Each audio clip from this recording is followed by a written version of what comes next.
In winter, echidnas are snuggled up in their little burrows.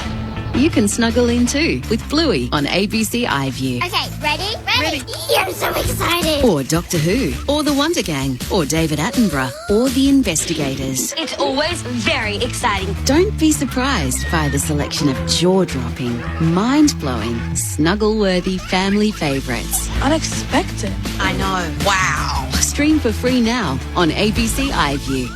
ABC Sport Digital Radio, your home of cricket.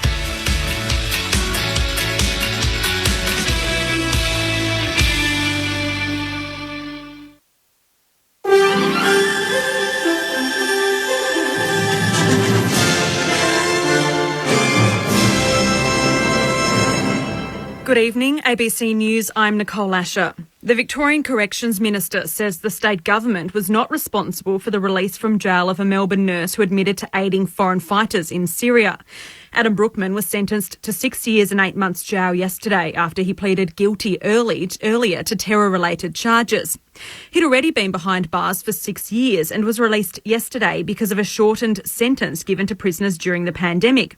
The Minister, Natalie Hutchins, has hit back at criticism from the Home Affairs Minister, Karen Andrews, saying the federal government could have moved to stop his release.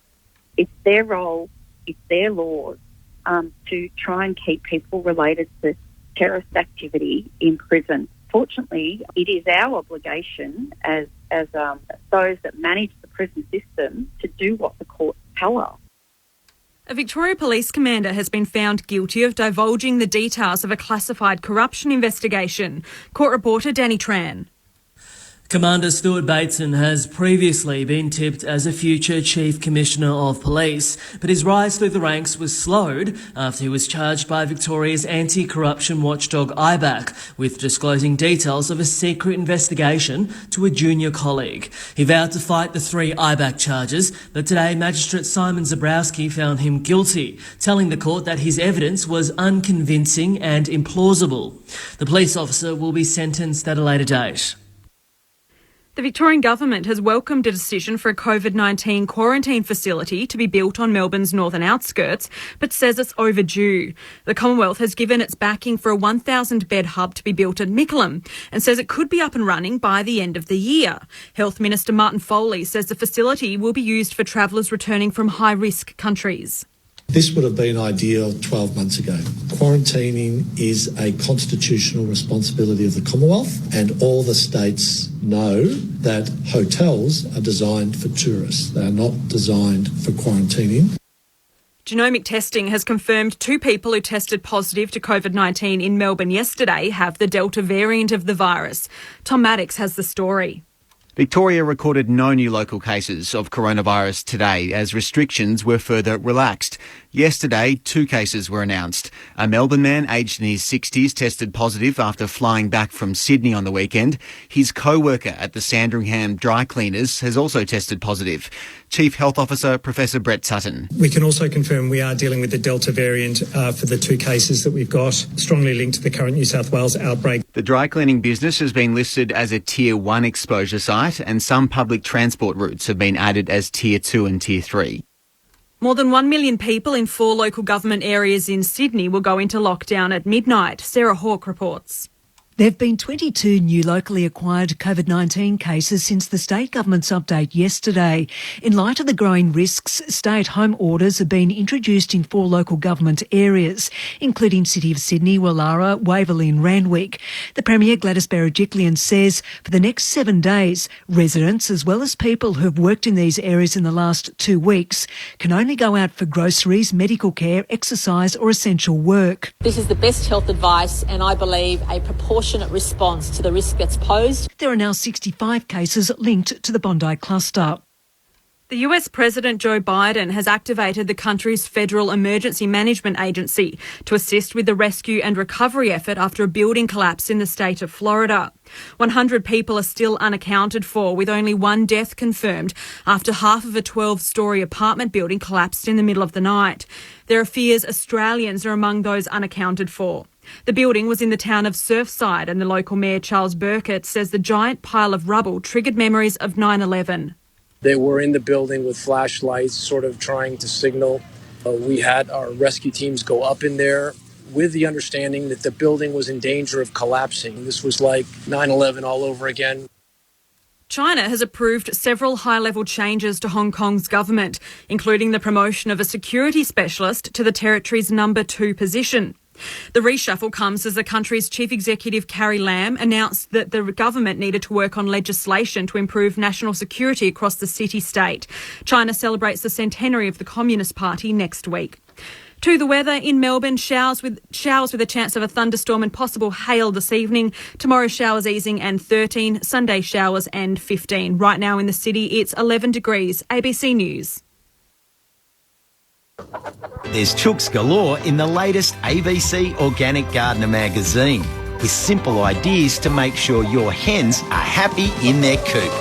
You'll also learn about growing perfect peas, marvellous mulberries and natives that will attract birds to your backyard. Trees are a priority for the planet, so we've filled this issue with top tips to keep them healthy. Organic Gardener magazine, available from newsagents and abcmagazines.com.au. ABC Sport. AFL. Get set for the deafening roar. The pent-up emotion is about to flow. Listen to the crowd roar. AFL. Fans are on their feet. Can't believe what they're about to see. The 2021 AFL Premiership season. Grandstand AFL.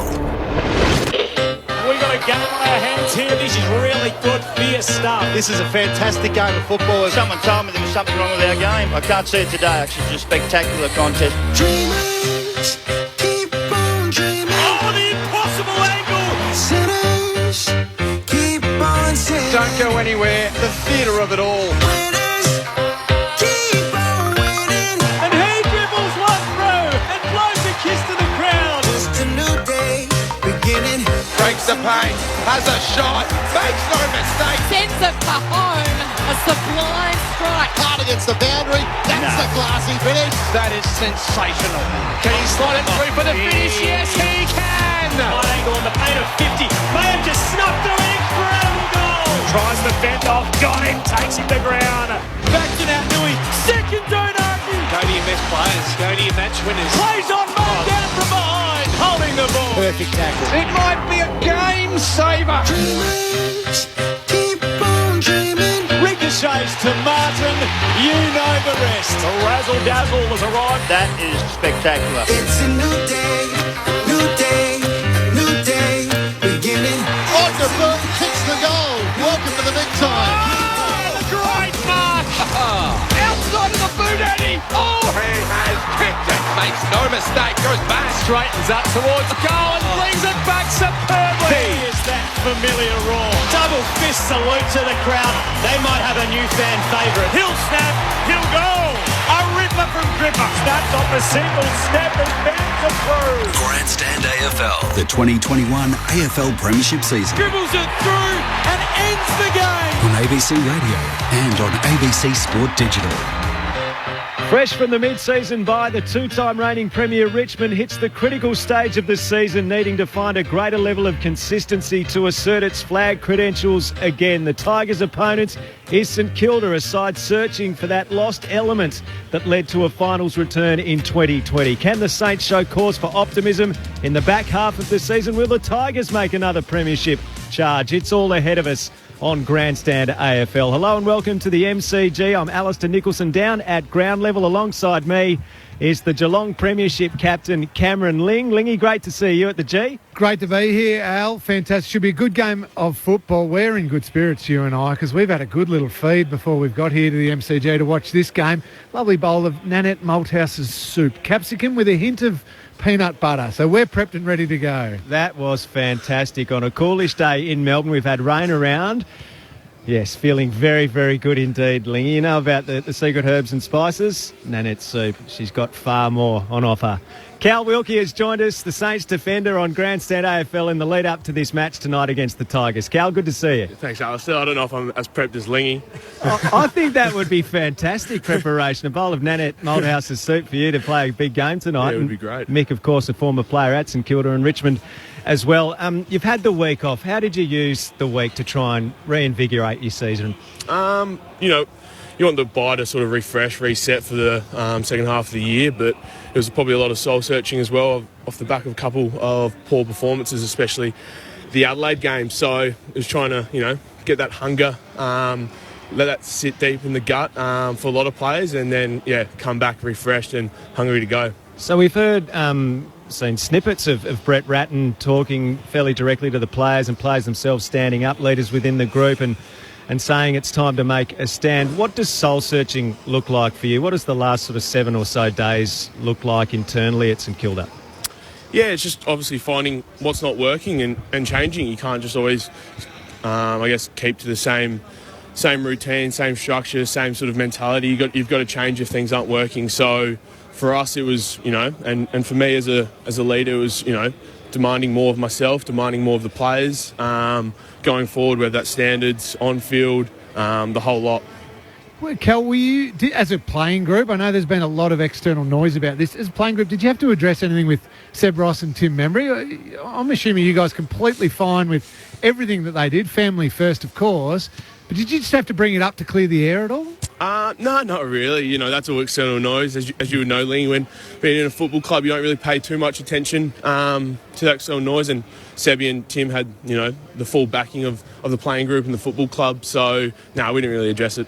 Great to have them back, two very important players. What are you looking for early on in this game? You get to view the game from playing behind the ball. What signs are you looking for early to know that this group has reinvigorated themselves and are ready to go in this contest? Yeah, it's probably just competitiveness for the first 5-10 minutes and then build as the game go on. We've seen throughout the year, we've had some good patches throughout some games, we've had some very poor patches. It's probably just being consistent with that competitiveness. Rowan Marshall, also a very important member of this team. With the first half of the year, you've addressed some of the things that perhaps you need to do better, but does it sometimes just come down to personnel and availability of your very best players and the difference that can make? Yeah, it does, and we've missed a lot of good players, but I guess the disappointing thing was that we weren't able to, fill the role without them as a whole collective. So yeah, it was a bit disappointing not to be able to, be competitive without those players. But yeah, you're right. Having someone like Rowan back in the team is huge. He's such an important player for us, whether it's down forward or in the ruck. He's huge for us. It's a real treat to have Cal Wilkie with us on Grandstand AFL, not too far out from the first bounce. The Tigers and the Saints Friday night football from the MCG. Cal, you've had some really big jobs at times this season and acquitted yourself very well in defence. Tonight, Jack Grewald, what have you got in mind? Oh, yeah, I might get him for a bit. He's a class player. For many years. I think he's coming up on 700 goals, but hopefully, he doesn't get that tonight. He's got 2 to get. Do you reckon you can hold out, give him an extra week? Yeah, definitely. The goal kicking for St Kilda has been a bit of an ongoing issue, and even going back to that match against Geelong a few weeks back, you played some good footy in that game but couldn't capitalise. What work's been done in that area? Yeah, you're right. We've had a couple of games where we've had really poor goal kicking, and it's probably cost us the games, to be honest. So, no, the boys are working very hard. Goal kicking throughout the training. I don't do much or spend much time with the forwards, so I don't know exactly what they're doing. I'm more down the other end trying to get some spoils in or something. So, but they've been working very hard. You haven't kicked one yet. You've played over 50. Is it coming soon, do you reckon? Probably not. I haven't spent too much time in the forward 50. Haven't got near there this year. So, I don't know when that's going to happen. Probably not for a long time. Tonight might be the night. We never know. On Al's question about the goal kicking, Max King, he's a young guy, hasn't played much footy really in the big scheme of things, cops a lot of the flack for those missed shots at goal. How does he cope with it all? Because you see all the other work that he does and it's just outstanding. One more element of his game and he goes to the next level. How do you see a young man like him coping with, again, that external noise about his goal kicking? I think he does it pretty well. He's very sort of centred bloke. He's very down to earth. He doesn't get a big head, and you're right. He's doing all the other things excellent. Best one-on-one contested players in the league. You're right. He just needs to finish off his work, and that will come with time and practice. So he's putting in the hard yards, and hopefully it clicks soon. And Callum, just before we let you go, take us into your mind right now when you're so close. You've had the whole day to get ready for a big game. You're coming off the bye as well. What's your emotional state right now at this stage of your build-up to a game? I usually like to stay pretty calm. I get to the game early, get ready, so I don't have to, rush getting ready at some point. Just sort of walk around, have a feel, have a look at the ground, and sort of just take it all in. And then I guess once we start getting the warm-up going with about an hour to go, I sort of start to switch on mentally. All the best tonight, mate. Really appreciate you having a chat with us on the boundary. Thanks, Alistair. Thanks, Lingy. Cheers. Cal Wilkie with us on Grandstand AFL ahead of the clash tonight, the Tigers and the Saints at the MCG. And just standing with him, Lingy, I mean, you were a tall midfielder, but you are taller than he is, and some of the jobs that he has to do on a weekly basis up against key forwards in the competition, it's a phenomenal effort. He does it so well too, Al. He reads the play really well, and you're right. You look at these players now, so athletically built, almost the slim build, but really strong, holding his position in the contest. And it's all for a player like him who plays the role that he does, it's about reading the cues off the kicker. As soon as he knows where that ball is going to land, he's either reading to intercept it, get the spoil in, or position himself so he can keep the forwards out of the contest. He's been wonderful for the Saints. I know it's been a tough year. It's been a pretty ordinary year compared to expectations, but he continues to be a real positive of this St Kilda side. I'll tell you what, it's also a real positive tonight at the MCG. It's the return of the fans to the Melbourne Cricket Ground. We had 7,000 last Friday night down at Cardinia Park, Geelong being a regional area. And the Victorian government has said that there'll be a return to 85% of capacity from next week as well. So Melbourne starting to open up as much as we feel for everyone in Sydney at the moment as they go into a lockdown with 4 of those local council areas in and around Sydney. Stay-at-home orders being issued today.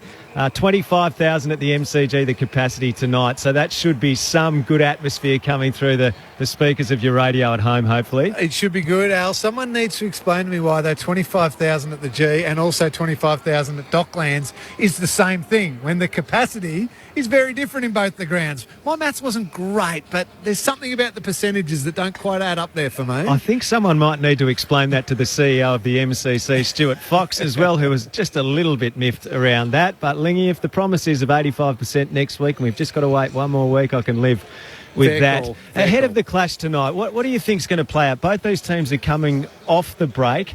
Richmond hasn't won more than 2 in a row at any stage this season, but we know how they can build into a season. And for St Kilda, the gap between good and bad has been vast. Yeah, you're right. And St Kilda, first of all, and Cal Wilkie just spoke about it, they've got to just go back to the basics, simplify the way they play. And what made them a good competitive team last year, doing the basics well, and the good stuff builds off the back of that, the nice stuff builds off the back of that. That's their focus. For Richmond, I still think they're the looming giant. I know I had a bit of fun with Sellers a couple of weeks ago, and they didn't get over West Coast, but I reckon the bye just sharpens their mindset, locks in their focus, and now they've got a run of games they should be pretty confident in. Down here at ground level, it is very, very slippery, very greasy. There's been rain throughout the day. Richmond, I reckon, find their best form and find the way that they play their best when the ball is a little bit slippery and they can knock it on, chaos, surge, get numbers, get it forward into that forward line, one-touch players, finish the work. I still think this Richmond team is building for a massive say in the back end of this year, and it could start tonight. They smashed St Kilda last time they played them at Docklands. I've got a worrying feeling it could be something again like that. There was no Marshall and there was no Ryder that night. Now, on Rowan Marshall, Brett Ratton admitted during the week that he's underdone. How much of a risk do you think it is playing Rowan Marshall, given St Kilda's situation in terms of where they are in the season at the moment? Well, that's the trouble they've got themselves into. The position on the ladder, the win-loss record, means they have to take slightly more risk than what they would like to take. Now, only they know how much risk that is, and if he was to halfway through the second or third quarter go down with a big injury again, well, then it's a terrible call. But if he gets through the game and makes them competitive and potentially gets them the win, they look like heroes, and it's a fantastic decision. I'm worried that their win-loss record has forced them to go a little bit earlier than what they would like. Now, you mentioned calls and big calls. Well, the most important call of the day was the one that came from the phone of Mick Malthouse, the master coach, through the agency of his lovely wife, Nanette, who had us round for an exquisite bowl of soup earlier. We're fired up, Mick. We can't wait to get into this contest tonight and join you in the commentary box. Thanks for your hospitality. And alongside Mick Malthouse, Kelly Underwood. Kel. Yes, good evening, Alistair, and to Cameron Ling down there as the rain just starts to sprinkle here at the MCG. Mick and I cozying up here in the commentary box where it's nice and warm. It is, I mean, they're right, Mick, first official winter game at the MCG, I think, in nearly 2 years, because we had no games in winter here last year and we've had nearly 5 weeks off of live sport here in Melbourne. But it's June, it's raining, it's cold, and that means one thing: Nanette's soup. Thanks for the text. We've all got full bellies and we're all ready to roll. Yes, and it's capsicum and peanut butter for those that wanted to know. And they go, really? Yep. And it's quite good, I must say. It's fantastic. It's better than quite good. It's delicious. Kel, what about coming into the ground? And it has been unique for us this year because we haven't been doing it too often. What about the grounds people? They were so rapt to see us.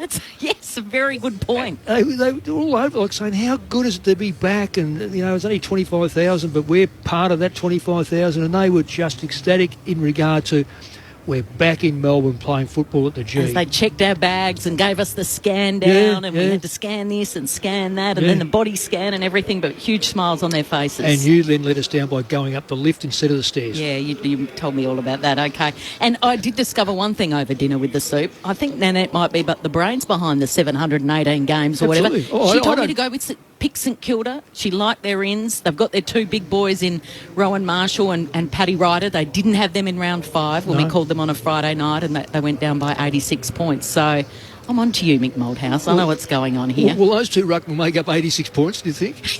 It's going to be big. I don't know. I'm going with her. Hey, let's roll through a couple of issues leading into round 15 this week while we wait for Cameron Ling and also Alistair to join us back upstairs here in the commentary box. A reminder that the injured Tiger, Tom Lynch, is going to join us in about 10 minutes' time. So stay with us on Grandstand AFL. It's the round 15 clash here at the MCG, St Kilda and Richmond.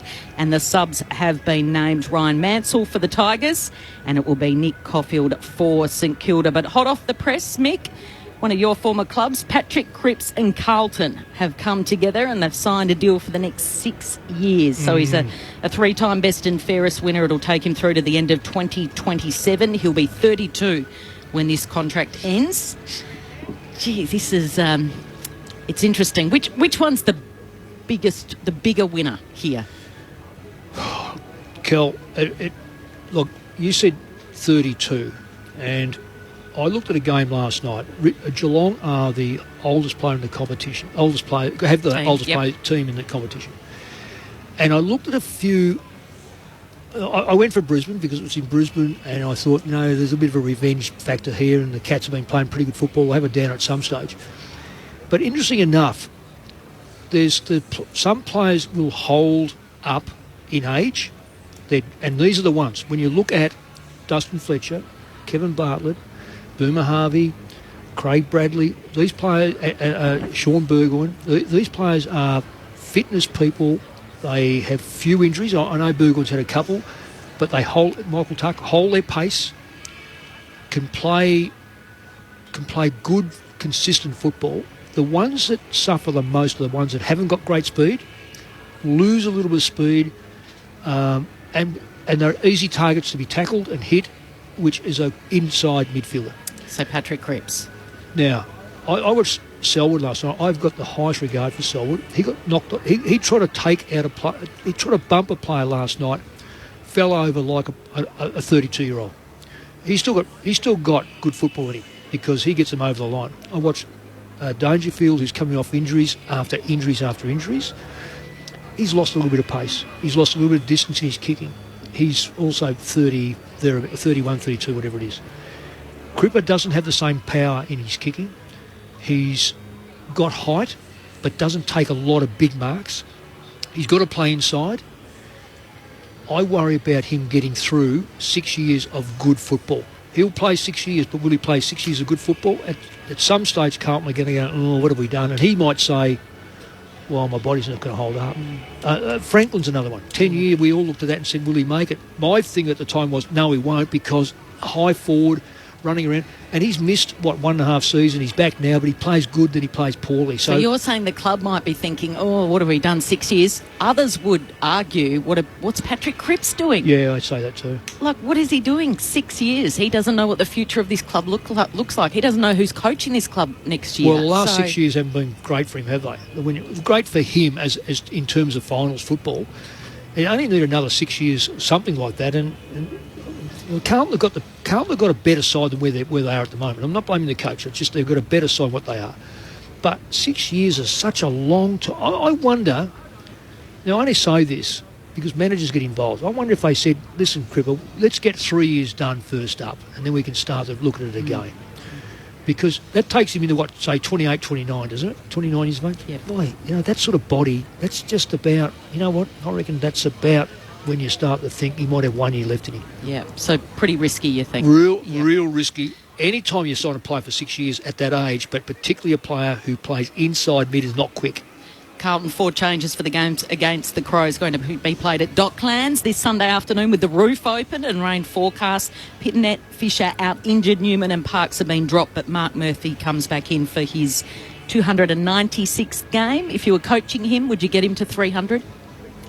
If you're out of the finals run, you do. Yep. But if you're still in the race, you pick your best side. You can't afford an individual to take over. I've got to say, through my coaching, I know I've made mistakes. Absolutely. I remember one of the most joyous times ever was playing Chris Mainwaring for his 200th, and he'd come off an ACL. He could hardly move. We were in the finals. We knew we were going to be in the finals, and he said it's one of the best days of his life. I have now regrets of not playing Murray Rance. He played 99 games, both at Footscray and West Coast. And I coached him at Footscray and I coached him at West Coast. I wish I had found another game for him, just to get him his 100th game. So so Carlton, where they are now and where they will be in 4 weeks will be, if they win the next 4 games and he's not playing well, you pick the best side. If you're out of the running, get him there. Mick Moldhouse joining us on Grandstand AFL tonight. It's the round 15 Friday night clash between the Saints and the Tigers. 13th against 8th. The subs have been named Ryan Mansell for Richmond and Nick Caulfield for St Kilda. An injured Tiger, Tom Lynch, to join us very shortly. Joining us right now, huffing and puffing after they used the stairs, Mick, I think, instead of the lift. Cameron Ling and Alistair Nicholson, welcome to the warm surrounds of this commentary box. I can neither confirm nor deny we used the stairs. I pressed the button, I got in the lift, it was just Mick with me, and as soon as the doors closed, I copped it. It was the longest lift ride I've ever had. Hey, guys, news just coming through from the MRO. Joe Danaher has been charged with staging in the second quarter last night, the Brisbane Lions' big win over the Cats.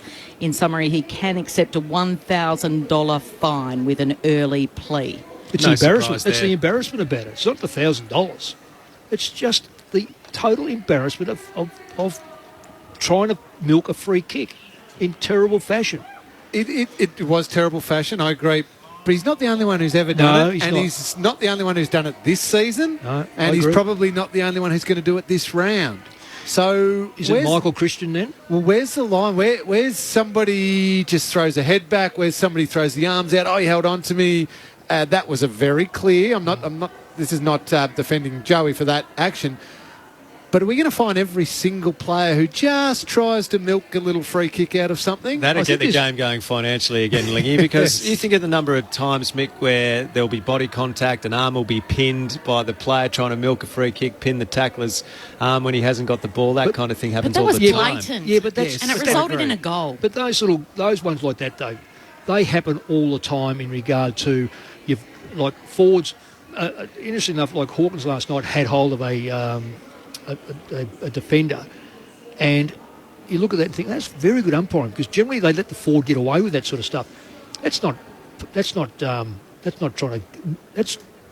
trying to milk a free kick? No, it's not. That's just part of the game. It's not staging. But when you stage like that, or you fall over, when you get bumped and you fall over and you just belly flop. When they're making memes about you, Alistair, I don't know if you saw on social media today, there's a few going round. If they ever make a meme about me, I don't know what I will have done, Kel, but I hope I never get there. You do not need any memes of me, that's for sure.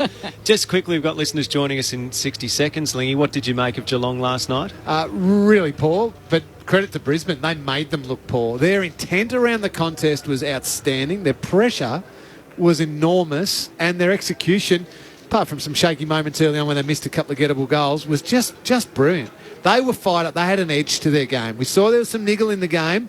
That's the way Brisbane play their best footy, and Geelong didn't look like it. From minute one right through the whole game, forget about those few goals they kicked in the second quarter. That was some fortunate free kicks that got them those. Geelong were not in that contest at all.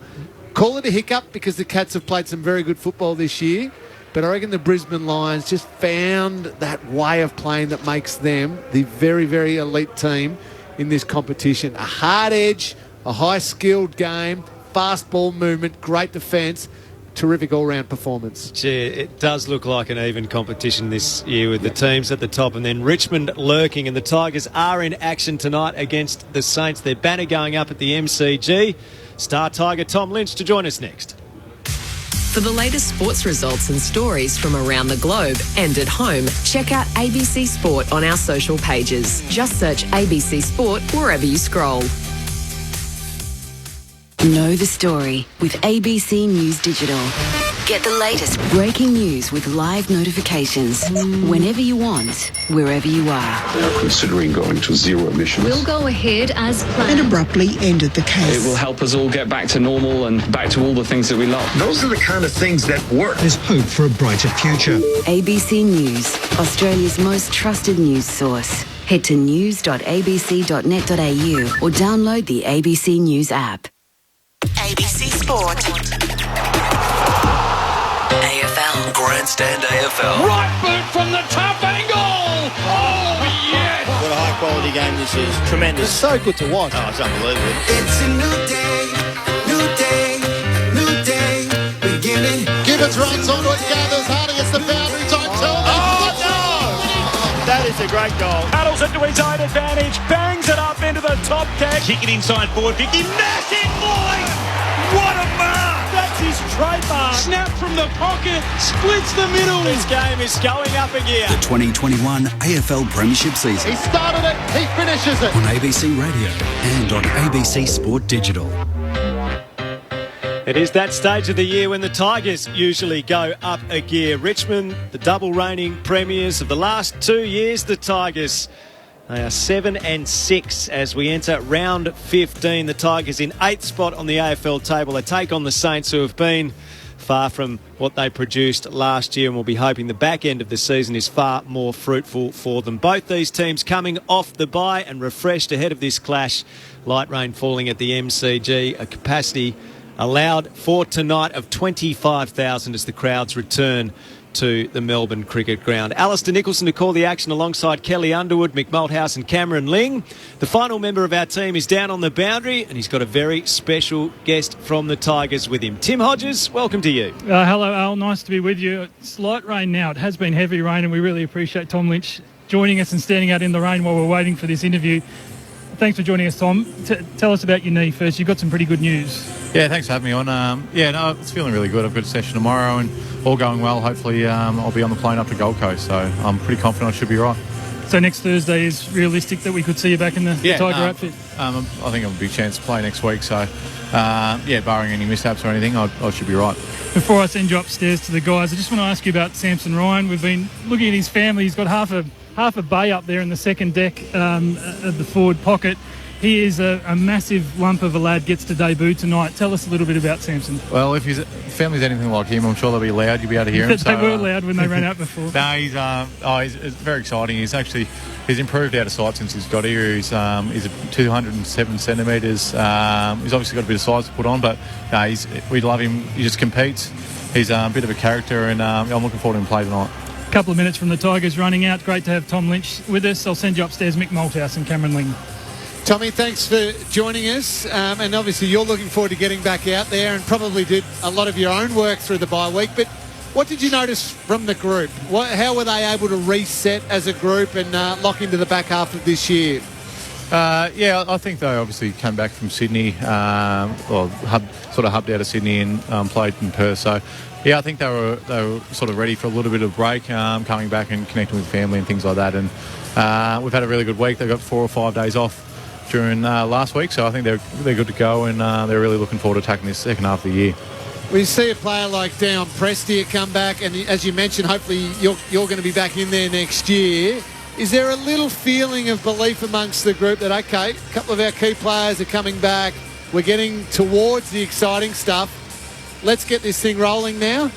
Oh, I think we know we can play better footy than what we sort of have in the first part of the year, so I definitely think we're excited about that, and we have belief that our footy is good enough, but we just got to really start playing better now. I think the last sort of 3-4 weeks we played some really good footy. Obviously West Coast knocked us off, but it was a really cracking game, and we were pretty obviously disappointed with the result, but the way we played, we thought we played pretty well. We just didn't get a result. They're obviously a good side over there, so yeah, as you said, Dion's in tonight. He's really important to us when he plays. It just makes us such a better team. So Tommy, just going through your list, how many players are due back, say, the next 2 or 3 weeks? I think we're pretty good on the in-front touch wood at the moment. We've got Dave Asprey, I'm not sure, he wouldn't be maybe a week or 2 away. Nane Kerber's probably 2 weeks away. And that's really about it. Compared to, obviously, Soldo, we won't see him for the rest of the year. So I don't think I'm missing anyone, but I think we're pretty right in terms of, everyone's sort of coming back. Now, I'm looking at the ladder, and I'm seeing a side that's won 3 of the last 4. And I know you're probably looking in at the moment, but is the hunger still there? Because, as I say, the ladder says to me Melbourne 11-2, Richmond 7-6, same number of games, four games different. In the 8 right now as we speak by 2 points, which is not probably what everyone expected. Oh, the hunger is definitely there. There's no doubt about that. You don't have to speak to the boys after West Coast or speak to anyone how disappointed we were to not get the result there. But yeah, the hunger is definitely there. We're really looking forward to starting off the second half of the year now and sort of reset. And as Dimmer said, we sort of hung tough for that sort of 6-week period where we had guys out and we weren't playing as well as we would like. But we get to this stage, we would have liked to obviously win a few more games early in the year. But we're really looking forward to the second half. Yeah, Tommy, is it that easy to switch it on though? I've been around for a while, and you just.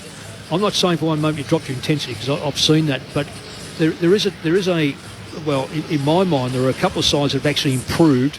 A premiership side has to improve 5 to 6% to stay relevant. Sides underneath, of course, it's then pro rata. So Melbourne's probably improved 12 to 13%, Bulldogs a couple, etc. Do you think that sides have got better, or do you think you guys have plateaued? Oh, I think every year the competition goes up. There's no doubt about that. I don't subscribe to the theory that you can just flick a switch and turn it on. I think we've really been building for 6 weeks. The results have been okay, but they haven't been as well as we would have liked. But I feel internally we've really improved, gone to work on a lot of things in our game that at the start of the year we've improved to now. So hopefully we see the benefit of that externally in the next month. Yeah. Just to the right of Tom Lynch, who's with us on Grandstand AFL, the Saints have made their way out onto the MCG. No late change tonight for Richmond or St Kilda. The subs, the medical subs, Ryan Mansell for the Tigers and Nick Caulfield for the Saints. Tom, your sparring partner, Jack Riewoldt, is only a couple of goals shy of 700. Last year there were questions around his form and for how long he could go on. This season he's been superb. What do you put it down to? Oh, I think he's just so competitive. You saw in the pre-season, I'm not sure what year he's up to, but I hope he can hear me over these drums that started going. But he said it's as fit as he's been. Talking to him over the pre-season, he just really had that hunger, and he had the amount of work. So yeah, I think he really had, going into the year, he really wanted to prove a point. Obviously, you hear the negative chat about is it going to be his last year, and he's been amazing this year, and I'm sure he'll have a great second half. And he's just quietly re-signed for another as well. Take us into this moment down on the ground when the drums are playing, the Tiger Army are usually about to roar, and the team's running out onto the ground. And lots of different personalities within teams. Who's the most nervy? Who's the most fired up in the group as they run out onto the ground? Shorty talks the most out of everyone, so he's probably not the most nervy, but he just chats the whole time. So He's definitely one that gets the boys up. But Camden McIntosh, you wouldn't know what he's thinking the best of times. So he's a bit of strange. But this time, when you walk out and hear these drums going, it definitely gets you up and you get you excited. And good to see the banners back tonight. Yeah, absolutely it is. And good to see the crowds back as well, and 85% returning next week. All things going to plan. Dusty Martin's turning 30 tomorrow. He strikes me as the kind of bloke who'd have a pretty good 30th bash. Any invites been going out during the week? Oh, I think he's keeping pretty quiet. I'm not 100% sure what his plan is, but he's been. I think he's trying to keep it quiet so no one knows about his 30th. But he's pretty low key these days, so I'm not sure what he's got involved. All right, you boys might need to plan something for him on the fly. Tom, terrific to chat to you tonight, and good luck next week when you make your return against the Suns. That's terrific news. Thanks, guys. Thanks for having me.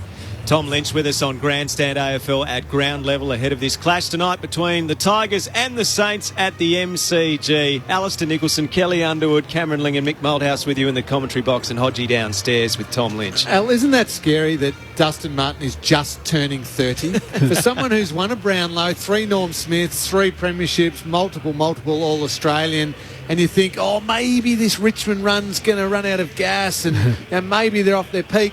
He's only just turning 30. Yeah. Normally when you have a resume like that, he's 34 and his body might be a bit banged up.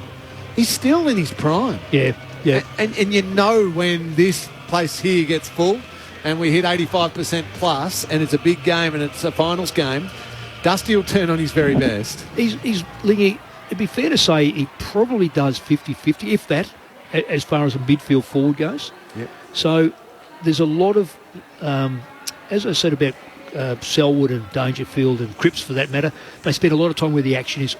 I know full forward can be, well, they're around the forward line can be, but it's basically midfield, and that's where you start to get players that can wear down. So he probably has been protected by the way they play the game. He has, and protected by the likes of Kane Lambert and these players who do Cochin, that power of work for him through the midfield and defensive running. So he can do his very best, which is sublime. It is powerful. It is everything. 0437 774 774 is the SMS number if you want to touch base with us in the Grandstand commentary box with a thought. Let us know your name and where you're listening to the coverage. Brett from Beaumaris has done that. I thought the rain would help St Kilda too because they are less skillful with their disposal, and the rain is a good leveler. The rain usually means a lower scoring game too, and St Kilda have good small players who could thrive in the wet like Butler and Higgins, says Brett. Yeah, a couple of Tigers there. Butler, a former premiership player with Richmond. Can I just say something? That theory is so wrong. Is it? That is so wrong. The skilled, in the wet, the skill side excel. Yep. The scrubbers get scrubbier. Not a leveller. Not a leveller. It may have been at Moorabbin 30 years ago when it rained and the cricket pitch was still there, and they kept the even when it didn't rain, it was wet. It was very wet. Let me tell you, I used to play down there. Well, there is a late out 30 seconds ago. News just coming through. I was looking at the Saints warming up at the City End, Alistair, and I was looking at young number 37. He looks like a 12-year-old out there, and I thought, my goodness, have they taken a schoolboy out? But number 37 for the Saints, Leo Connolly, is a 19-year-old who is going to start as the sub. He's out there warming up with the team because Jack Billings is a late out. So Billings was out there. He had a strap around his left knee, just a single strap, watched him warm up, and he's just withdrawn from the game. So Nick Caulfield was due to start as the medical sub. He comes on. There is no Jack Billings, and the 19-year-old from Moe, Leo Connolly, will start on the bench. All right, Leo Connolly to make his debut tonight for the Saints from Moe. Cameron Ling and Mick Malthouse, a comment on the omission of Billings and the implications for St Kilda, and then open it up more broadly, the match preview tonight on Grandstand AFL. Yeah, that's a blow, of course, Jack Billings. When you're up against the reigning champs, you want all your good players out there and your more experienced players because you've got to sustain a way of playing. So Jack Billings being a late withdrawal is a big blow. Nick Caulfield, I quite like him as a player, Mick, but he hasn't quite jumped up this year and found his way out of the team, or was the medical sub. Now gets a chance, a bit of a reprieve and an opportunity to show Brett Ratton that, no, I deserve to be in this team. We go back to last time they played, Mick, and you think, okay, there was no Rowan Marshall, there was no Paddy Ryder, and they got dominated and they got completely destroyed from, felt like 3 minutes into the game onwards. yes, they come in, they've got better ruckmen than St Kilda, but I just feel like it's not going to make a difference if they continue to be so easy to score against, so easy to move the ball against. And you mentioned it, in the wet, the very best get better because they're cleaner and their skills are more precise, even though it is wet. That if St Kilda are just easy to play against, this Richmond team will sniff that a mile away and rip through them. Absolutely. I agree. I always sit here with the record, the football record, and mark the players who are playing clearly, just to have a look, and then go through the ages and so forth. I also have a look at who's out. And when I look at the Saints, Carlisle hasn't had an impact a couple of years, but he's a big lad that would play on a Lynch if Lynch was playing, but he's out of the side. Jones with his pace, Grisham with his skill. Hanbury, well, he's played 8 games. So he can't. Hunter Clark, and by the way, Hunter Clark and Caulfield were drafted the same year. And Clark's sort of gone, as you said. Caulfield's okay, but just hasn't taken the next step, whereas Clark had. Billings out now. Geary is a big out. Now, I haven't gone past that one yet, so I haven't gone past beyond that. But you take out some good players. The Saints can't, I don't think they can absorb that. Whereas the Tigers, their depth, they seem to be able to bring a player in there who almost automatically takes the role on that was by the player who's out. It's not a matter of adjusting to that. It's just straight into that sort of role, because Richmond play a distinct role. But my question to Lynch was, have you lost your hunger? That's hard to prove, Lingy. It's hard to prove that, yes, it's there, because you can talk about it and say, yes, it is. The 50-50 ball is never 50-50. Someone's got a 49% part of it, the other one's get 51. The other thing is, too, why are they 4 games behind Melbourne? They've lost games. Simply as that. So why have they lost games? That gives St Kilda a sniff, but if the Tigers are on, and if the Saints don't work hard, they'll destroy them through the middle, regardless of who's rucking. I agree completely with that. That's the big one. And Prestia, I know it's his first game back, but he is so important to this Richmond team. The way he's two-way running. I mean, we spoke before about Dusty Martin and the fact that he is so good at what he does, is protected on the defensive transition by Kane Lambert and Cochin and the like, but also by Prestia's two-way running. Finds the footy, has been brilliant in big games as well. St Kilda, it's funny listening to you run through some of those players and you think, okay, well, what's happened this year? Coming off a pretty good year last year, made finals and did okay and won a final and all of that. Why haven't they jumped up? Well, all of those players you just reeled off, none of them have jumped to another level, have taken that next step. Now, that's Jade Gresham hasn't been able to, unfortunately. I love him as a player. Yes, he's a beauty, but injuries have kept him out. But you go through all of those players and none of them have jumped. Jack Billings is yet to take the leap.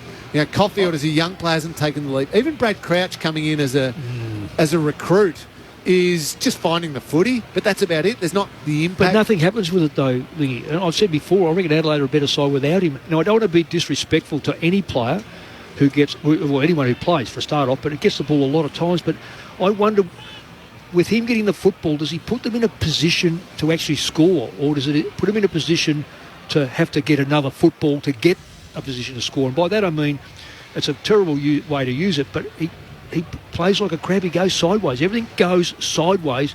St Kilda do not need the ball going sideways with King at full forward. You've got to give him a chance 1-on-1, not 2-on-1. Well, the best comparison I can make, and this bloke's a better player than Brad Crouch, so it's hard to make that exact comparison, but Clayton Oliver, when he first came out on the scene, he was dynamic in the clearances, got the ball going forward, set up teammates, fantastic.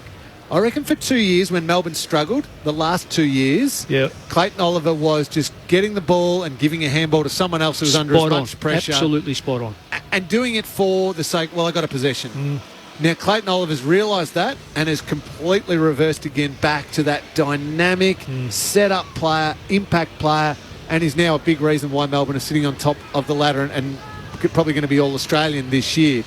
Brad Crouch has got to play like Clayton Oliver. Go forward. Be great at what you do in a contest, but the impact that you can then have with the possession has got to make your teammates be better and put them in a position where they can take the ball forward fast and have an option of scoring a goal. Mark in Canberra says on the text, G Big Tom speaks so fluently about the game. Wouldn't surprise me if there's a coaching posse for him down the road, says Mark. Tom Lynch, our guest on Grandstand AFL just a short time ago. If you weren't with us, confirming that he will be back into the team for that Gold Coast clash, which we all expect will be the Thursday night of round 16 at Carrara. So going up against the team he used to captain, Tom Lynch. G'day, Alan Crew. Grant here in Hobart, listening in while writing my next book. Mick, I can't believe Carlton signed Cripps for 6 years. His body won't make it, says Grant. And Teague will go next week, and it's not his fault. The team's rubbish. Carlton have problems, says Grant. Thanks, Grant. I heard on Talking Tigers, Mickey, you were a practical joker when playing for the Tigers. Did you put a pig's head in Emmett Dunn's locker because he was a policeman, says Martin in Bondi? No, I didn't. But there was a live, well, you let us say it now, a little squealer that was put into Michael Roach's locker. Michael's, he jumped about a little bit at the time. There was a lot of things put in people's lockers, put it that way. Yes. Jim Jess was mostly was his method of evening things up. The ghost, Jim Jess, yes, a fine player. Tim Hodges, let's go downstairs to you for an update on conditions. Well, it's not a great night to be a boundary rider, to be perfectly honest. Trent Cotchin won the toss for the Tigers. They will kick to the punt road end. No wind to speak of. It's just wet and it's cold. 11 degrees at the moment. It's rained for much of the day and more rain is forecast. The ground is wet and it's slippery and it's actually muddy. Tom Lynch surprised how really gooey it was on the side of the boundary, so that will be a factor tonight. We are allowed 25,000 people. I don't think we'll get anywhere near it. The Tigers admitted they're hoping to get 20, but they don't think they'll even get to that. Hopefully it's a great game. Thanks, Hodgie. No one on the top tier. Very cavernous looking crowd, and the two captains alongside each other in Cotchin and Steele. Ryder wins it. First bounce down to Steele, gives it to Dunstan, hurries the kick. It was a grubber to half forward, and now the foot race is on. Membry with a little toe poke, beats Baker to it. Baker tackles him over the line. Boundary throw in half forward here for St Kilda, going to the city end in this opening term. Richmond to the punt road end.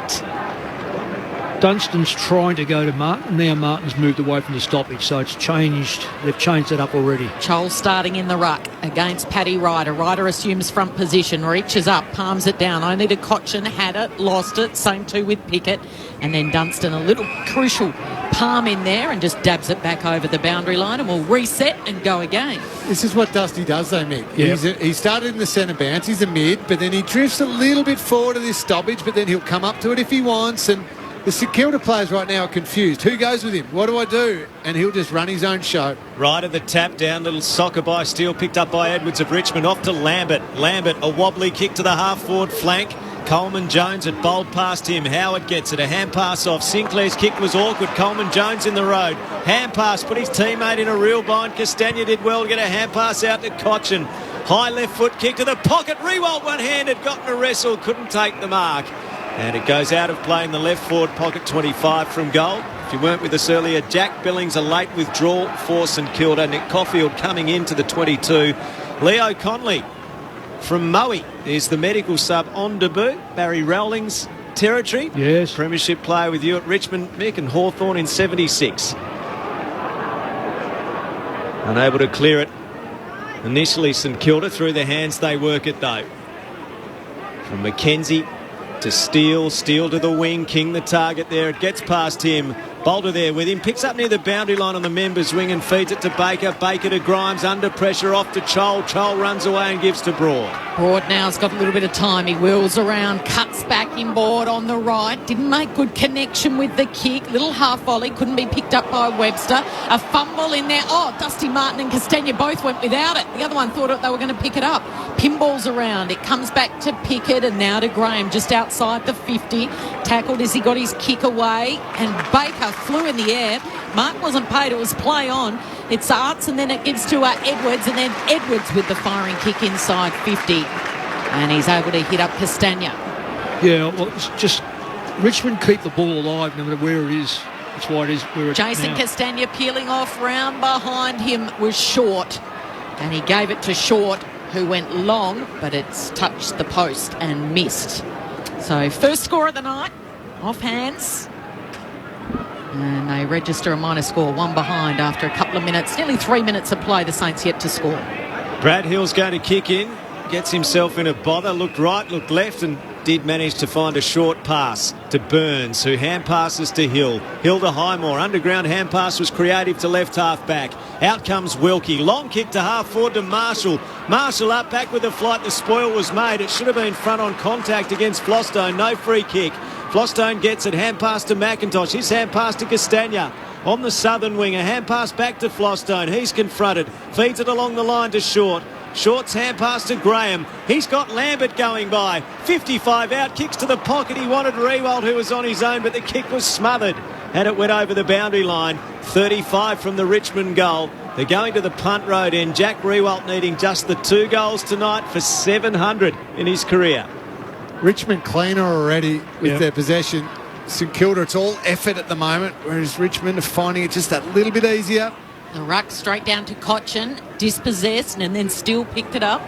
Gave it to Ross, and the hurried kick out of the defensive 50, and Vlostone's able to chop it off.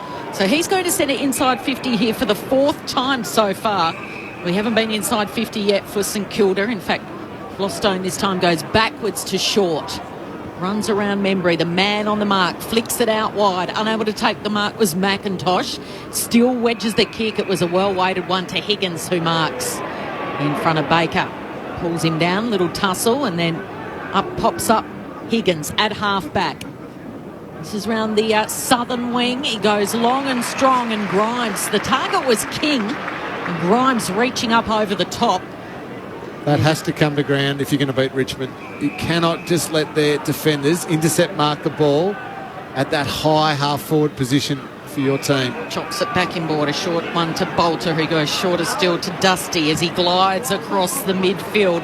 Martin spots something he likes right out wide. It's Broad streaming down the broadcast wing, and then his kick to Pickett was perfect. Right on 52 metres, a step in from the boundary. Doesn't go long, instead he goes to the hot spot, the top of the goal square. Target was Chol. He got nowhere near it really in the end. A little toe poke. Howard, last line of defence, St Kilda here under the pump. And the umpire says that touched the point post, so it'll be a ball in. Yeah, they're certainly under the pump, as you call it. They've got a great setup at the back end, Richmond, and as Lingy said, you can't put the ball in the air and expect it to stay there. Mark it yourself or bring it to the ground. Chol and Ryder in ruck. Chol knocked it to the side. Who's underneath it? Chol himself. He's tackled though. Wilkie one side, Ryder the other. A ball up 25 metres from the Richmond goal. The Tigers with the behind. Umpire Stevic throws it up. Chol knocked it down. Webster lost it. First time goes again. His hand pass didn't hit a target. It comes free of Cochin's grip. Steele gets it. Gave it off to Ross. A balk. And a left foot kick to the half-back flank for St Kilda. Up goes Coleman Jones though, and marks for Richmond. It's coming back, but he might go back first. Dangerous ball to the edge of the centre square. Found Bolter. Bolter's kick skids. Taken half volley by Short. Hand pass off to Lambert. His hand pass to the AFL logo defensively to Broad. Brushed a tackle. Back to Lambert. 60 out. Lambert to Coleman Jones. Marks 45 out directly in front. Hand pass to Short. Second chance for Jaden Short on the fly from outside 50. He misses. St Kilda should be on to that. It's a Richmond set play that we've seen for years, and they've let the Tigers do it twice. And luckily for St Kilda, the Tigers only have the 2 behinds to show for it through 6 minutes. They should be onto that before the game even starts, Al. They've let him do it twice now. Easy, and they're going to... Webster brings it in and he runs straight down the ground. He kicks long. No one could take the mark, but the Tigers here trying to soccer it forward was Butler. Butler loses control of it. A 50-50 ball on the broadcast wing. Broad's in there. He fought his own teammate for it. Short in the end, and now a loose ball. Tangle of arms and legs. Graham pops up. Handball's off to Edwards. Edwards thought about the kick, then the handball. Then he goes to the kick. Here comes Riewoldt over his head. Waiting at the back was Howard, able to just paddle it to his own advantage before he picks it up and delivers to Ryder at half-back. Saints haven't been inside 50 yet. Ryder plays on, goes to King in a one-on-one. Defensive spoil was good from Bolter. He's beaten him a couple of times now, and it's a free kick going the way of the Tigers. Grimes will take it. He's got it across half-back. So Richmond dominating play. On the scoreboard, they've got 2 behinds. The Saints yet to score after 8 minutes at the G. It's really disappointing that King is left by himself in the air and ground. They just don't really protect a young player or any player for that matter. Grimes to half forward. Rewald had it knocked away from him by Cal Wilkie, who we heard from earlier. The Saints have turned it over though. Crouch's kick around the wing was marked by Grimes. He goes back to left half back, and Flostone on defensive 50 members side of the MCG. 8-minute mark of the first quarter and we still don't have a goal. The Tigers have the two behinds. Kick goes towards the interchange and a strong mark taken by Ryder, opposed to Callum Coleman-Jones. You can see the condensation as he breathes out on this coolish Friday night at the MCG. No rain at the moment, but plenty in Melbourne today. The kick goes to Steele. Steele kicks to half forward. Grimes nudged under the ball. Through the hands of King it goes to St Kilda. Marshall soccers inside the 50. The Tigers have the numbers. Baker feeds it up to Bolter. Left back pocket. He kicks across the face of goal and misses McIntosh, and it skids out of play. A boundary throw in. Saints are inside the attacking 50. Can they find a score? It's 25 from goal. For the first time, so 6-1. They've taken the first set, the Tigers. Spot on, Cal, absolutely. And it just took a mistake from Bolter to actually get a stoppage in there. Otherwise, that was going to come back out in a hurry. From the throw-in. Saints aren't able to get a hold of it. Baker clears for Richmond to the half-back flank. Battle. Strong collision down there with Grimes. Picked up by Membry. Hand pass to Highmore. Back to Membry. 60 out. Kicks to full forward. King. Big fly at the back of the pack. Bolter couldn't mark. It ricochets to him though. And he feeds a long hand pass to Lambert. Off to Edwards. Out come the Tigers through right half back. And they're going to take it down the southern side. Prestia was tackled. Well done though by Graham. Got in front. Gave the handball off to McIntosh. Brought down in a tackle. The umpire says he was taken too high by Dunstan. Yeah, stiff. Really. In fact, it was Lambert rather. Sorry, Mick. No, it's okay. He's very, very stiff there, Dunstan. He had nothing else to do. He slid under him. So he goes short to McIntosh. 23 to 33. And then McIntosh back to Vlostone. Just happy to share it around. They're really dictating play here at the moment. Got the game on their terms. Kick missed the target. Good handball by Arts. Over the top to Prestia. He closes to 55. He kicks to Rebold. Rebold had to flick it over the top. Waiting is Pickett. He'll run in and he'll miss. He ran in, he opened up the angle, he was about 2 metres out, he dribbled it off his big toe, and instead of going through the big sticks, he missed to the near side. White ball's 20 seconds from full back to full forward. That's the difference with two sides at the moment. 3 behinds for the Tigers. Saints yet to score. Nearly just over 10 minutes gone at the G. Webster into the back flank off the hands of the pack. Rove by Ross of St Kilda. A hand pass to Dunstan, who runs around the southern wing and kicks in the Marshall direction. The kick favours Baker. Back with a flight opposed to Marshall. He didn't mark, but he did see it over the boundary line. 35 from the Saints goal at the City end left forward pocket. Down to Tim Hodges. Al, just listen to... That is, there's a lot of Tigers, but I was also thinking that would be Samson Ryan's family. He's got so many family here up on the second deck of the stand cheering for him, running on for his first time. Great stuff as the Saints through Ross goes for goal and misses. So it was a boundary throw in inside 50 for the Saints. It came the way of Ross. Snap on the left and he missed, and it's their first score for the night. So the Saints 1 behind, the Tigers 3 behind. 12 minutes played. It's a really easy exit by Richmond again from this 50. St Kilda just need to live with the ball in their half of the ground for a little bit for confidence, but comes out again. Flostone got it from the kick in, went to the wing. Rewald hacks it forward, a bouncing ball. Hill picks up, tries to hand pass. Martin gets hands to it, forces a neutral ball near the boundary line. Beautifully done. Arts by hand to Martin, pulled the trigger on a dangerous one into the middle. Pickett gets it on the bounce. Hand pass to Prestia. Ryan up, couldn't take the mark. And there's a free kick over the shoulder. His first act in the game on debut is to give one away. Highmore, near centre half back for the Saints, receives the free kick, comes to right half back to Battle. Samson Ryan, I think he's got about 100 family and friends. You can see them sitting up behind the goals at the City They've driven end. down from Merimbula, from Port Macquarie, from Toowoomba, everywhere. Well, they're louder than the rest of the crowd. It's the loudest pocket at the G. And the Saints had possession, but they sent it out of bounds at half forward. So Bad miss too, Kel. Bad miss. Marshall's by himself. Battle's kicked just 5 metres too far to the boundary, really. Mick Malthouse on grandstand AFL. Ball spins back into play. Marshall down to Dunstan. Wheels around on his left. Here's a chance for King waiting at the back. Broad dropped it in the end. He juggled it. Umpire says no. long into the goal square, and it should be soccered through for a goal, and it is. Daniel McKenzie in the fluorescent red boots all by himself streaming into the goal square, and he just soccers that through for the first goal of the night. 1-1-7 St Kilda. The Tigers 3 behind. They've had all the play, Richmond, and at the halfway point of this opening term on Friday night footy. They've done well to scrounge that goal, Mick, because it has been all Richmond. They've had control, but they haven't kicked the goals. The Tigers just found a way for McKenzie to get that goal. It was messy. I was thinking this quarter's been going about 13 minutes, and I reckon the ball's been inside St Kilda's front 50 for about a minute of that 13 minutes. But they've got a goal and they're in front, so they can actually grasp onto something. And they keep kicking it to young King, who has got no ground coverage. I think he does very, very well for a player that just generally, I mean, if they had some good players near him.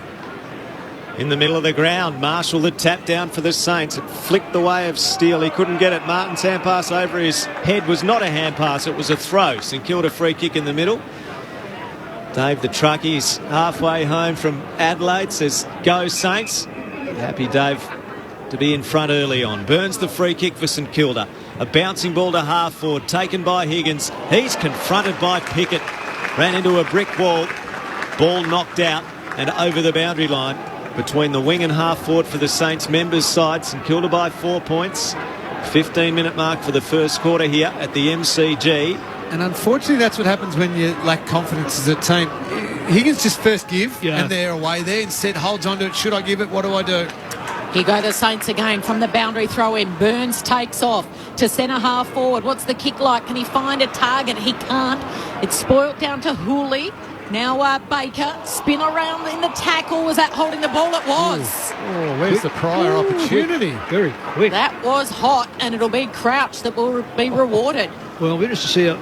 Now, this for a player who's played it this many, I know I'm being critical here, but he should kick this. It's directly in front, Mick. He'll need to kick it from about 52 metres out, Brad Crouch. Well, I'm worried about the distance, Mick. Well, so am I, Lingy, and that's where I'm coming from. 4-4 so far this season from his 11 games. The former Crow. Oh, he's tried to run around the player on the mark, and he's got around that player, and now he lines it up, and it hasn't got the distance. It's off hands. It stays in play. Comes down to Cochin in that back pocket. Tackled by Ross. Ball spills clear. Higgins goes for the soccer. That wasn't effective. Cochin puts his head in. He slides in and goes hard. Now Pickett's got it. Hooley, all in a phone box little area there before the kick from short. Drives out of the defensive 50 off hands. It'll come back in because Hill pounces. Hill drives it long. They're going to fly from all angles. Who can control it in the air? The smallest man in the pack. The former Tiger, Higgins, has taken a mark. And everyone's standing there shocked. Oh, how did he mark it? He's done well, Jack Higgins, but I don't need to see a replay about who got hands on this one. The kick from Hill came in. It was a bit of a hit and hope up high, and that's Jack Higgins' mark. They just missed it. I reckon Bolter took, because he got underneath it, the two St Kilda players couldn't fly, and they got sucked under his body. So this is where, he's been fighting some mental demons, Jack Higgins. He's lining up only 20 metres out, and he puts it through, and he's pumped. The former Tiger. It's high fives all round for Jack Higgins. And the Saints have got 2 on the board, 2-1-13.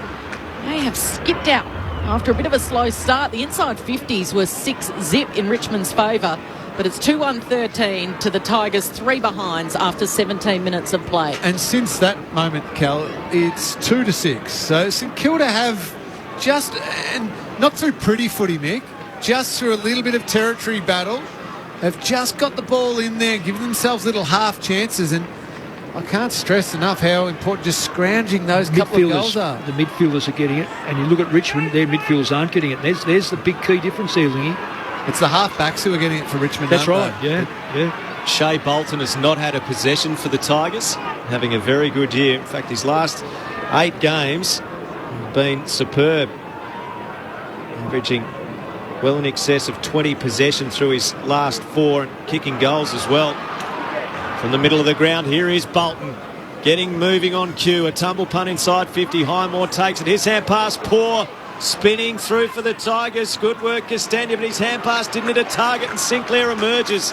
Kicks to half-back southern side. Ryder, a hand pass to Crouch. They're growing in confidence, the Saints. Off to Hill. Hill spins a 360, centre of the wing. Terrible kick around the wing. Hooley dives, couldn't mark, did gather, got it out the back. Baker's caught.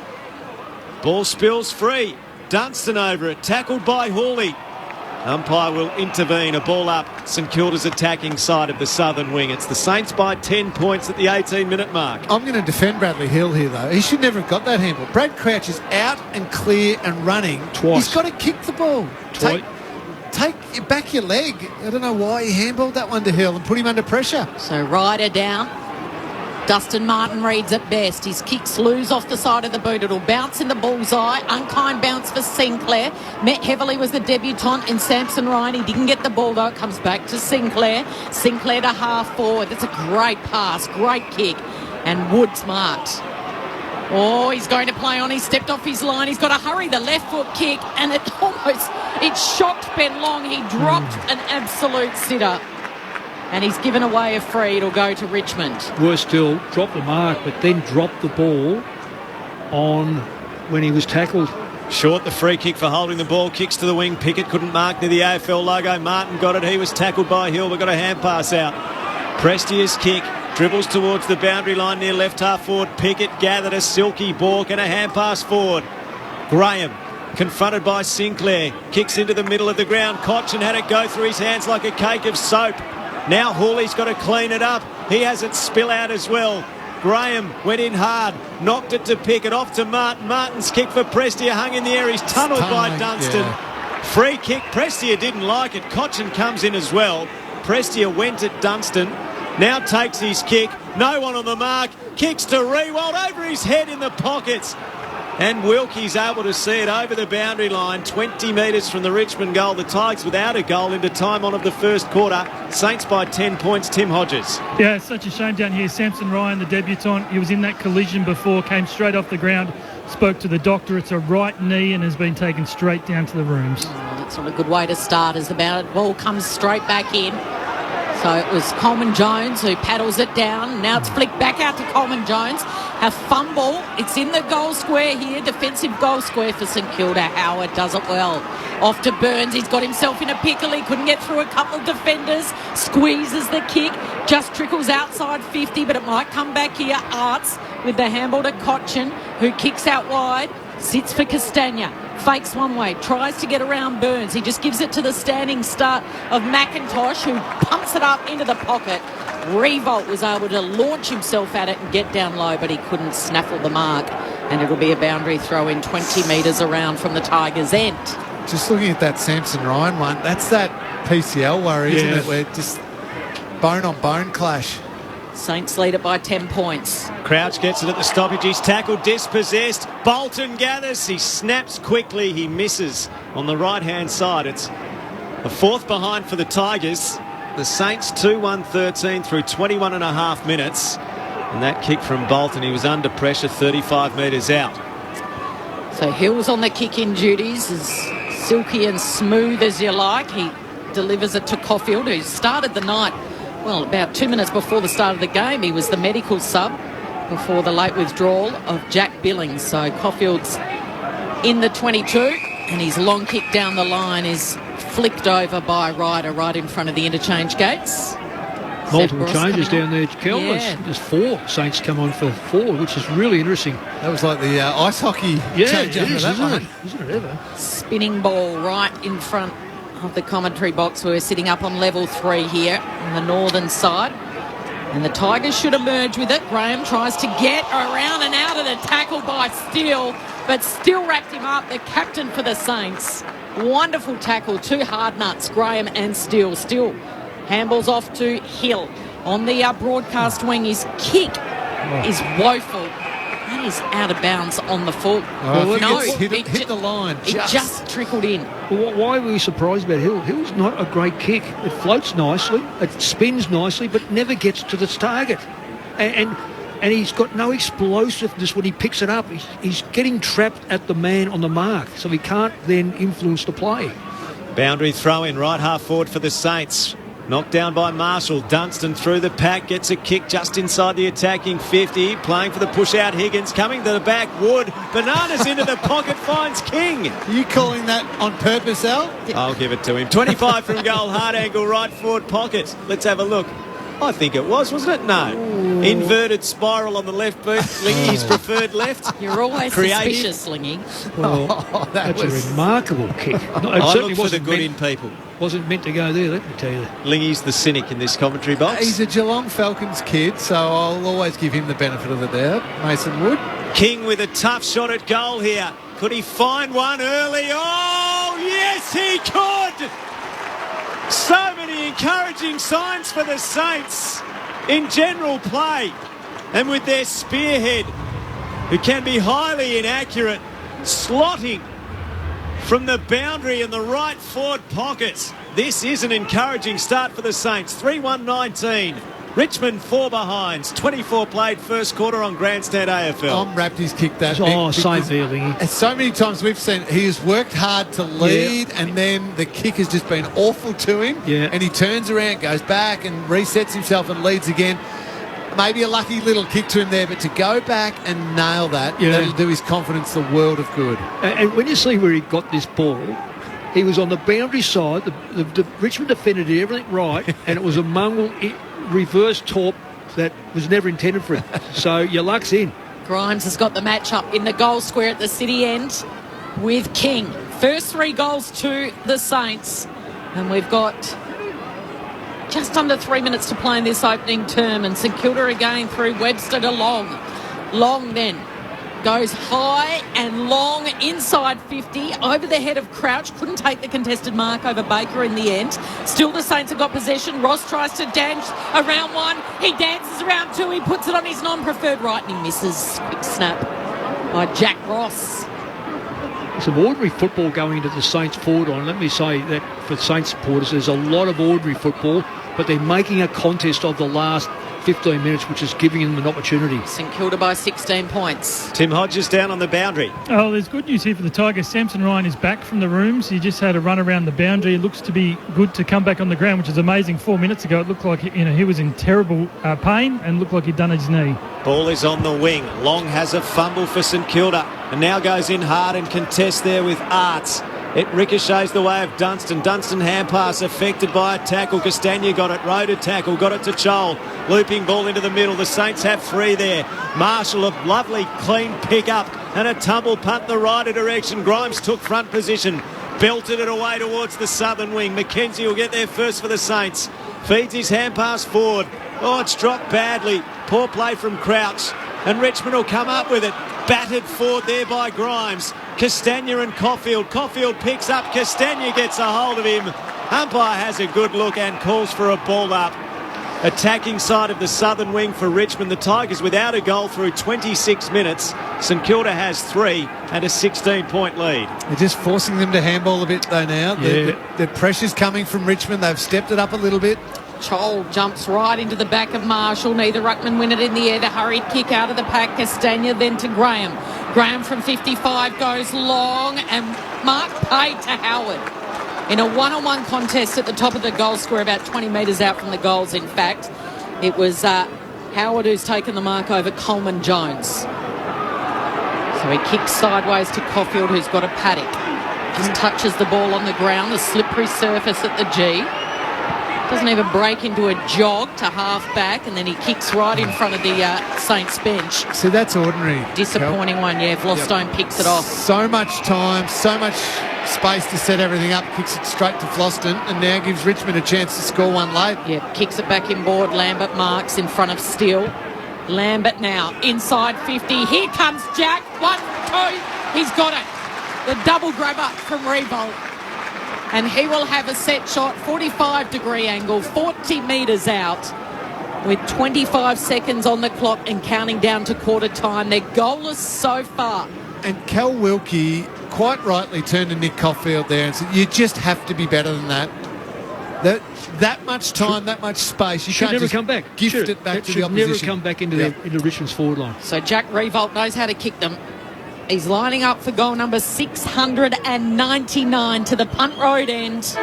The cheer squad end, he sends it on his way. I think the siren might have put him off then as he made connection.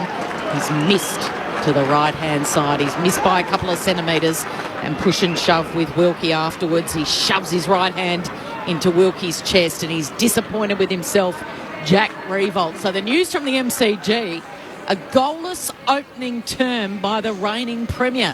5 behinds, Richmond, while St Kilda has kicked 3-2-20. So that is a lead of 15 points. The goals to Mackenzie, Higgins and King for St Kilda. 3-2-20, the Tigers, 5 behinds at the first change. First time this season that the Tigers have been goalless in the opening quarter, and that was after they dominated the early territorial battle. St Kilda with an encouraging start at the MCG, both these teams coming off the bye and looking for a positive back half of the year. Hope you're enjoying the coverage wherever you're taking it in around the country. 0437 774 774 is our number. If you'd like to send a text message to the commentary box, let us know your name and where you're taking in the coverage. Bill says Tigers are not in the black or the gold, but in the red.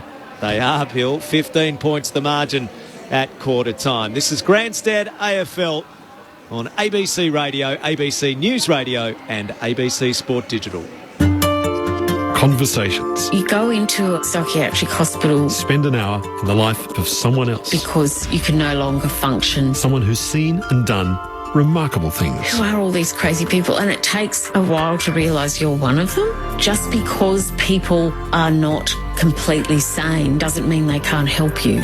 Hear the latest conversations weekday mornings from 11 on ABC Radio and follow on the ABC Listen app or wherever you get your podcasts. The 2021 AFL Premiership season on ABC Radio and on ABC Sport Digital.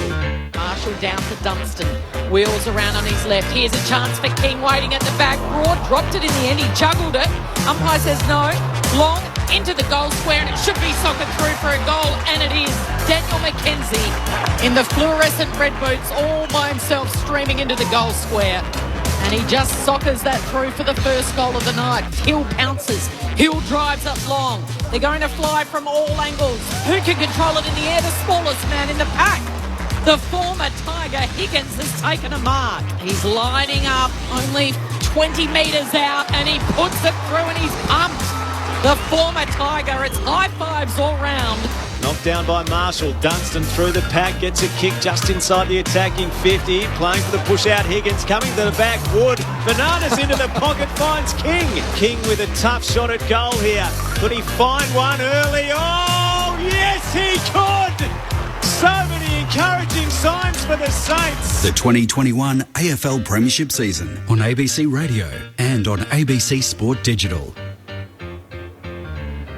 Grandstand AFL from the MCG and the Saints leading Richmond early here. It's quarter time, 3-2-20 the Saints. The Tigers with their first goalless first quarter of the season, the 5 behinds through that first term. Alistair Nicholson calling the action with Kelly Underwood, Mick Malthouse and Cameron Ling, your experts. Tim Hodges down on the boundary. Martin in Bondi says it annoys me that handoff to Short like that. It happened a couple of times in the first quarter where he had a shot at goal. Jaden Short. Martin says he missed twice. Go back and have your shot yourself. Hi guys, Rory in Reservoir. Love your commentary. So good to have footy back in Melbourne with crowds after a 3-week break. Hopefully Melbourne gets a good run at it for the rest of the season. Here, Rory, well said. 85% capacity likely to return next week. The Victorian government has confirmed, all going to plan. That'll be the case for matches in Melbourne from next week.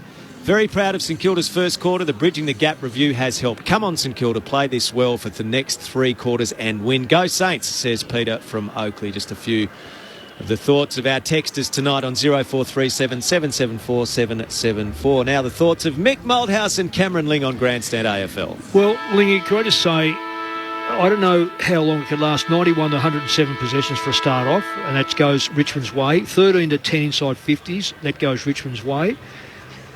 But contested possessions on a sticky night, the Saints are miles in front. 46-32. That gives me a hope if I'm a St Kilda supporter thinking, you know what, these boys are putting their body in a good position. Might be making a few errors, especially going forward inside that front 50. But the more you have a contested football on a night like this, the more you say, well, we're going to have a real crack at it. And interesting enough, there's one player out there tonight, I have no doubt he was on the cusp of being, he would be deleted at the end of this year, or delisted rather, and probably would have got a game had they not had these injuries. And he's been really good, and that's Dunstan. Luke Dunstan. He has been really strong, hard at the football. Not a massively great kick. Left foot, he should be better than that. But the thing is, he is in a real crack, and they're winning around the stoppages, 12-6. You win around the stoppages and you have more contested football, it gives you a chance in the game. And the good thing about St Kilda, and for the St Kilda fans listening, and Peter from Oakley and all those who just text in, is they've stripped it back to basics about how they've got themselves playing reasonable football. It wasn't pretty football in that first quarter. And as you said, at times Luke Dunstan won the ball and just smashed it forward, put his body in the right position, got it forward. Well, the challenge is to do that this quarter, and then quarter 3, and then quarter 4. Don't try anything special. They're not a skilled enough team playing against too good a team to think they're going to be millionaires on the outside. It's just going to come through hard work. Luke Dunstan's had the 6 contested possessions out of his 7. Jack Steele's led the way. He's had 5 contested possessions, 4 clearances.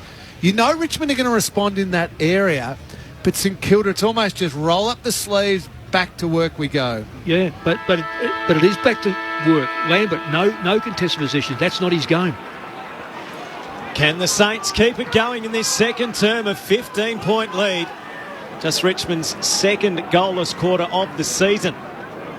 Second term underway. Ryder rises early on Chol. Knocked it down to Steele, who's been brilliant early. Tackled by Koch and ball dislodged. Burns couldn't win it.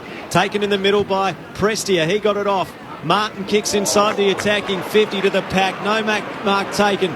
Fed out of the pack by Wilkie. Off to Howard.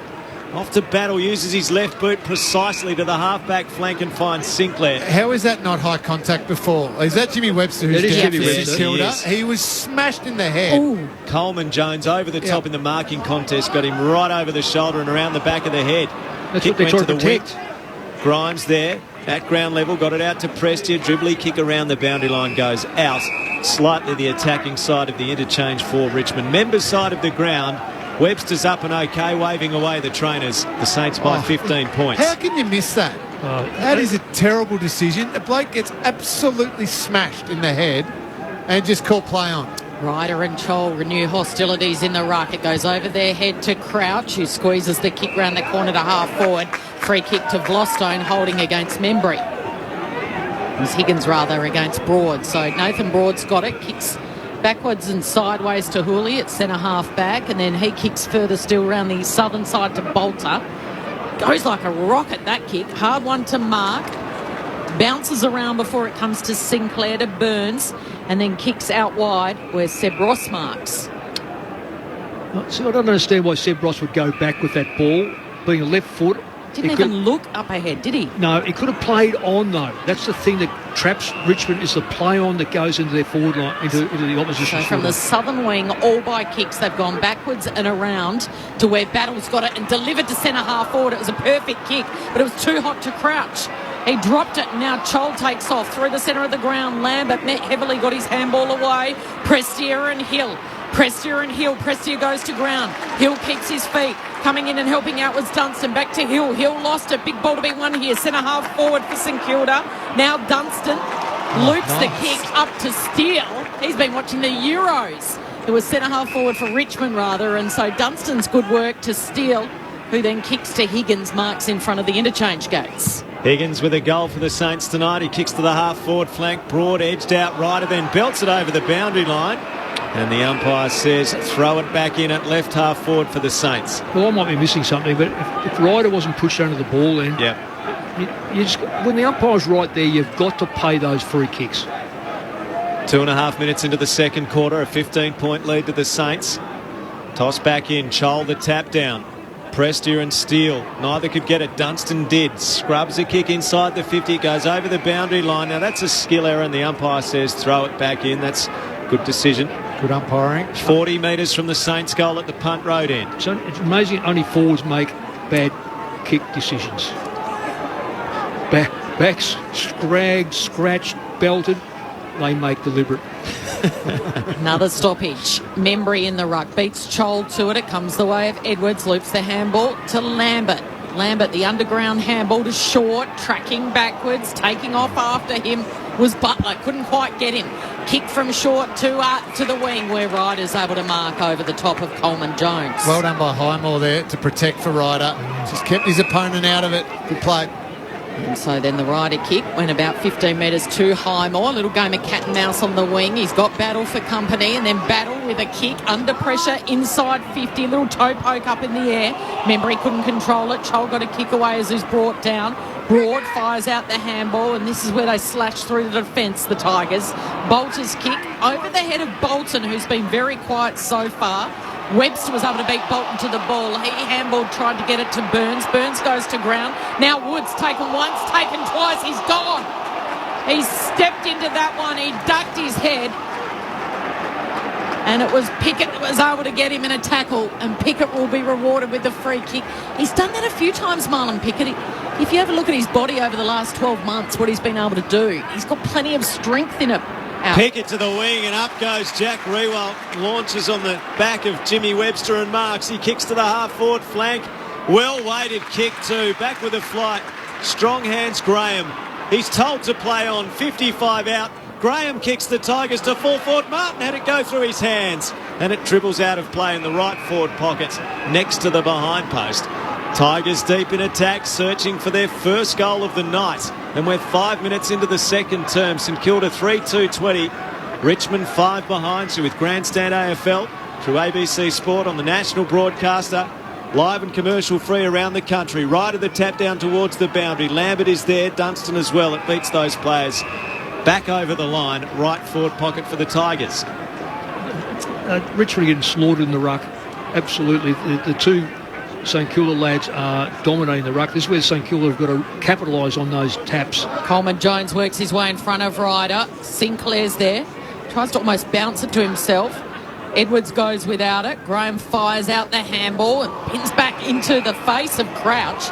And the umpire's seen something he doesn't like, which is over the shoulder. It'll be a free kick here for St Kilda. So I don't know why Hill hangs around the kicker when he's not a great kick. Get forward or get wide. Don't hang around the kicker. Dunstan's got the free kick right on that defensive 50 arc over the head of King. Was it a push? Umpire didn't blow his whistle. Broad back to Vlostone, right up against the interchange gates. Wobbly old kick.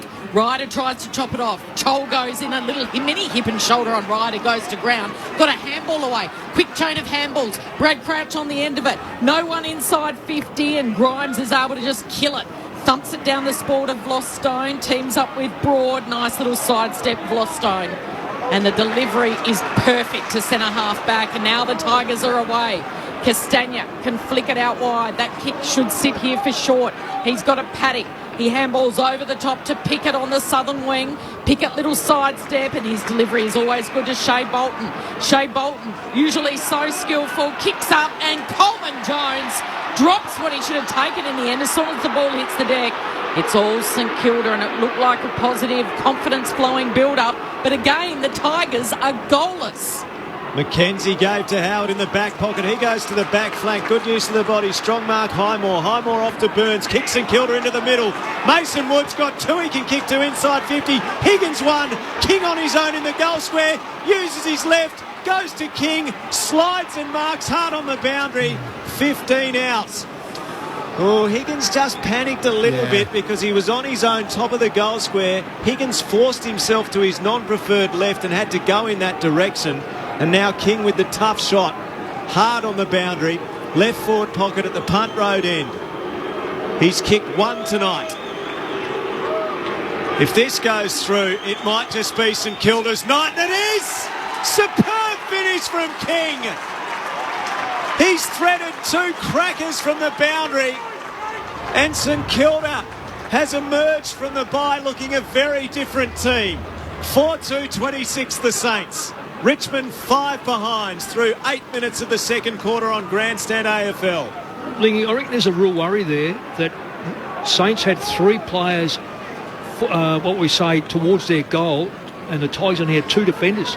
So someone's been trapped out haven't been able to get back or didn't push back hard enough. Well, it goes to show if you can create a good turnover against Richmond, a quick turnover, and then you're prepared to be brave with your ball use. It was the kick inside the middle to Mason Wood. It opened up the whole ground. You can catch Richmond out on turnover. Yeah, you've got to be brave because they're going to come at you with a wall of pressure, swarming pressure. If you get through that first wave, you can open them. Sydney did it. 4 goals to none, a 21-point lead at the 8-minute mark of the second term. So Saints win it out of the centre. Breaking was Crouch. High kick. Favours King. King off to Wood. Wood should roll it in on his left, and he's got it. He's got it. Oh, and it's on too, Cal, off the ball here. Oh, it is as well. Big time. So push and shove. It was a little anxious moment for Saints fans. Mason Wood didn't look confident on the left. Streaming in from 20 metres out, he's able to just squeeze it through. Nathan Broad and Jack Higgins were the two big ones in that. And it's 5 goals to zip. St Kilda 5-2-32. Richmond 5 behind. St Kilda by 27 points. That stemmed, Kingy, from a contest about Lingy 3 minutes earlier when Nathan Broad and Higgins contested the ball. Broad got it, and as he was getting up off the ground, Higgins got a big shove in the back from Broad, really rubbed his nose in it. So a bit of feeling out there. Yeah, well, you've definitely seen the replay. He went after Higgins there. Yeah, but Broad's attack on that football was un-Richmond-like, though. One hand up, not 2 hands, kept his body away from the ball. I don't know. He may have said something to him. Coleman Jones out of the middle. Lovely spin and takeaway. Prestia kicks towards the first game of Ryan. Can't quite hold the mark. Brilliant row from Lambert, who snaps towards goal. Martin one-handed. That's the kind of intervention that was required for Richmond. He was one-on-one, and Gary Ablett, senior-like, opposed to Webster, took the one-handed mark to the right of the goal square, 15 out. Should we be surprised, though, that Dusty Martin could just grab a moment and shift that momentum back to Richmond when it was all St Kilda? The Tigers were being dusted, and their star player Dusty Martin's had enough. With a moment of individual brilliance, he intervenes at a critical stage. Richmond's first goal comes at the 11-minute mark of the second quarter. The Saints 5-2-32, the Tigers 1-5-11. And that's where if you're going to beat them, you just have to be so good in so many moments. Just a couple of the centre clearance, first of all, outstanding. Kane Lambert, clean at ground level, just gets the kick forward. And then the class of Dusty Martin. It's been so much St Kilda, they've been doing so much right. But while you've got that momentum, you have to keep going with it. Don't let Richmond back into the game at all if you're going to knock them off. And if you see the mark taken, he knows that, and Webster straight away goes defensive instead of attack. If he had launched himself with that ball gets punched away. What he did, he stood back and watched Martin use his arm on him. Marshall in the ruck easily beats Coleman Jones. Down to Dunstan, to Crouch. Crouch then pumps it inside 50. Charging out was Membry. Player in front was Battle. Good handball by Higgins. Off to Long in the pocket. Got rid of Hooley. Dances around a second. And then he's able to curl it through for a behind. Wow, that was exciting. A burst of energy from Ben Long in the left forward pocket at the punt road end. That would have been some sort of goal. It did not bounce the way he wanted.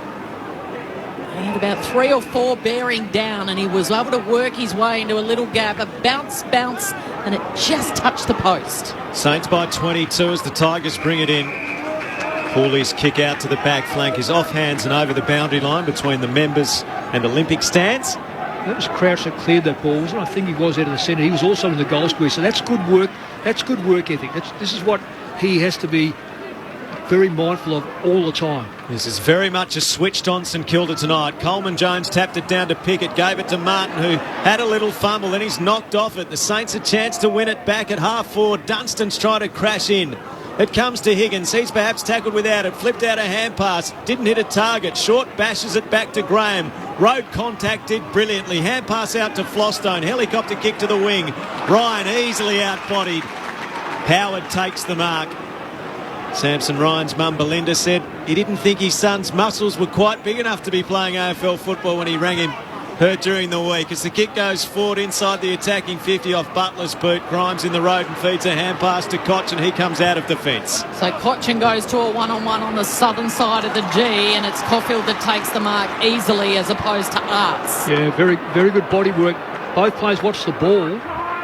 Arts took front position, never had control. Caulfield backwards to Wilkie, sideways to Webster, and now they've brought it down around the northern side. All by foot. Oh, Mackenzie's got himself in a pickle. He took the mark, he stepped off his line, and the man on the mark, unfortunately for him, was Dusty. And he wrapped him up in a bear hug. He's wrenched the ball clear. He's taken off and he kicks to half forward, and marking is Castagna. Tigers sniff something here. Can they get back-to-back goals? Get themselves back in the contest? Castagna's just going to pop it up and ask them to run and fly. Revolt couldn't get a clear launch at it. Dunstan handballs backwards to Sinclair. And now Steele, the skipper, with that steely resolve. He kicks towards Membry, who outmarks Bolter on the broadcast wing.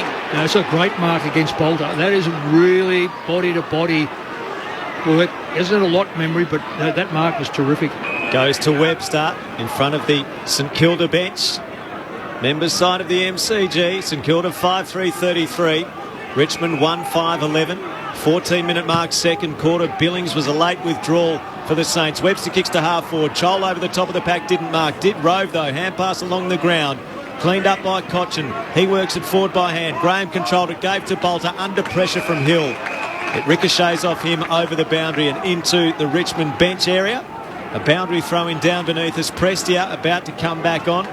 Returning tonight from the hamstring injury, Bolton awaits his chance to get back on the ground. So midway through the second term, it's the Saints by 22 points. Tigers have only got one goal to their name. Boundary throw-in in front of the Tigers bench, and the Tigers clear it. Edwards handballs off to Pickett. Pickett to a one-on-one right on the arc. It's the debutant Samson Ryan and also Howard over Ryan's head. Great pick-up by Arts. Handballs off to Castagna, sidestep to Martin. Martin's brought down. Brilliant tackle down there by Highmore, I think it was, for the Saints. Now a loose ball. They set upon Steele. Little worrying, just a sign there. About 4 St Kilda midfielders all got left back at this stoppage on the wing.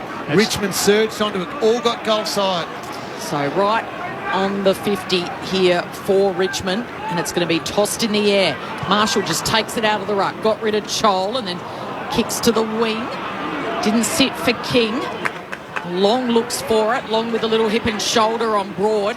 Able to keep it in right in front of the interchange gates. Baker, tackle. Oh, not gone. That was a nice tackle. Great tackle. Applied by his former teammate Butler. Where's the reward for a tackler who does everything right? Make sure he doesn't get him in the head. So didn't go out of bounds. Instead, it's tossed in the air right in front of the benches. Cochin with some good work and then dribbles it out into space. Mackenzie's there for the Saints. He has a nice little sidestep, throws it on his left red boot, and Bolter sits, flies, misses, drops what he should have taken in the end. Long goes to ground, played for the shove in the back. Little toe poke from Hawley. In danger. And was kicking in danger. So it'll be a free kick to the Tigers, and they're off out through the centre of the ground. Short pass came the way of Martin. Martin on the edge of the centre square behind the AFL logo. Hawley took the advantage and moved it to him. Martin played on, tackle from behind, scrubbed a kick to the wing. Pickett off to Baker, dumped as he kicked by Battle downfield. It was going to be an intercept opportunity for St Kilda instead of downfield. Free kick, Graham of the Tigers at right half forward members side. He's 70 from goal. Rewalt leads to the pocket. That's ignored. He goes laterally. Baker takes the mark for the Tigers. He looks backwards. Bolter's on his own on the edge of the centre square, but Baker's going to be more decisive with his kick. Rewalt's a deep target. Howard flies and belts it away. Crouch attempts to rove. Prestia beat him to it. Gave it to Arts. He's barrelled by Caulfield. Hill picks up. Tackle dispossessed. Arts goes again. Kicks through the pack. Sinclair in the road for St Kilda. Off to Wilkie. Off to Highmore. Bananas to the back flank. Baker and Battle. Baker nudged off it. It gets to the back. Big bump. McIntosh got Butler out of the road. Then he sockers it forward.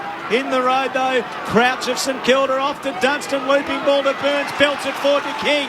King then throws it on the boot. It was a great smother down there from Bolter. Still they go, the Saints, onto Butler it was, and he toe pokes it into the forward pocket and a fumble from Membry.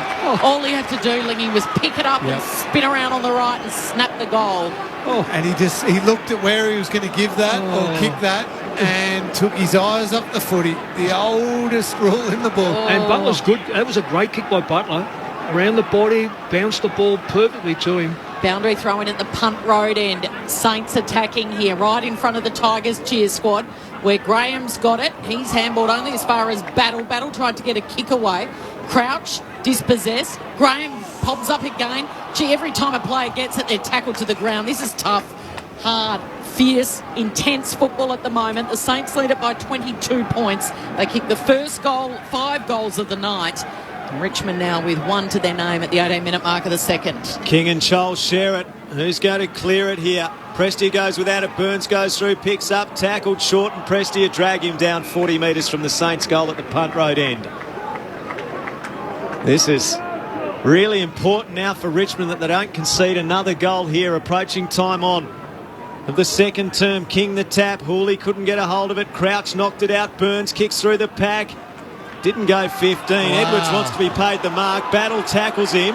Umpire watches and says mine, and I think there was lenience shown there on the basis that Edwards clearly thought he had marked the ball. Well, I had two, Al. I've seen ones paid that have been shorter than that. Yeah, half of that, Lee.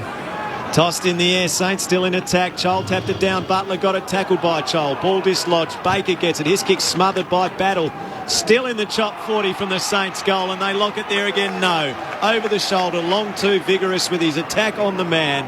Free kick short, and he can clear. One player inside 50 for Richmond up the other end, and it's Dustin Martin. The kick from short wasn't great. It's going to put Bolter under enormous pressure. He had to really get on his bike, get back, track the ball before it went out of bounds, and he does, and he delivers to Broad by foot. Broad then short, barely the required distance to Grimes. Loaded up on this side of the ground. Sorry, Mick. If Richmond can get the switch. Yeah, they've got it. They've certainly got players. I heard you, Lingy. They've got the switch short. Outside of the boot again. It was a terrible kick, but Lambert's able to gather and then kick to Coleman Jones, who marks in front of Hill. They've got the numbers if he goes on with it. He's marked right in front of the couple of benches in front of us on the commentary box. He holds up. He assesses the options and then he delivers basically straight down the throat of Marshall. Dropped the mark in the end. Edwards read it best off his hands. Handballs to Baker. High ball. Martin was there. Tracking back. Caulfield has been impressive tonight and takes the relieving defensive mark. Caulfield came into the team when Billings was a late withdrawal, and Leo Conley from Moe on debut on the bench, the medical sub for the Saints. Saints bring it out of defence. Ross goes to the back flank. Highmore takes the mark. He's been okay too, young player. Highmore, southern side of the MCG. Kicks to the centre of the wing.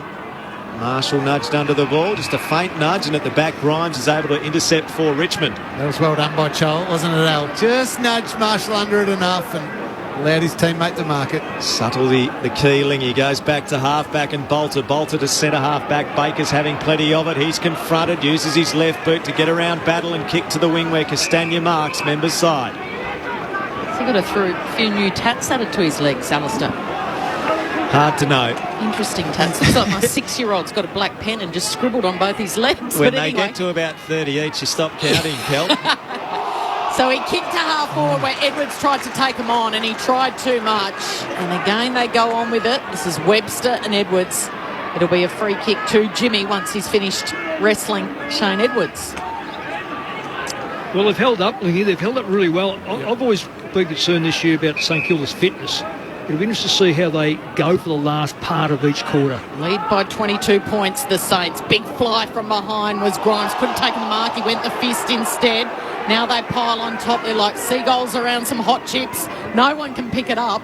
Mackenzie and up and under. Vlostone launched himself. He was collected in the ribs as he tried to thump the ball and he missed everything, and now out of bounds on the full off the boot of a Saint. Seagulls around hot chips, or Cameron Ling around Nanette Malthouse's hot soup. Oh, beautiful. Capsicum, not much difference really, peanut is there? butter, a little bit of chilli. Superb.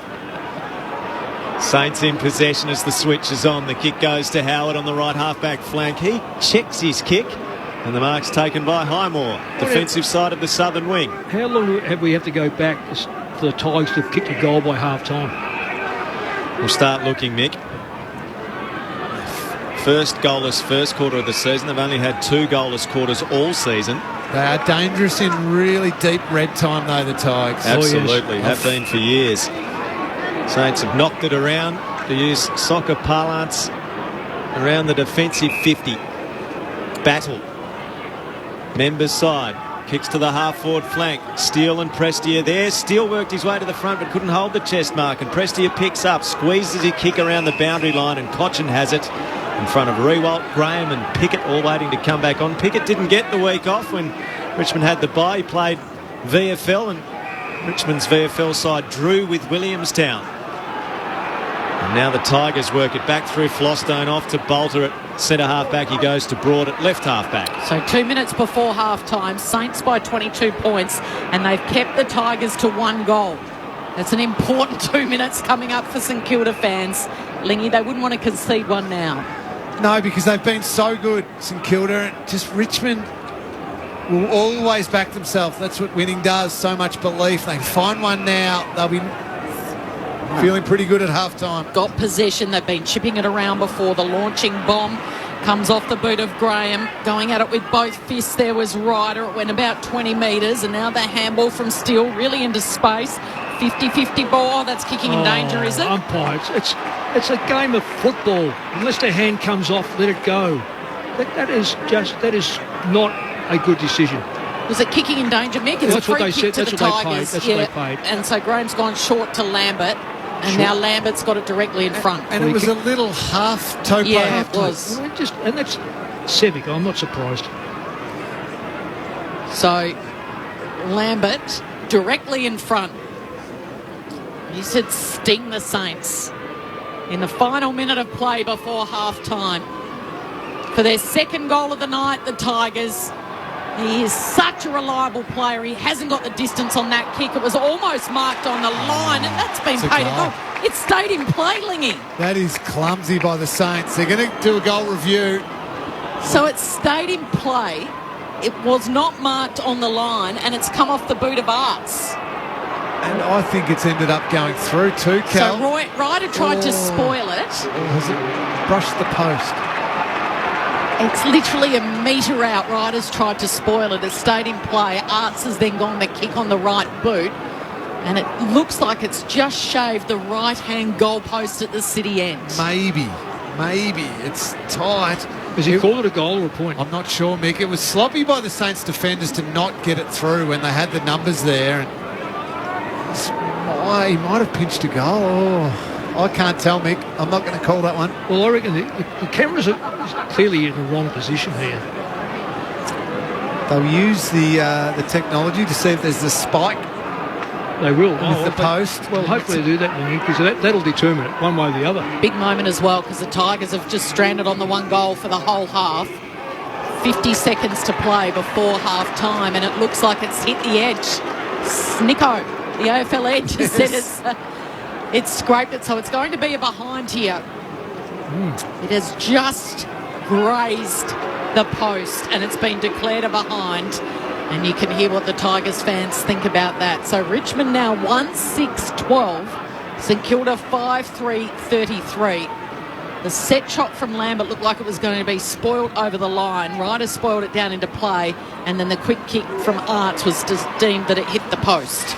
Saints get it to the back flank from the kick in. Steele's hand pass to King, being harassed, being held. And a free kick. Now the ump just thought for a second it might be playing to advantage. That's good umpire. Ball was intercepted by short umpire. Just watched. Didn't blow advantage. Watched to see if there was an advantage, and now brings it back to Steele. Steele at left half back. It shouldn't be Steele's ball. It's Max King who the free kick should have gone to. Yeah, absolutely right, Kingy. So Steele's been able to gain an extra couple of Dream Team points there. Kicks to the wing off hands over the boundary line. I've done this on the fly, Mick, but I think I've done it thoroughly enough. The last time Richmond had only kicked a goal to half-time was 2017 against St Kilda. Round 16, when they were beaten by 67 points. Still went on to win the premiership. From the stoppage, ricochets off Higgins.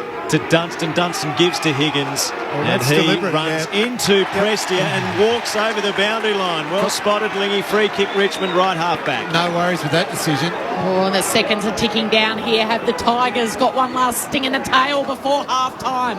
The kick goes to the attacking end of the wing, and it's Lambert that's got it. He handballs backwards to Prestia.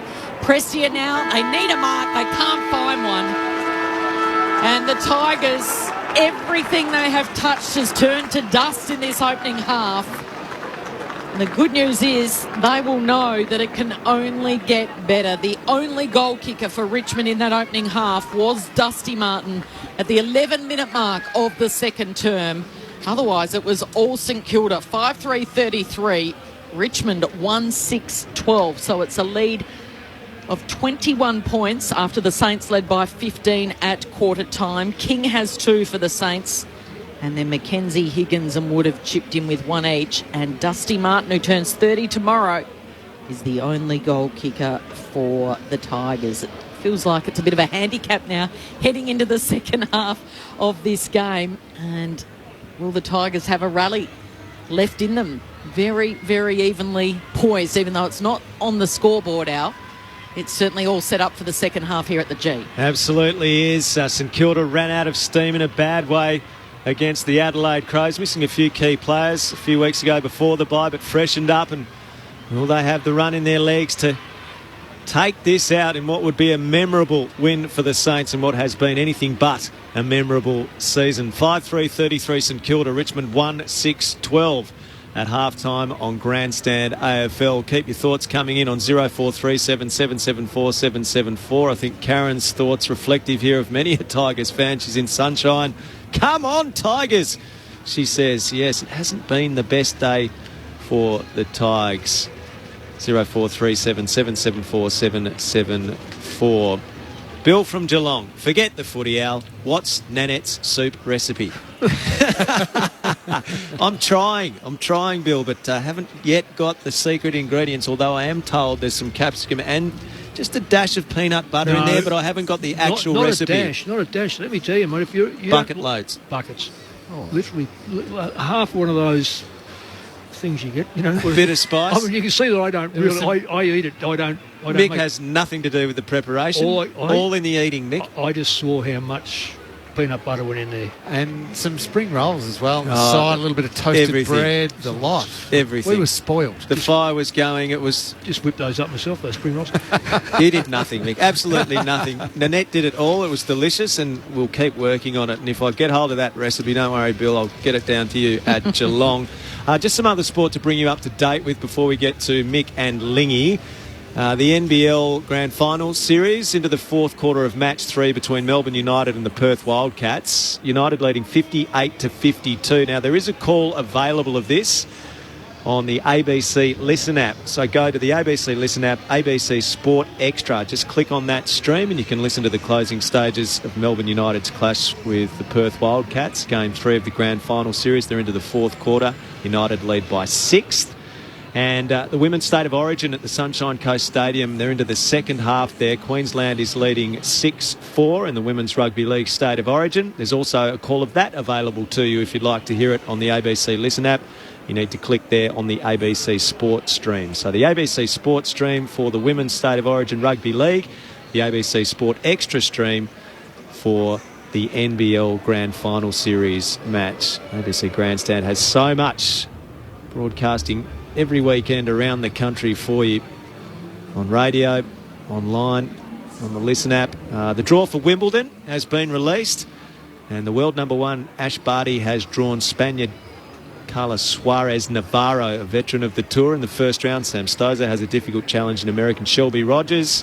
2019 champion and world number 2 Simona Halep withdrew with a calf injury, so she won't be taking place. In the men's draw, Roger Federer and Novak Djokovic are in opposite halves of the draw, meaning they could meet in what would be a dream final, with Novak looking to join Fed on 20 Grand Slam singles titles. Federer meets French veteran Adrien Manarignon in the first round, and beyond that there's the potential of a quarter-final against Russian Daniil Medvedev. Nick Kyrgios faces the 25th seed Frenchman Hugo Humbert in the opening round. They met at the Australian Open when Kyrgios won that epic match in 5. And the 15th seed, Alex Demonor, confronts American Sebastian Corda. Queenslander John Millman has a tough opponent first up in Spaniard world number 10, Roberto Bautista Agut. So that's what's happening at Wimbledon, coming off the French.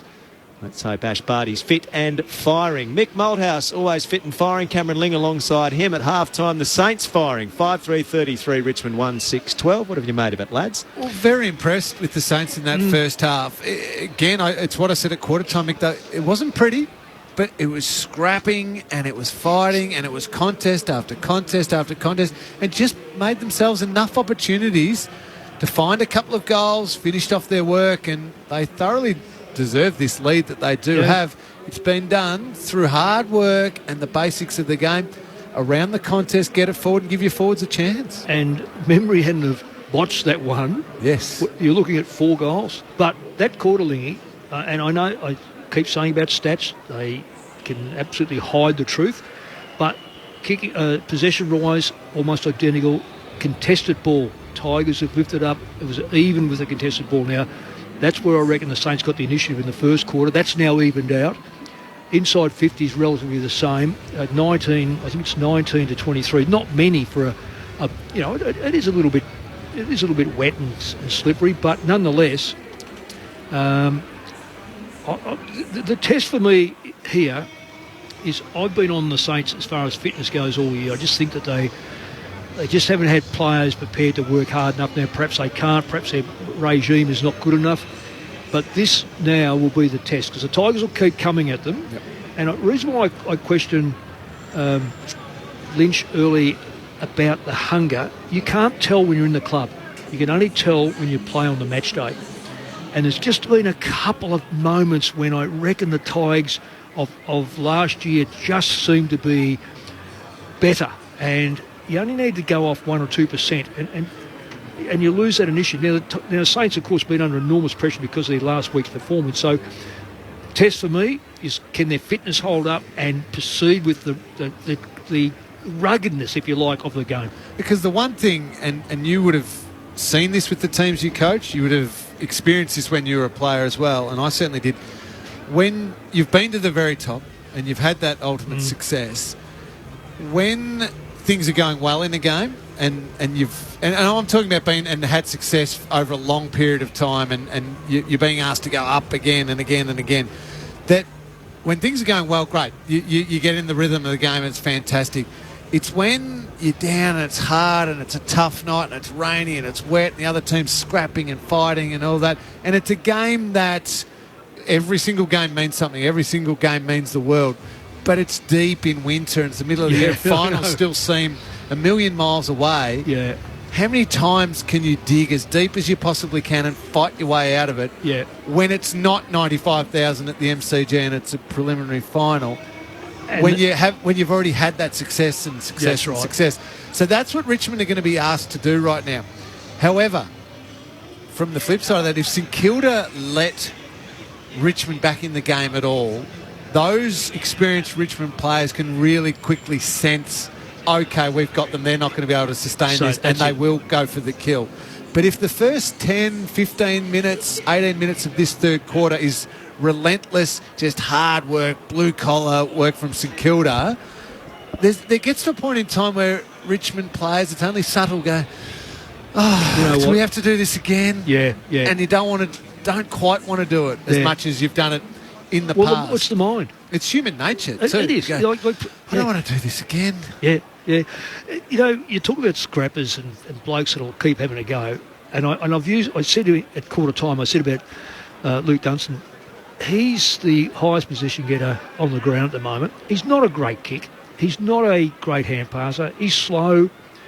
But you want players to have a crack. He's had 12 contested possessions. He's had 17 disposals, so well and truly over half of those have come from really tough football. He's had 1 mark. He's had 6 clearances. He's gone in 4 times out of 19 inside 50. Now, you're not going to get a lot from the 4 times going in, but even if he puts it in there and there's a contest, and I reckon Long's down there for one reason. Yep. Because he's just a scrapper. And he'll have a crack. I like the way he goes about it. Now, he gives away some dopey free kicks from time to time, but you know that when he's around, he's got he's just going to have it, keep going at you all the time. Now, if we throw him in, we know that Steele's going to jump into it. We know that some of the kids, Sinclair in the half-back line, and the two ruckmen. Paddy Ryder doesn't know any other way but having a crack. So you're right. Some of these blokes might be able to hang in there. I like the fact Brett Ratton's put Luke Dunstan in a situation to succeed as well. Yeah. Saying, be at the ruckman's feet. It's a wet night. It's going to be there. Use your strengths. We don't need you being the one trying to get 35 touches on the outside. Yeah. Fight and scrap your way. Now, Richmond, on the other hand, you look at their leading possession winners, and it's weighted very heavily to their half-backs and creating the turnover and getting it back. But they're not getting any fluent play from that going at the moment. Through the middle of the ground, Trent Cotchin just trying to find his... So he's only had the 10 disposals. Dusty's only had the 9. Edwards the 10. Shea Bolton's only had the 3.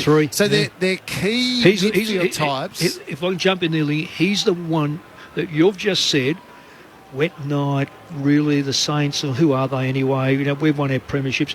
He is a classical case of what you're talking about is, look, if it comes to me, I'll show my magic, but if I have to work for it, he doesn't say that, but that's what happens. And from a Richmond coaching perspective, if you can get him going for 5-10 minutes of this third quarter, he's the type of one who can get everybody else going in his team going, oh, okay, yeah, we can do this. Yeah. So that's, I reckon, Damien Hardwick goes down and the assistant coaches target those few key players that could be barometers for the rest of this Richmond team in the second half. Half-time at the MCG and the Saints in a good spot. 5-3-33. Richmond 1-6-12. It's getting tight in Game 3 of the Grand Final Series in the NBL. Melbourne United 68 leading the Perth Wildcats 64. If you want to duck away from the footy just while we've got half-time and the news coming up on Grandstand AFL, we do have a call of that NBL Grand Final Series match available via the ABC Listen app. Download it to your phone. Go to the ABC Sport Extra button and... Perth leading that best of 5 series. So Melbourne leading that best of 5 series 2-0 at the moment. So if Melbourne can win this, that'll be it. So 68-64. And that's unfolding via the ABC Sport Extra Stream button on the ABC Listen app at the moment if you want to take in the closing stages of that. We'll be back with the second half shortly at the MCG. It's the Saints by 21 points over the Tigers. Let's go to the news.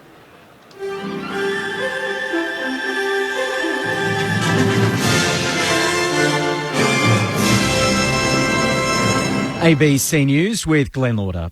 The National Retailers Association says the New South Wales and the federal governments need to consider assistance measures for retailers affected by a 7-day lockdown in Sydney. From midnight, anyone who lives or whose usual place of work is in the city of Sydney, Wallara, Waverley or Randwick local government areas can't leave home except for essential reasons. They include grocery shopping, medical care, exercise or essential work. Retailers Association CEO Dominique Lamb says it could cost retailers $750 million. This is a pinnacle time for our retail calendar in the sense that it is mid-season sales. It's also school holidays. So often we see quite an increase in spending around this time, especially in some of these locations. The Federal Health Minister Greg Hunt says the Commonwealth would provide hundreds of millions of dollars to fund a new quarantine facility in Western Australia. The federal government's proposed building such a centre on Commonwealth land at Perth Airport or Jandakot Airport. He says if it struck an agreement with the McGowan government, the Commonwealth would cover the construction costs and the state would operate the centre. Mr Hunt says ideally it would be a 1,000-bed centre. It's a very constructive, well-intentioned offer, and it's based on what we've already done in the Northern Territory and what we've agreed to do in Victoria with the Victorian government. Russia's reported more than 20,000 new cases today, including almost 8,000 in the capital, Moscow. It takes the official national tally since the pandemic began to almost 5.5 million. The government's coronavirus task force says 601 people died of coronavirus-linked causes in the past 24 hours. Authorities are calling for people to get vaccinated, with warnings that some workplaces won't allow staff on site if they refuse a vaccine. More bodies are being recovered from the rubble of the collapsed apartment block in Surfside, Miami, with around 100 people still unaccounted for after half of it collapsed. Greg Jennett reports from the scene in Miami. There's certainly an acceleration in the search operation, though. It now has a mechanical intensity with those excavators now picking away the rubble as carefully as they can. It's not just humans tiptoeing over the pile of rubble here at Collins Avenue. So once they've satisfied themselves that they need to make the difficult call about moving from search to recovery, then they will do that probably in 24 to 48 hours from now. And then after that comes the other difficult question: what actually caused all of this? The Deputy Prime Minister, Barnaby Joyce, says claims made against him under parliamentary privilege by a West Australian Labor MP are untrue. Jackie Jarvis alleged in State Parliament that she was told in 2014 Mr Joyce had a history of groping women. Ms Jarvis claims she was advised at the time, when she was the WA winner of the Rural Women's Award, to be wary. In response, Mr Joyce has issued a statement saying Ms Jarvis's comments are spurious, defamatory and untrue. He's invited her to make the comments outside Parliament without the protection of privilege. The businessman Clive Palmer has been ordered to repay more than $100 million that his flagship company received from the collapsed Queensland Nickel. Jessica Stewart reports. Mr Palmer's Townsville refinery went into liquidation in 2016 with more than 800 employees losing their jobs. It also sparked lengthy legal action in the Supreme Court over unpaid debts and taxpayer-funded workers' entitlements. Mr Palmer eventually struck a deal with liquidators to settle most of a $200 million lawsuit. But the Court of Appeal has now overturned part of the ruling, deeming Mr Palmer had personally authorised a $100 million loan from Queensland Nickel to mineralogy, and the funds should be handed back. And a part of Rome's ancient Colosseum, never seen by the general public, will open to tourists for the first time today. With the story, here's Catherine McGann. Work on the underground sections of the 2,000-year-old gladiatorial amphitheatre has taken 2 years and was sponsored by an Italian fashion group. The labyrinth that lies below the arena was an intricate system of passageways, cages and rooms where prisoners, animals and gladiators waited to enter the arena.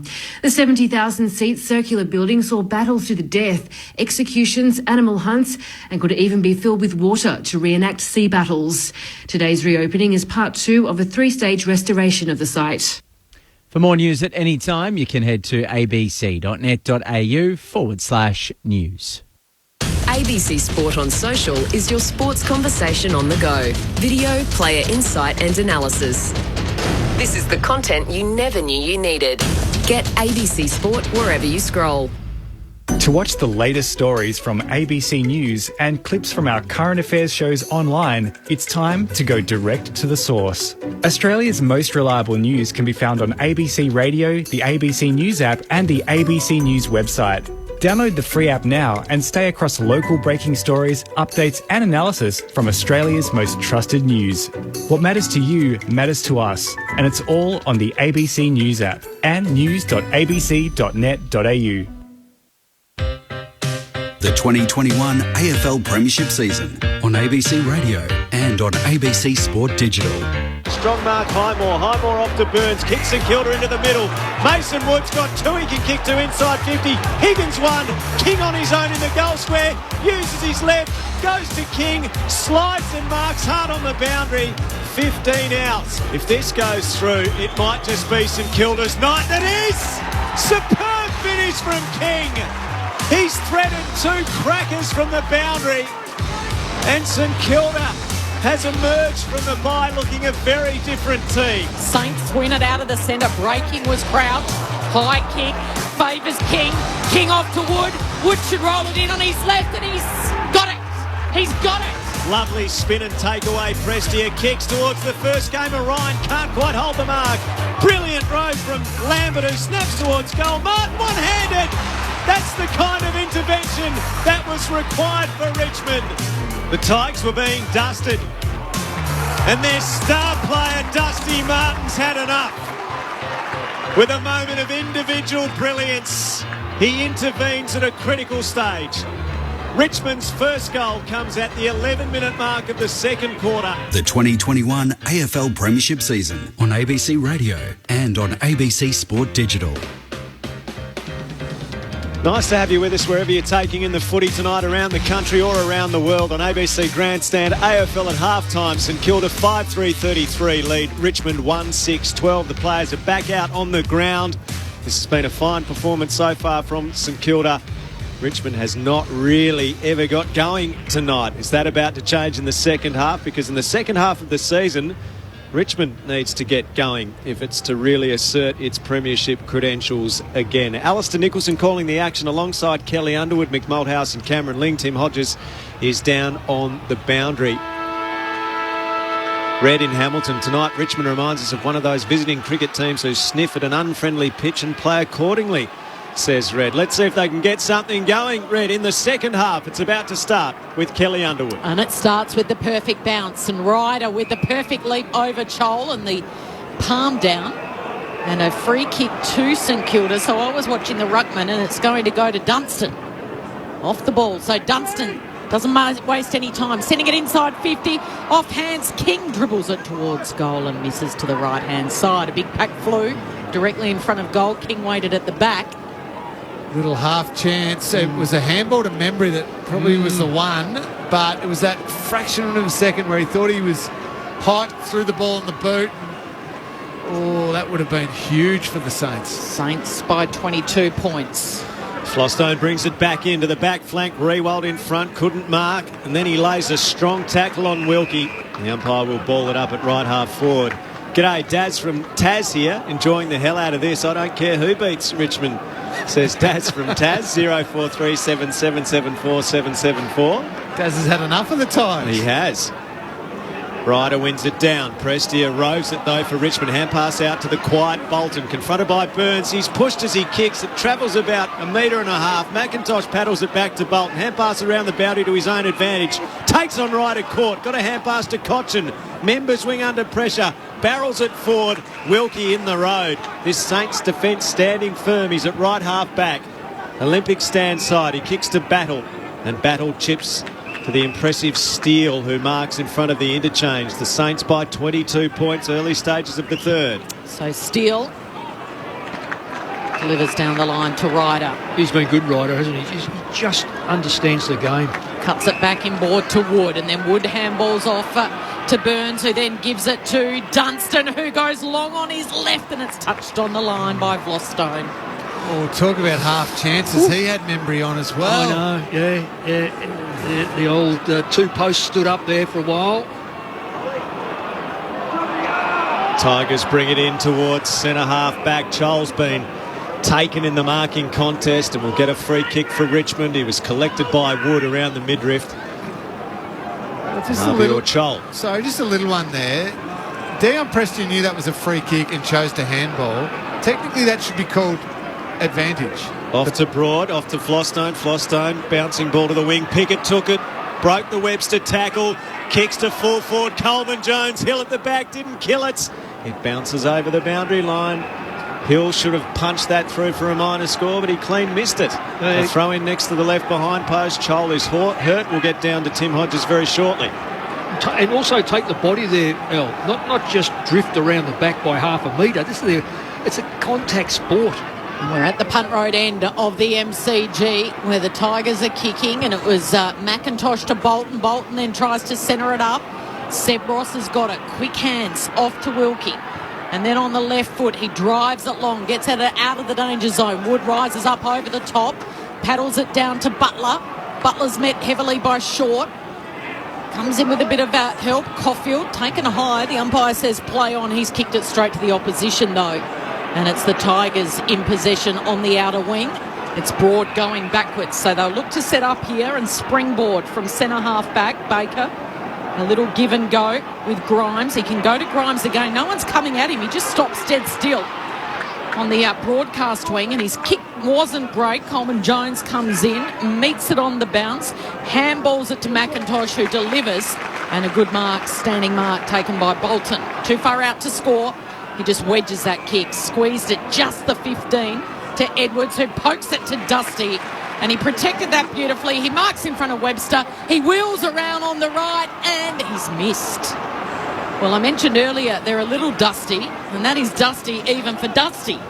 Missing from 40 out on the run. Yeah. They're just letting Bolton get into the game. He's already had 5 disposals this quarter, letting a couple of easier possessions, and a crucial miss for Dusty. Saints by 22. Howard brings it back in. King up, can't mark. Front and centre rove by Baker of Richmond. Off to Cochin. Cochin uses his left and sprays it. Out of bounds on the full. Right half back, a free kick for Battle of St Kilda. Tim Hodges downstairs. Just an update, Al. Marbio Chol came off the ground. He looks like he's got a badly snapped little finger. The doctor has taken him down to the rooms. He's come up and got some more gear, the doctor, to go down, and Ryan Mansell is just waiting to be told if he gets to warm up to maybe come back on the ground, but he was in a hell of a lot of pain. Not good news for the Tigers. Hill off half back. Casual kick along the ground. Sinclair makes it good. Bullets his kick to the wing. Dunstan back with a flight. Backpedaling takes the mark. He's been impressive. Kicks to half forward. Marshall edged out Broad. Broad, though, just got a hand in and saw it over the boundary line. Expertly defended there against the bigger opponent. Mick, you don't need to say anything. Brad Hill just kicked the footy. He's got to stop being the designated kicker. Well, he demands it. You said before that why the hand pass to him, because he screams out, I want the ball, want the ball. He gives the ball up all the time, Kel. Saints by 22. It's at right half forward, a throw in. Ryder knocked it down. Dunstan squeezed it out towards Steele inside 50. He sockers it forward. Picked up by Wood, off to Higgins. In tight, hand pass to Steele. Squaring ball. Lambert had it go through his hands. Here's Hill. Tackled. Got it out the back to Burns. Hand pass was over the head of Dunstan. Coming the other way. Pickett attacked it. Did superbly. Tackled. Got a hand pass out. Pinched by Burns. His hand pass no good.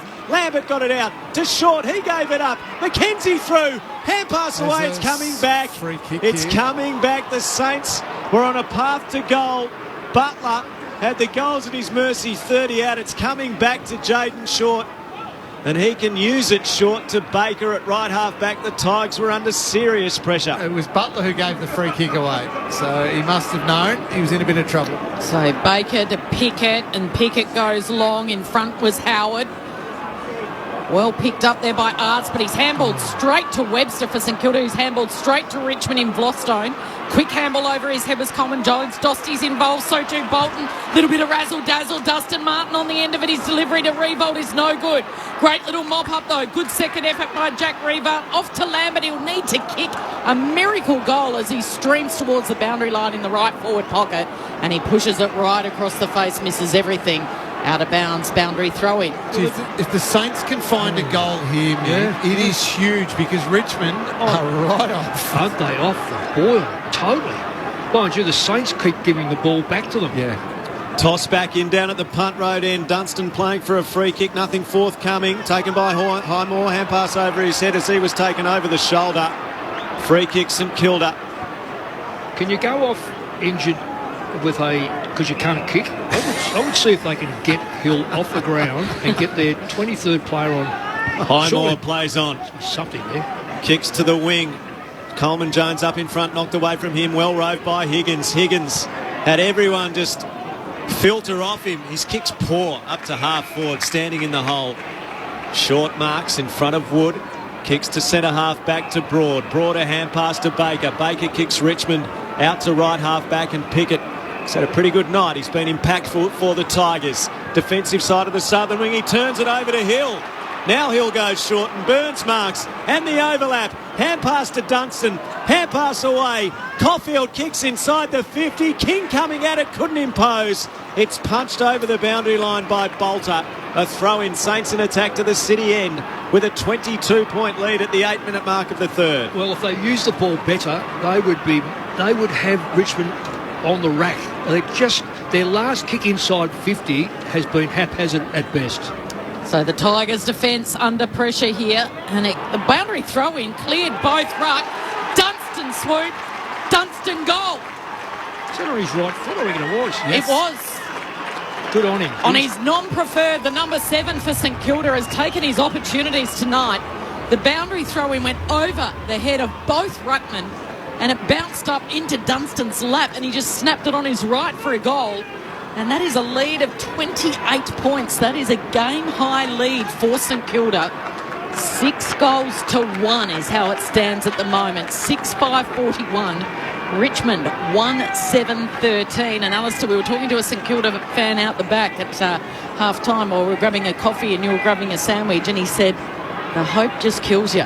This is going to be a very, very long quarter and a half, Cameron Lee. Well, it felt like it to start this quarter. It was half chance after half chance they missed, but that is an outstanding finish from Luke Dunstan. What about Lingy? You're a stoppage person. All the Tigers, all their noses were in the trough. Yep. Out of the middle, Dusty's there, but he can't win it. Coleman Jones did. Followed up his ruck work. Got it to McIntosh. Hand pass to Graham, who's been good for the Tigers. Off to Hooley. Little curler around the wing, marked by McIntosh. Goes for a scoot in the blue boots, and he kicks to the half-forward flank, but playing in front. Caulfield intercepts in front of Castagna at right half-back for St Kilda. 10 minutes into this game, it looked like Richmond would win by 10 goals minimum. St Kilda's turnaround has been superb. Kick to the wing. King opposed to Coleman Jones. No mark there. Higgins and Baker jostle. It spills to Steele. He was strong. Got it to Higgins. Slid a hand pass out along the ground. McKenzie, though, turns it over. Kicked it straight to Broad at left half back. He goes to Flostone in the corridor inside defensive 50. Well done, Butler, there to get on to the man on the mark, to be the man on the mark, and just force Floston to go slow and create this contest down the line. Yeah, it's a 2-on-1 contest. The Tigers with the numbers, and Baker does well. Baker's kick towards McIntosh. McIntosh is even up to the task. A little toe poke. He thought it was to his own advantage. In the end, he had to slide in and tackle Crouch, and he took him high. Yeah, high contact, the fend-off. So it'll be a free kick for St Kilda. Richmond. Richmond. Yeah, it was too high on McIntosh. Yeah, sorry, Kel. So Brad Crouch, the fend-off on McIntosh, got him high, and they called advantage. Rolled inside 50. Revolt couldn't get near it or create anything, so it'll be a boundary throw-in. It's been an off night for Jack so far. He's goalless up the other end. Ben King has 2 for the Saints. Spinning ball back in play.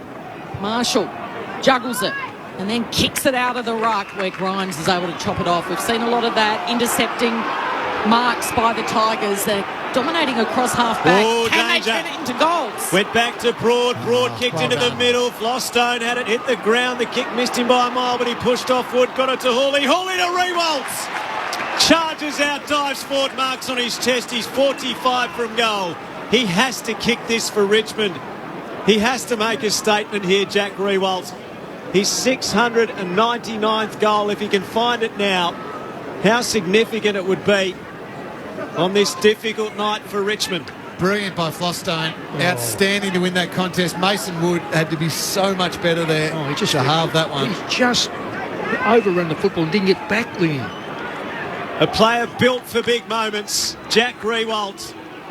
Instead, he doesn't take it. He chips to Edwards unselfishly, who's only 40 metres out. Jack Rewaltz with a move that really has underpinned the second half of his long career. That's the selflessness. And he saw a player in a better position. Edwards 40 out to the left of centre. Well, Al, I reckon every man and his dog, when there's about 23,000, watched Edwards run onto the ground. St Kilda players just ignored him. Titch with a kick that's enormous. And Titch drives it right through for Richmond. How big it is as the Tigers get a much-needed goal. 13-minute mark, third term. St Kilda 6-5-41. Richmond 2-7-19. The margin back to 22 points on Grandstand AFL. Will go down to the benches. Tim Hodges. A couple of updates here. Nick Caulfield came off, pointed straight to his left hamstring. I think he's done that. They've taken him down to the rooms and they've told Leo Connolly, the medical sub, to get ready. Marbio Chol has just emerged from the rooms. His left hand is bandaged unbelievably heavily. His right hand looked like a busted right finger when he came off. He was in a hell of a lot of pain. It's like a little pillowcase they put around that hand to try and get him back out on the ground. So it looks like Chol will come back, but I've got my serious doubts whether Caulfield will. That's a big bloke for Nick Caulfield to go off. This centre clearance is huge, Mick. That's about that fitness too, mate. You don't do hamstrings. So it's Marshall and Coleman Jones straight down to Cochin. Cochin, the quick kick, playing in front was Arts. Couldn't take the mark in the end, but it was a holding. A free kick to Martin. Martin gives it off to the run of Cochin. At centre half forward, his delivery is all important and it's almost perfect to Revolt. Well done by Wilkie. Good hustle. Prestia keeps it in play. Handballs into space. Marshall's there to Wilkie. Wilkie's given it straight to Edwards, who was running so fast he ran over the boundary line. Gee, that was impressive by Wilkie. That was a perfect kick to Rewalt. He's been an impressive player, hasn't he, Wilkie? Listen to the crowd getting into this one. The Saints have given the Tigers a 22-point lead, and the Tigers are ready to reel them in. Saints are saying catch as if you can. Boundary throw in. Crouch emerges with it. Gives it to McKenzie. Kick up the line. Well done by King. Can he get rid of Bolter? He does. And then he handballs back to Battle. Great smother. Flostone with a brilliant smother on Battle. 2 moments now for Nick Flostone. That contested ball win against Mason Wood gets Edwards the goal. And then that smother might have just saved a goal because they were open, the Saints. Boundary throw in Members wing. Marshall edged out his opponent. Coleman Jones took possession, kicked to half forward, knocked away from Butler by Short. Knocked back inside 50 by Hooley. Broad gets it for Richmond at centre half back. Kicks to vacant pastures on the half back flank. Arts charges onto it and emerges. Comes away, kicks to the wing. Graham dropped what he should have taken. Has to win it at ground level. He's tackled, farmed it out to Prestia. He's caught by his former teammate Butler. And it's held in. On the southern side of the MCG, near the edge of the centre square, a 22-point lead to the Saints through 15 minutes of the third. Melbourne United has won the NBL Championship, winning the Grand Final Series 3-0, 81-76 over Perth Wildcats tonight.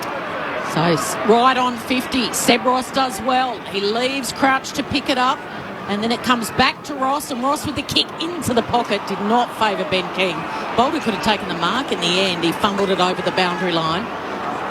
So a boundary throw in, a goal apiece in this third term, and it's the Saints leading by 22 points. They led by 15 at quarter time. Richmond goalless in that opening quarter. And a 21-point lead at the half. Twirling ball, King in the ruck. King down to Prestia and then tackles. Ball bobs up. Ben Long's got it. He's tackled. It flicks back. Butler applies a tackle. And so too does Crouch, and answers that. In fact, it's Grimes on the bottom of that pack. And this time it'll be a ball up, just creeping closer to St Kilda's goal. Bit of tension around the MCG, probably only about 18,000 in. King knocked it down, but Hooley roved, gave to Castagna out of the back pocket. His kick didn't clear. The half-back flank ricochets off right of it, socket forward by Hooley to the southern wing. Picked up for St Kilda. Howard, a hand pass to Wilkie. Those two have been brilliant tonight. Kick to half forward. Up goes Membry and holds the mark. 55 from goal. Wood is breaking back towards full forward. Membry goes in his direction. Wood's got the sit at the back of the pack. Up he goes. Couldn't take it. Socket through by Long. Yeah, that's what he's there Long for. has kicked the goal. And the Tigers will be coming from a long way back now. 17-minute mark, third term, Grandstand AFL. The Saints 7-5-47. Richmond in peril, 2-7-19. Just simple footy again, but hard-working footy, long to a dangerous part of the ground. Mason Wood makes the contest, and Long was exactly where you want him to be. At the drop of the ball, just a little half chance again, and this time they take it. Max King got moved out of the way well by Bolter. Richmond had done it pretty well, but when you get your little half chances, you've got to take them. And that's exactly what Ben Long did. Tim Hodges, what are you seeing on the boundary? This isn't good news for Nick Caulfield. It's a left hamstring. It's really high up, just at his backside, and I think he's been told it's a bad one. He's almost in tears. So he's out of this game, and Leo Connolly is in for the Saints. So here's Hill with a handball. Ricochets almost back to Martin. A little toe poke goes to the outer side, the southern wing. Guess who was involved in that play, Kel? Loose ball. I did say Bradley Hill's name. I heard that grunt Mick. Sitting up behind me, Cameron Ling and Mick Malthouse. That's deliberate against Membry, so it'll be a free kick to the Tigers. St Kilda lead it by 28 points. 18 minutes gone in the third term. And Grimes has got possession for Richmond on the southern wing. Tigers have only kicked 2 goals so far tonight. They need them quickly. Up into the pack. Coleman Jones on all fours. Pinballs around. Eventually good handball out to Cochin. he is met heavily by Ben Long, who's playing inspired football at the moment. Fend off was the prior opportunity. Yeah, he's tough. Well, Cochin's just put a player down high behind play. That was Dunstan. Anyway, the Saints have got it. And they move it quickly round the southern wing. Here's a chance for Butler on the outside of his boot. He's 70 metres out. Membry, yes! Membry marks in front of Grimes. And Membry will go back and have a set shot and see if he can kick his first for the night and give them a lead of 34 points, St Kilda. Good mark. It was going to be a free kick anyway against Grimes for the high contact, but outstanding mark. Again, Mick just doing the simple things well. Yeah. Front and square, long. Front and square, long to a dangerous part of the ground. And Membry marks it. And tough at it, Lingy. Yep. You know, the tough players are emerging. Like Dunstan's a tough player. So to the city end, he's on the runway, Tim Membry. He's the co-vice captain. This moment's about leadership. He strikes it, and he strikes it badly right across the face. And through for a behind, missing from 25, 30 metres out. Yeah, he was reaching for the ball. When he dropped that, you can see his body had to change its angle. You know then you've dropped the ball at the wrong angle. Short brings it in, goes as long as he can to the half-back flank, but Sinclair takes the intercept mark for the Saints. Members side of the ground. He's been impressive this year, Sinclair. He can hold his head very high.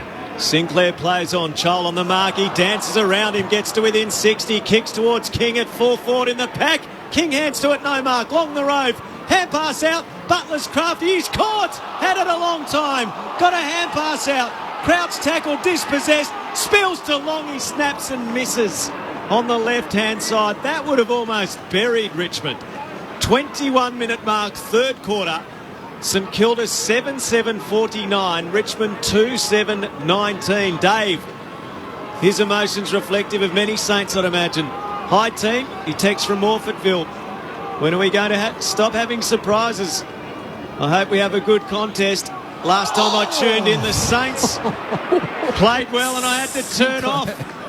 I was sick the next day. What have you seen while I'm reading text messages? Sinclair just tried to take the mark of the year, mark of the decade if he pulled it down. Got nowhere near it. Up on top of Pickett's head. Pickett got the free kick because I think it was an unrealistic attempt. Anyway, look good. That's below the knee contact. Yep. So free going the way of the Saints. And Howard will take it. Oh, Cochin's getting frustrated. Little almost gut punch there to Dunstan. Well, he does that a fair bit when things aren't going right. He's captain. He's got to set a better example. Okay, so Saints have got it across half-back. Tim Hodges on the boundary. Nathan Broad just came off, Kel. It's a left ankle. He couldn't put any weight on it at all, and he needed both doctors to actually help him down the race, down to the Tiger room. So that's a serious one for Nathan Broad. Good to see Chol out there, though, because the kick from half-back St Kilda is picked off by Chol. He handballs to Revolt. He could have given the quick hands off. Instead, he ignored Castagna. He goes high. At the drop was Arts. Couldn't control it. Soccer off the ground by Lambert into the right forward pocket. But there's no one home there for the Tigers, right in front of their cheer squad, which has been stripped back to, it looks like, about 25% tonight. Only a handful of the yellow and black army behind those big goals at the punt road end, and the ball will be thrown in 10 metres around from those goals, with the Saints leading by 30 points. 5 minutes to go in the third. In it spins over the top of it for St Kilda. Unable to knock it out. Mackenzie's not even... He actually skidded backwards on his backside because he feared the umpire would ping him for sitting on the ball. He was about a metre off the contest when the umpire called for a ball up. Ryder takes it out of the air and kicks from fullback to the back flank for the Saints. Chol takes the mark, hands outstretched. He's at right half forward for Richmond. It's reached desperation stage for the Tigers. The two-time reigning champs. Kick goes towards Rewalt. Back with the flight though. Courage to effect the spoil from Wood. And now the Saints in possession through Highmore. His kick out of defence was poor. Sliding in, Baker couldn't mark though. Dunstan's been brilliant. Gives to Sinclair. Caught by Pickett. Fantastic tackle. Caught. Could that be the inspiration Richmond needs? Pickett at left half forward, 70 out. Saints by 5 goals. 23-minute mark of the third as Pickett dumps it in. Rewalt's got 3 to beat. Ryder. Oh, spot on, Ryder. Love that from a ruckman. You can see him position himself, Lingy. For this quarter, he's predominantly been playing just behind the play. And he goes by foot to Membry, who goes by foot short to Crouch. And when 3 or 4 minutes of under the pump and Richmond just coming, it is so relieving as a midfielder and as a defender when your ruckman does that for you. 4 minutes to play. Crouch's kick needed to be good, and it was. Finds Dunstan. Yeah, it was a great kick. Southern wing. Wheeling by is the debutant Connolly. Connolly's handballed over the top. It was a nervous, wobbly one. It went straight to Baker of the opposition. So now Baker for Richmond. He's kicked out towards the boundary line. Is that going to be deliberate? Because it rolls over. And the umpire says, yes, it was. And even Richmond fans aren't going to disagree with that one. No one to kick to. So Baker went to the boundary. Crouch takes it for the Saints. Mackenzie marks. When you go to hand pass like that, should be play on. The bloke in the mark's got no hope otherwise. So Mackenzie kicking in the direction of, I'm not sure who, in fact. No one.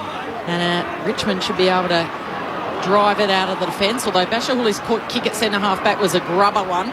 Dusty picks it up. Lambert missed the target completely. Graham has to slide in and tackle. Wood goes to ground. Now a loose ball. All St Kilda numbers. Hill tried to flick it over. They're not able to pick it up. Dusty's in there fighting, scrapping, wrestling. He can't wrench it clear.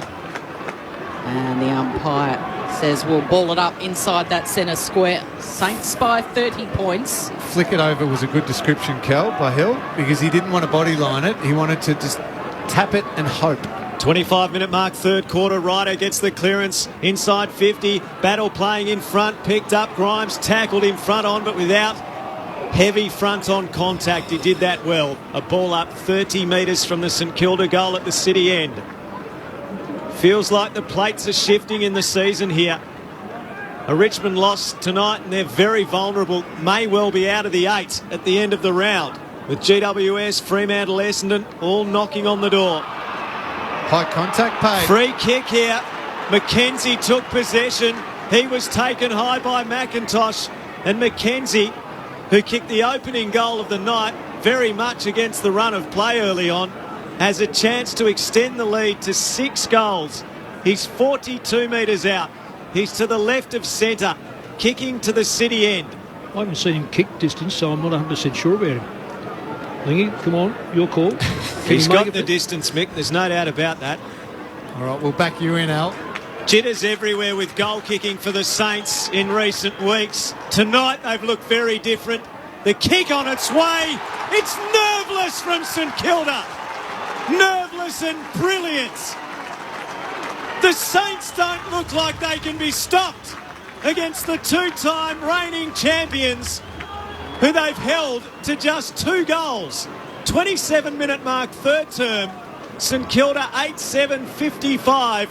Richmond 2-7-19. Something extraordinary would have to happen for Richmond to run over the top of the Saints, Mick Malthouse. One of the most, I think it's even around the ground as far as contested and so forth, but one dominant party has been the rucks.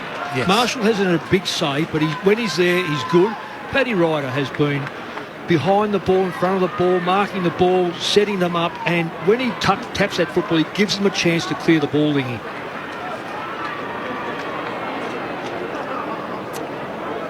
One minute 49 to play before three-quarter time.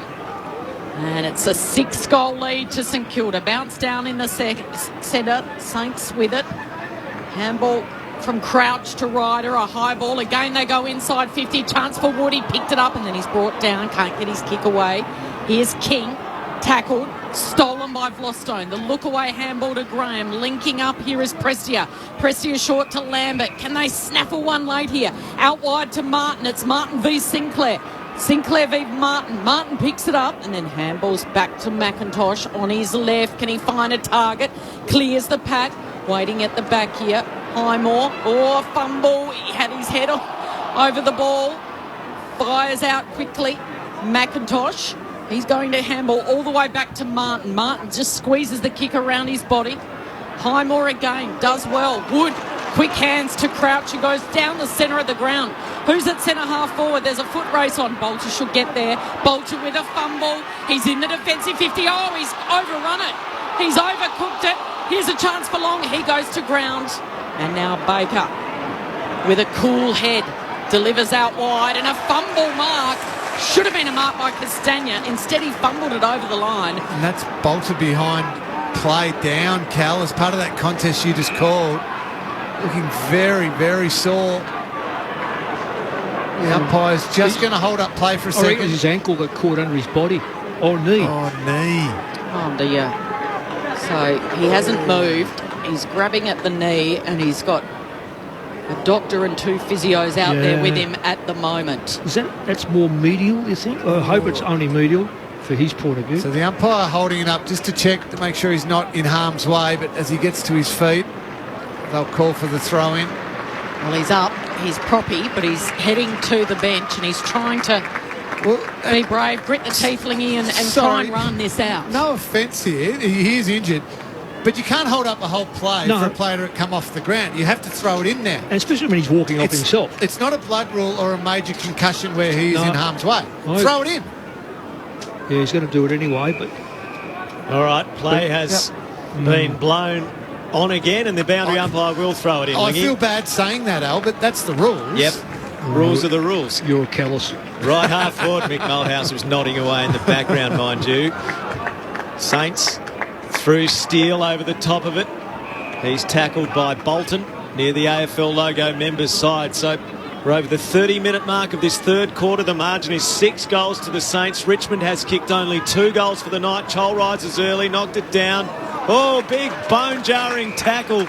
Possession taken by Castagna. He was nailed by Steele. Vice-like grip. Ball going nowhere. Paddy Ryder easily winning that ruck work again. He taps it down, Mick. Soccred by Steele to centre-half forward.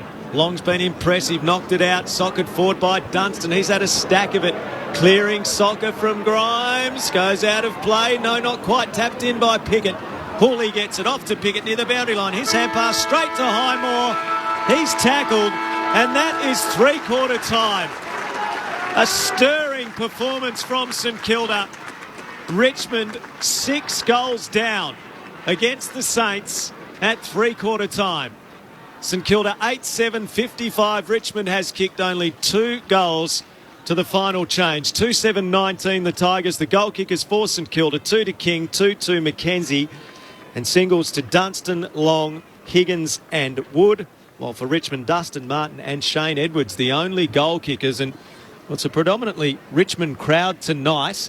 Only 25,000 allowed in, but most of the tickets went to the Richmond members, and it's fair to say they are a little befuddled with what's taken place. Their team, I almost feel like it's not too early to say that it almost feels like we're witnessing the end of Empire here, because Richmond looks a shadow of the side that we've seen. They've come off the bye. They need to get wins. They're in 8th position at the moment. If GWS beats Hawthorn, they're out of the 8. Fremantle knocking on the door with 24 points as well. St Kilda will go to 24. Essendon 24. GWS with the advantage of the draw as well would definitely go ahead of Richmond.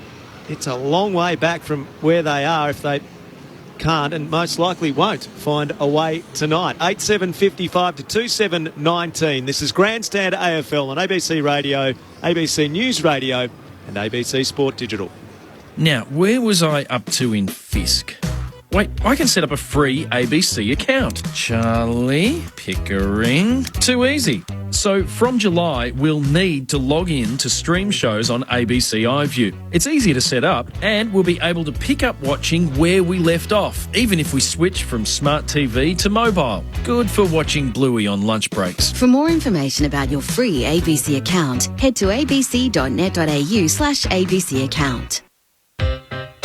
The 2021 AFL Premiership season on ABC Radio and on ABC Sport Digital. So the Tigers' defence under pressure here, and the boundary throw-in cleared both ruck. Dunstan swoop, Dunstan goal. On his non-preferred, the number 7 for St Kilda has taken his opportunities tonight, and that is a lead of 28 points. That is a game-high lead for St Kilda.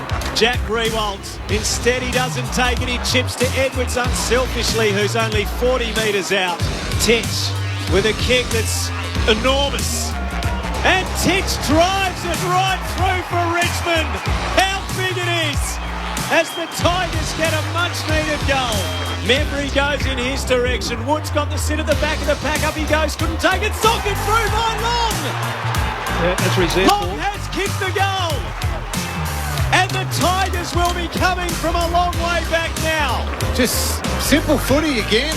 When you get your little half chances, you got to take them. That's exactly what Ben Long did. High contact paid. Free kick here. Mackenzie took possession. He was taken high by McIntosh. Jitters everywhere with goal kicking for the Saints in recent weeks. Tonight they've looked very different. The kick on its way. It's nerveless from St Kilda. Nerveless and brilliant. The Saints don't look like they can be stopped against the two-time reigning champions, who they've held to just 2 goals. The 2021 AFL Premiership season on ABC Radio and on ABC Sport Digital. An enormous turnaround in the fortunes of St Kilda. They've come off the bye and they have been terrific tonight against the Tigers. 8-7-55 St Kilda, Richmond 2-7-19. What's Damien Hardwick got for his team at three-quarter time? Because the level of urgency around Richmond's position in the competition is growing with every loss. And if they can't find a way here, which as it stands at the moment, looks like it will be the case, their position in the 8 is in jeopardy, and with it, their defence of the premiership. 8-7-55 St Kilda, Richmond 2-7-19. Alistair Nicholson, Cameron Ling, Mick Malthouse and Kelly Underwood. Tim Hodges down on the boundary. Simon from Largs says Mick's question at the start about motivation looks more relevant after 3 quarters. Muzza in Dongara, high commentary team, great call. I think the Saints are doing good, but let's not forget Richmond can win the flag from 8th position. Yep, Muzza, we can't write them off, but it just doesn't look to be happening at the moment. St Kilda have been sensational. Look forward to St Kilda winning tonight and staying in finals contention, says another of our listeners. Before we get to Mick and Lingy, what have you seen downstairs at three-quarter time, Tim Hodges? You've got the best view in the house of it all. I just have to be a little bit careful because Damien Hardwick's about to walk past me now. He was positively snarling when he walked out onto the ground. He met his football team who told him about the injuries, which made him even worse. He then went out and gave the players one of the great 60-second sprays and then marched straight off. So he was fuming. Plenty happening down here injury-wise. Now for the Saints, Nick Caulfield is out with that left hamstring. It was a high hamstring. It looks like a really nasty one. I think he's going to be missing some football. The Tigers in that third term. So Marbio Chol came off with a right hand injury. I think it was a broken little finger, maybe some split webbing. He went down to the rooms, had that re-strapped, and he's back out there. Then Nathan Broad came off with a left ankle. He went down to the rooms, came back. He tried to run around the boundary. They'd strapped it too tight, so they had another go at it, and he's going to start on the ground out for the final term. But the more serious one is Noah Bolter, who remains down in the rooms with that right knee injury. I think they've got the paperwork ready to sub him out of the game because I'm not sure he's coming back, so that would mean Ryan Mansell will come into this game. So Noah Bolter is the most serious concern for the Tigers with that nasty knee. And the scoreboard, the concern too, Cameron Ling, Mick Malthouse. Well, just going to say, Lingy, just watching Gloucester now has to go to King because Broad's back on, but I wonder how fit he is. And is it significant that Bolton starts on the bench the way he's playing? Apart from the 4 minutes of that third quarter, Bolton just non-existent tonight. 6 goals the lead as Ryder wins the first tap to start the last quarter. Now the out-of-zone umpire spots a free kick. It's going St Kilda's way, and Steele, the captain, who really brought the steal early in the game when Richmond were all over St Kilda and got them going. Kicks inside the attacking 50. Grimes the spoil, belted by Flostone. Rove by Cotchin. Centre-half back, he gets his kick towards the wing. Cotchin, the kick bounced up nicely for Martin. His high ball into the middle, not a good one. Burns, was he taken high by Baker, who punched it forward back with a flight. He looked at the umpire, he waited. The umpire thought and said yes, he did. He talked him into it. Burns with the free kick in the middle of the ground. Get it in quick. That height advantage that Mick identified. Kick to the wing. Hung in the air for Webster. Knocked away by Arts, but support through Highmore. Hand pass back to Webster. Off to Sinclair. Confronted by Prestia. On his right boot. Swings it into the forward pocket. Well done by Grimes. Engaged in battle with the bigger Marshall. Edged him out. Mark kicks to the goal square. And Edwards They got 6 and a bit goals left in them after they've been held to just 2 to 3-quarter time. They fumble their way out of the defensive 50 here. McIntosh's kick puts Baker under the pump. He gets it back to McIntosh. Sidestep. Streams through the southern wing and his delivery is perfect to Revolt. Closes and then kicks to the goal square. In fact, was he going for goal? Was he going for Chol in the goal square? He missed both options and instead he's pushed it right across the face into the right forward pocket at the City end. I haven't seen Richmond miss so many simple kicks for so long. But that's the first time today they've had 3 runners, though, Lingy, going into that 50-metre lines. That's danger signs for the Saints. Sloppy, out of sorts Richmond, and everyone, fair to say, here at the G is shell-shocked. Not just the Tigers fans. The Saints fans can't believe it either. Boundary throw in and St Kilda clear it out of there. Dunstan's high just kick. a missed kick. And that will be deliberate. No. So you got it wrong, Lingy. No, boundary throw-in. Oh, it is boundary throw-in. Sorry. Apologies, I got it wrong. And That's a good decision around. because it was a missed kick. Yeah, because he looked around to see how he kicked it, didn't he? That was good umpiring. Very good umpiring. Boundary throw in members wing. St Kilda by 6 goals early stages of the last. Ryder another tap to Steele. Gave it off to Crouch. Hand pass to Ryder. Snaps around the body to half forward. Flostone comes to meet it for Richmond. Hand pass misses Pickett. It goes over the boundary. This has been so uncharacteristic from Richmond. Tim Hodges, the ball went out of play near you.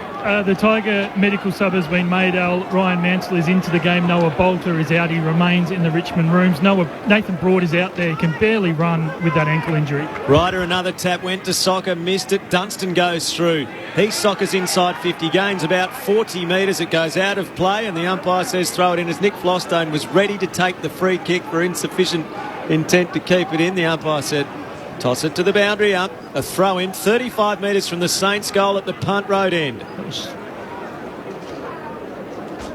Spinning back in. Marshall goes at it with both fists. Flostone claims that he was taken high. The umpire says yes, so it'll be a free kick to Richmond. He's a little slow to get up. Grimacing in pain. He handballs it off to Short. And Short will kick it instead, looking for Chol. Caught behind Ryder in front. So good. And he wants to move it quickly, which is what Mick and Lingy have been saying all night. He brings it into the centre of the ground where the skipper Steele's got it. Steele's delivery, looking towards King. Membry flew in the end. King tried to do the groundwork and he's pushed off it. Edwards fires it out. And then the high kick on the outer wing.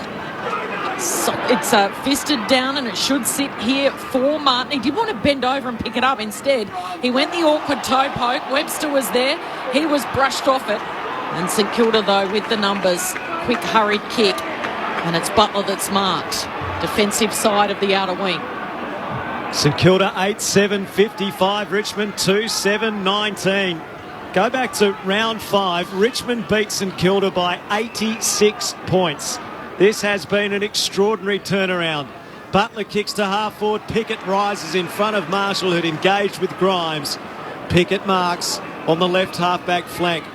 I wonder how long it'll be before Pickett goes in the ruck against Ryder, because he can jump, and that's what Ryder's doing. Pickett plays on.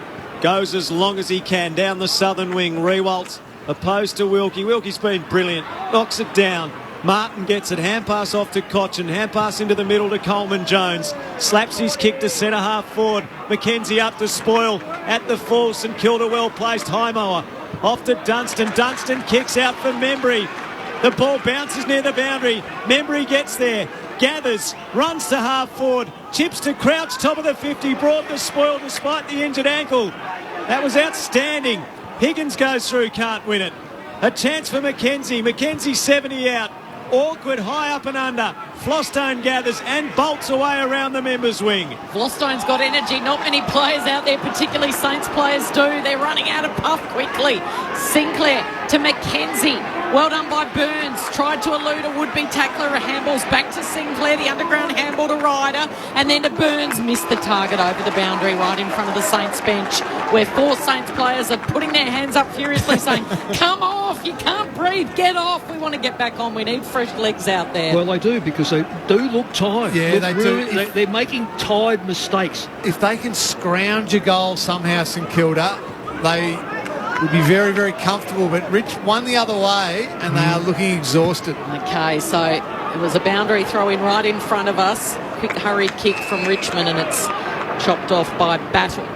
Defensive side of this northern wing of the MCG. He's going to retreat all the way backwards to Highmore.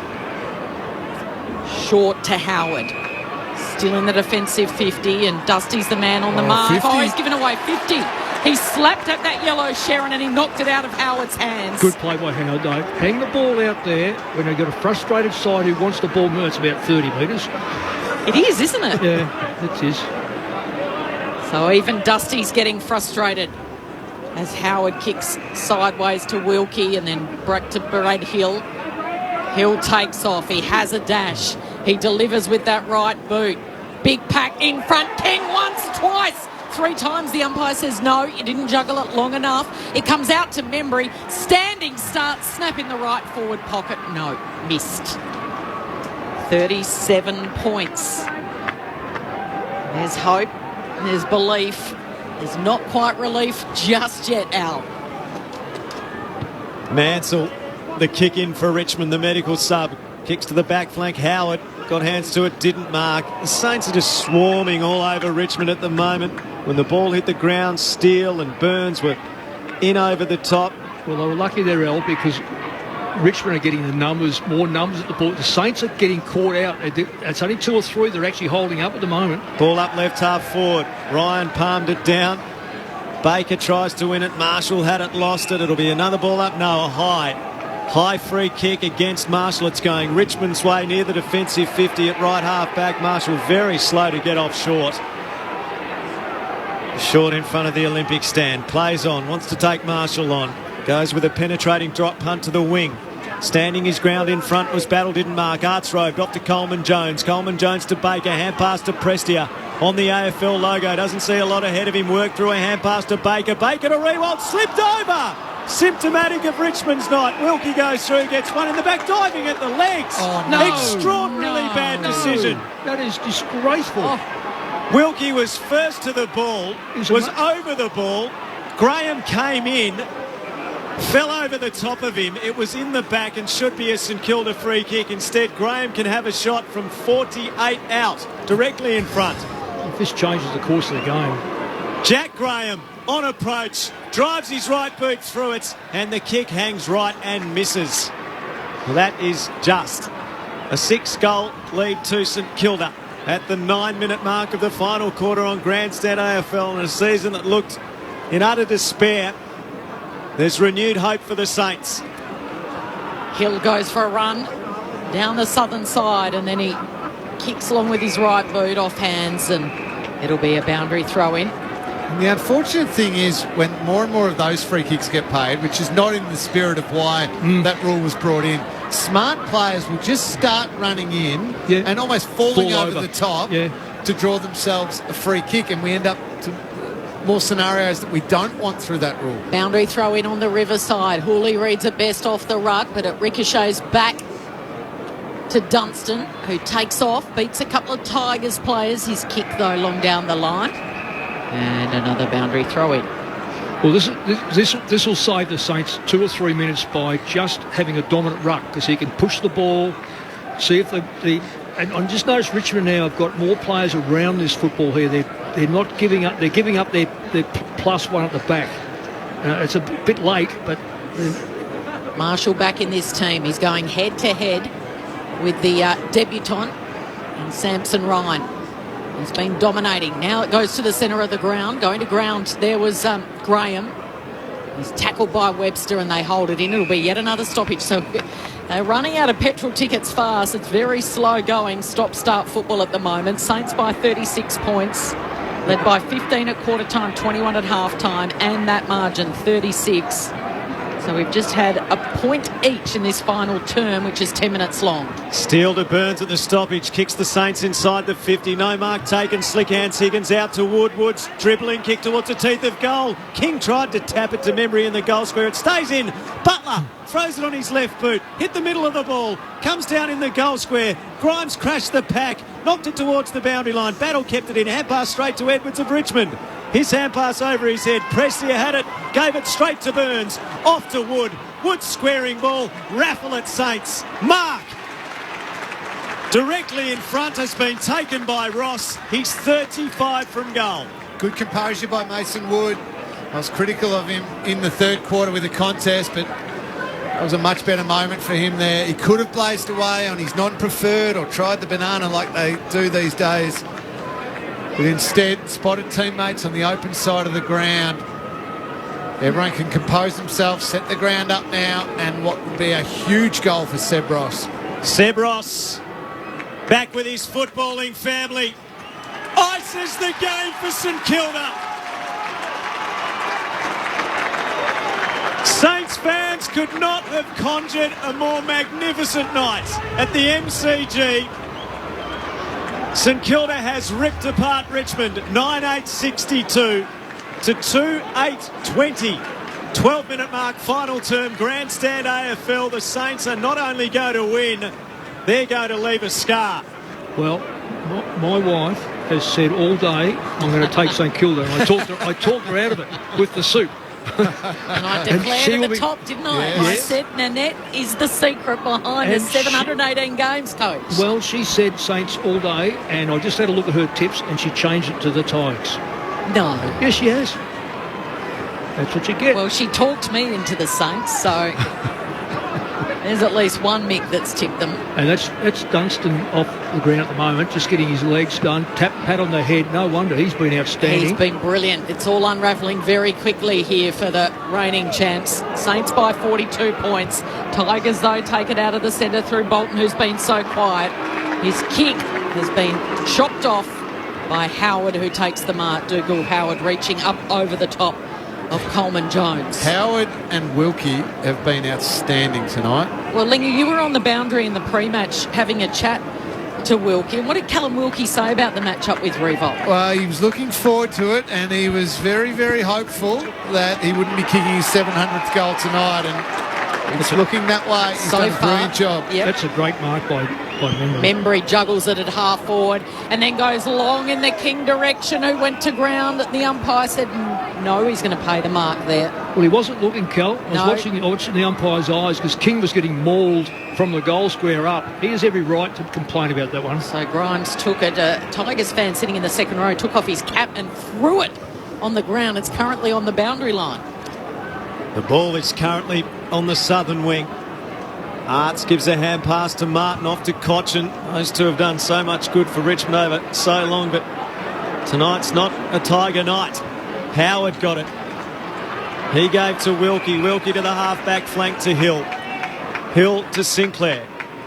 Sinclair at left half-back for the Saints. Hand pass back to Hill. Members side. Looks infield. Fends away from Graham. That's no mean feat. Hand pass back to Sinclair. Sinclair caught. He goes short to Wilkie. Wilkie will switch the play. There's acreage for St Kilda here, as the mark's taken by young Conley. The Moe product on debut. Uses it short. Mark taken by Battle. His kick's a shocker to the wing southern side. Edwards gets a hold of it. Hand pass to Arts. Off to Rewalt. Rewalt's dink kick too low. Coleman Jones couldn't take it. He crashes into Wilkie. It's inside 50, and a free kick for the push in the back here is going St Kilda's way. Baker's over the ball, but it's going to go to young Leo Conley, the Moe boy. Will have it at fullback. His first game as the medical sub came in. It's the late inclusion, and he's going to play in a famous victory. Battle had an opportunity to get that ball over the top before. That's in the goal square. Now it's changed up. And he kicked to Membry, who went long down the southern wing, where King marks in front of Mansell, the sub who's come on. So Max King with the 2 goals tonight. Paddy right up forward of the footy. Wants this one long. Not going to go to him. No, he was looking for Higgins, who was crunched by Grimes from behind. Grimes came out like a steam train. And Higgins a little slow to get to his feet. So Grimes lobs it over the top to Chol. Still in the defensive 50. I was keeping an eye. There's plenty of action happening behind the goals at the Punt Road end. The Tigers fan threw his cap over the fence, almost onto the ground, and then he stormed out, and about 6 police officers stormed after him. So Tigers fans showing their frustration. A kick from Baker has been smothered brilliantly by Sinclair, who's been so good for the Saints this season. Brett Ratton's best on ground in the pre-season. He's told him early in the season to Jack Sinclair that he's been so impressive his GPS may explode if he keeps up the work rate. Boundary throw in. Seb Ross with a little toe poke. Should favour Basher Hooley here for Richmond. Scoops it up. Off to Pickett. Right in front of the interchange gates. Handballs to Martin. Handballs to Hooley. His kick though. Touched off the boot. And it becomes a 50-50 ball. Here's Sinclair still going with his work rate across half-back. And the mark played to the debutant. Connolly's got it out. Short pass comes to Webster at left half-back. Member side of the MCG. 9-8-62 St Kilda. Richmond 2-8-20. Nearly 17's late of the last. The kick goes around the wing, out of bounds on the full. Call that a tired kick, that one. I don't know why he didn't. One He had step. two big, tall players right in front of him. At least put the ball where they can have a crack in the air. Chol takes the free kick and he sells some candy once and twice to Marshall. There's a rare highlight for Richmond. Bananas to half forward. Cochin rise as opposed to Wilkie. No mark. Lambert got it. He's been quiet. Spills to Rewalt. Rewalt's kick inside the 50. Coleman Jones comes out and marks.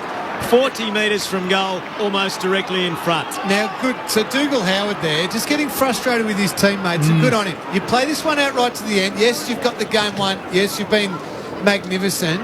But as a team that's struggled through this year, right to the final siren is the way you've got to play it out. And Howard and Wilkie deserve absolutely they do. to finish off their opponents and have a massive defensive game. So he's frustrated. Callum Coleman-Jones for Richmond's third goal on a bleak night. Kick starts left, doesn't fade back, a behind. 2-9-21 Richmond. St Kilda 9-8-62, 18 played of the last quarter on Grandstand AFL. What I probably should have asked you, El, is what's Richmond's lowest score against the Saints? I was just checking that, Mick, and it was 8 behinds. It was literally just must have peered over my shoulder and had a look. Sinclair long on the kick in. To Yes. Rowan Marshall, just a one-hander if you don't mind juggling it. Round 16, 1961. Oh, 61. 8 behinds. To Webster, to Wilkie, across half-back. Backing back was the debutants, being chopped off by McIntosh. Uses short. McIntosh over the top. They work it to half forward. Great tackle applied by Seb Ross. And now a chance for Connolly on his left. A little up and under, and Wood takes the mark. He's got it on the defensive side of the southern wing. So Saints fans, Mick, will be able to breathe a big sigh of relief here. They're going to enjoy this 6 minutes that's left in the contest. They lead it by 41 points. Yeah, they've been fantastic. And you just wonder about workload and work ethic through. I know that ties have been ordinary, but you get made ordinary by a good side. But this frustrates anyone because I reckon they've got Richmond on their knees and the ball's predominantly been in the back half, just shared around. In fact, it's 79 possessions to 57, and you'd suspect that most of them have been back here. These sorts of kicks. Yeah, Yeah. there's which been is half not a dozen helping. kicks across half-back, one way than the other. Connolly giving it back to Battle. Well, Connolly's worked out how to get a few touches Yeah. late in the game. Well, smart kid. The debutant's just toying with the likes of Jack Graham, who won a flag in his 5th game. This is disposal number 7 for him. He's had a nice little taste of it. He was named as an emergency. Of course, he came in with no Jack Billings, pulled out just before the game. So it makes this win even more impressive. Kick up to half forward. Higgins working hard to keep it in play. Handballs over his head to Crouch. Crouch's kick was smothered by Cochin. And it ricochets over the boundary line. So boundary throw in 70 around from the Saints goal going to the punt road end. And have a look at these Tigers fans streaming out of the MCG. They set the record this week, an AFL record, 103,450 members. It's a lot of angry people. It is a lot of angry people, Lingy. From the stoppage, Prestia knocked it straight to Battle. He's tackled by Rewalt, dispossessed, holding the ball, play onto advantage. Forward they come. Bolton's high kick, inside 50, back with a flight. Arts couldn't get on the end of it. Sinclair's had good moments. He tracks it to the boundary and keeps it in strength through the hips to shrug the tackle. Kicked superbly as well. Butler marks. This is a different St Kilda side. Butler to Long. Long marks near the interchange. Kick hangs in the air. Pressure was coming. Dunstan punched it on. Cochin took it. He brushed King. Hand pass hits the ground. Pickett takes on Hill. Got a hand pass to Cochin. Off to Lambert. Kicks Richmond to half forward. This will be downfield. Dealt with post the kick. And St Kilda had the numbers at half back as well. Castagna free kick downfield. Short, where Coleman Jones marks uncontested. Rushing by was Martin. He accepts the handball. He delivers, looking for and finding Jack Revolt. And Revolt marking in front of Wilkie, and also Sebros will have a set shot. 45-degree angle, 45 metres out. Goalless so far this evening. Yeah, and Wilkie, as we've already said, has been superb. We spoke to him in the pre-match, and he was pretty calm, pretty relaxed in the build-up to this one, but knew he had a big job. He's done it well. He'd be disappointed to concede one now. Missed a few tonight, Jack Revolt. To the city end, and he's missed that as well. Hangs it out to the right. He hasn't had his kicking boots on. And it looks like he might just finish this game stranded on that 698. He still needs a couple for 700. He's going to play game number 300 in round 18 against Brisbane back here at the G. Sinclair goes in short. Cal Wilkie, who he heard from pre-game on Grandstand AFL. He was hopeful of a big night for St Kilda. He's gone out there and with his teammates executed to perfection. Goes back to Sinclair, back to Wilkie in the right back pocket. The St Kilda cheer squad, they're all beside themselves down there at the city end, clapping and jumping. Not many of them in due to the COVID restrictions, but this has been a serious treat for Saints fans tonight. Kick goes to the back flank. Ross, hand pass off to Wood. Wood used his right boot, kicked around the wing. Higgins and Broad. Broad takes possession, walks it over the boundary line under enough pressure.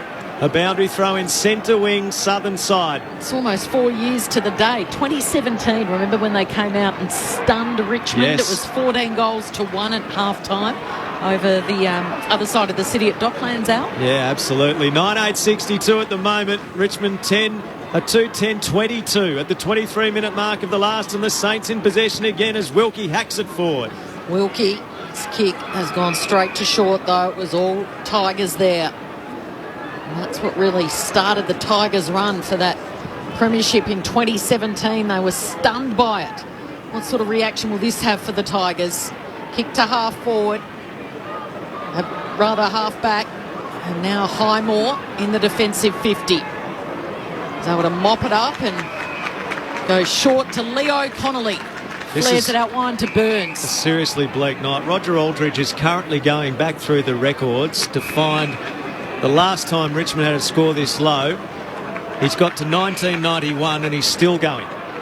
So we're trying to work that out on the run, but this has been ugly for Richmond. There's no disputing it. And from their lofty standing in the game to have served up this, it's two parts really tonight. The storyline around St Kilda and this brilliant resurgence after the bye, and then the story of Richmond and perhaps the dynasty under serious threat. First win on a Friday night at the MCG since 2010 for the Saints. Crouch has got it, southern side, kicks the Saints to half forward. Pickett's fought hard all night, Risers can't pull it in. St Kilda again at the spill have numbers around the ball, and it's locked in. A ball up 70 metres from the St Kilda goal. Roger Aldridge is now down to 1984. I think you also got to think about Bolter too. You know, if they lose Bolter, who is I know they might get Ashby back, but that's just like you've lost a good one and you get one back, but it's not two playing together. Stand up, St Kilda fans, and enjoy this final moment. We can see our crew members at Channel 7 next door. They're getting excited. They're pumped up. Marky Carl on the long-time floor manager in there is a passionate Saints man. Saints have almost got a strut about them, Lingy. The Tigers have been so timid tonight. And they're going to count every second in this final minute, St Kilda. They've got possession, and it comes out to Connolly, number 37, in his first game for St Kilda. What a night for him. He watched the first half unfold on the bench after getting the late call-up. And he's going to play in a famous victory. They lead it by 40 points as the final seconds tick down here at the MCG. He's had this quarter 9-1. Kick comes back in field. Howard takes the mark on the edge of the square. You can call off the search. The real St Kilda has been found. And the Richmond dynasty is in jeopardy. after a humiliating defeat. 9-8-62 St Kilda. Richmond 2-10-22.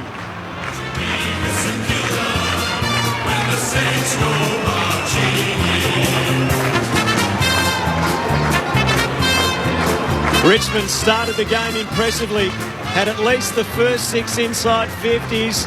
Looked like they were going to walk all over the Saints, but St Kilda got going and then took the game away from the two-time reigning champions.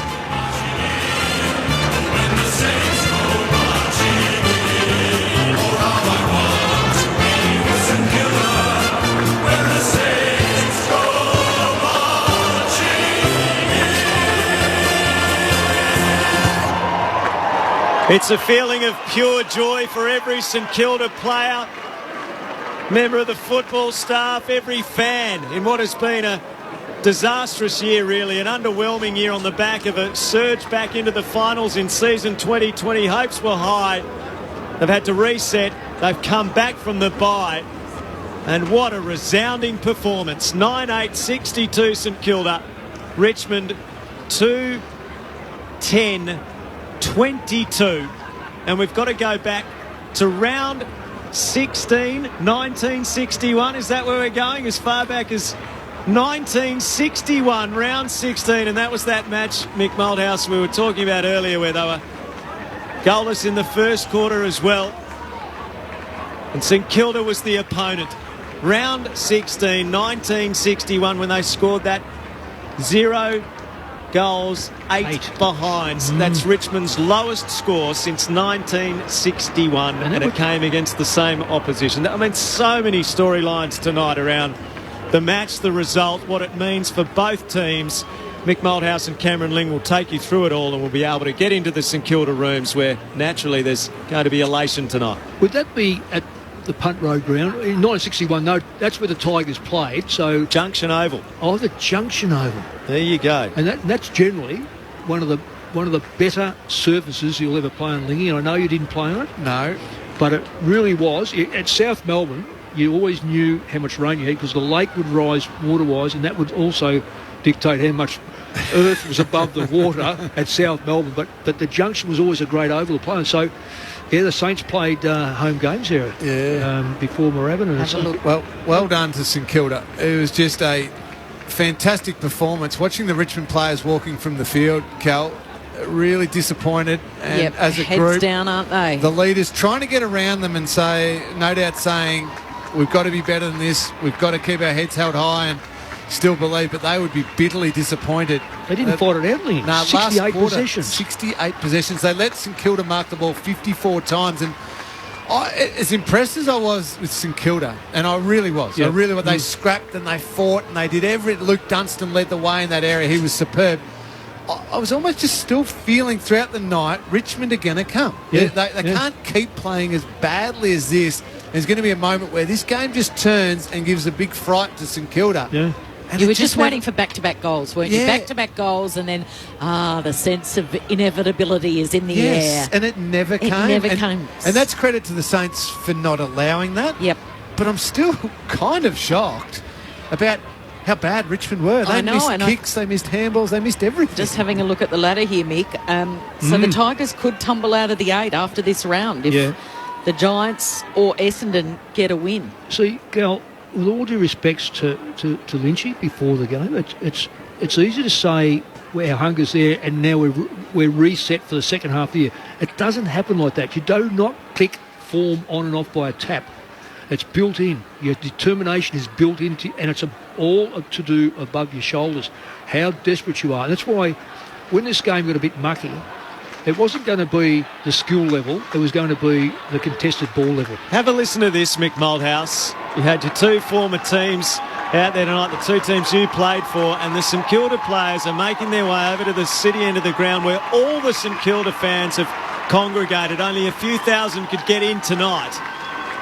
And they have loved every second of output from the Saints, who had so many questions asked of them, reviews of every facet of the football club going on, and they come out and produce the most spirited of performances against the best team in the competition of the last few years. This is season turning for St Kilda, and they are rightly getting the plaudits of their fans at the City End. 9-8-62 St Kilda, Richmond 2-10-22. We'll get you into the room shortly. Just on that, Al, they had the second worst percentage in the competition to North Melbourne.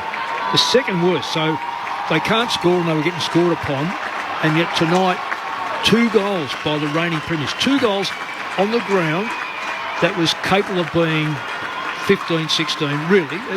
There's no worry about how slippery it was and that sort of stuff. And you know what I loved about it? It wasn't a case of, let's just go out there and roll the dice and, let's play on and play beautiful, fast-flowing football. And if it works, great, and we might get a lucky win.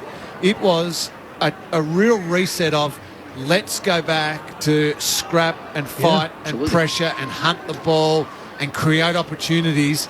And at no point during that game was it super free-flowing and really, really pretty footy. It was a hard, gritty win that then, to all those Saints fans who are here tonight and cheering them off as they walked off, and all the ones listening at home, it's just a magnificent team effort, a united effort against the reigning champs. That's how you get your spirit back, and you find something by doing it the hard way, not just hoping that the ball's going to bounce your way and you're getting a nice little run and pile on a few goals. And also, Lingy, as I say, you've played enough. It's going to be players that bring you back in the game who are just bread and butter, get in and hit, or pepper and salt, in everything. And Dunstan was in everything. Jack Steele, we know about. Sinclair held up. His decision-making wasn't great. Paddy Ryder stood well, tall I reckon Paddy Ryder, I haven't got the tap work here, but I've got the clearance work. And taps are only as good as if you get the ball away. It's 42-23.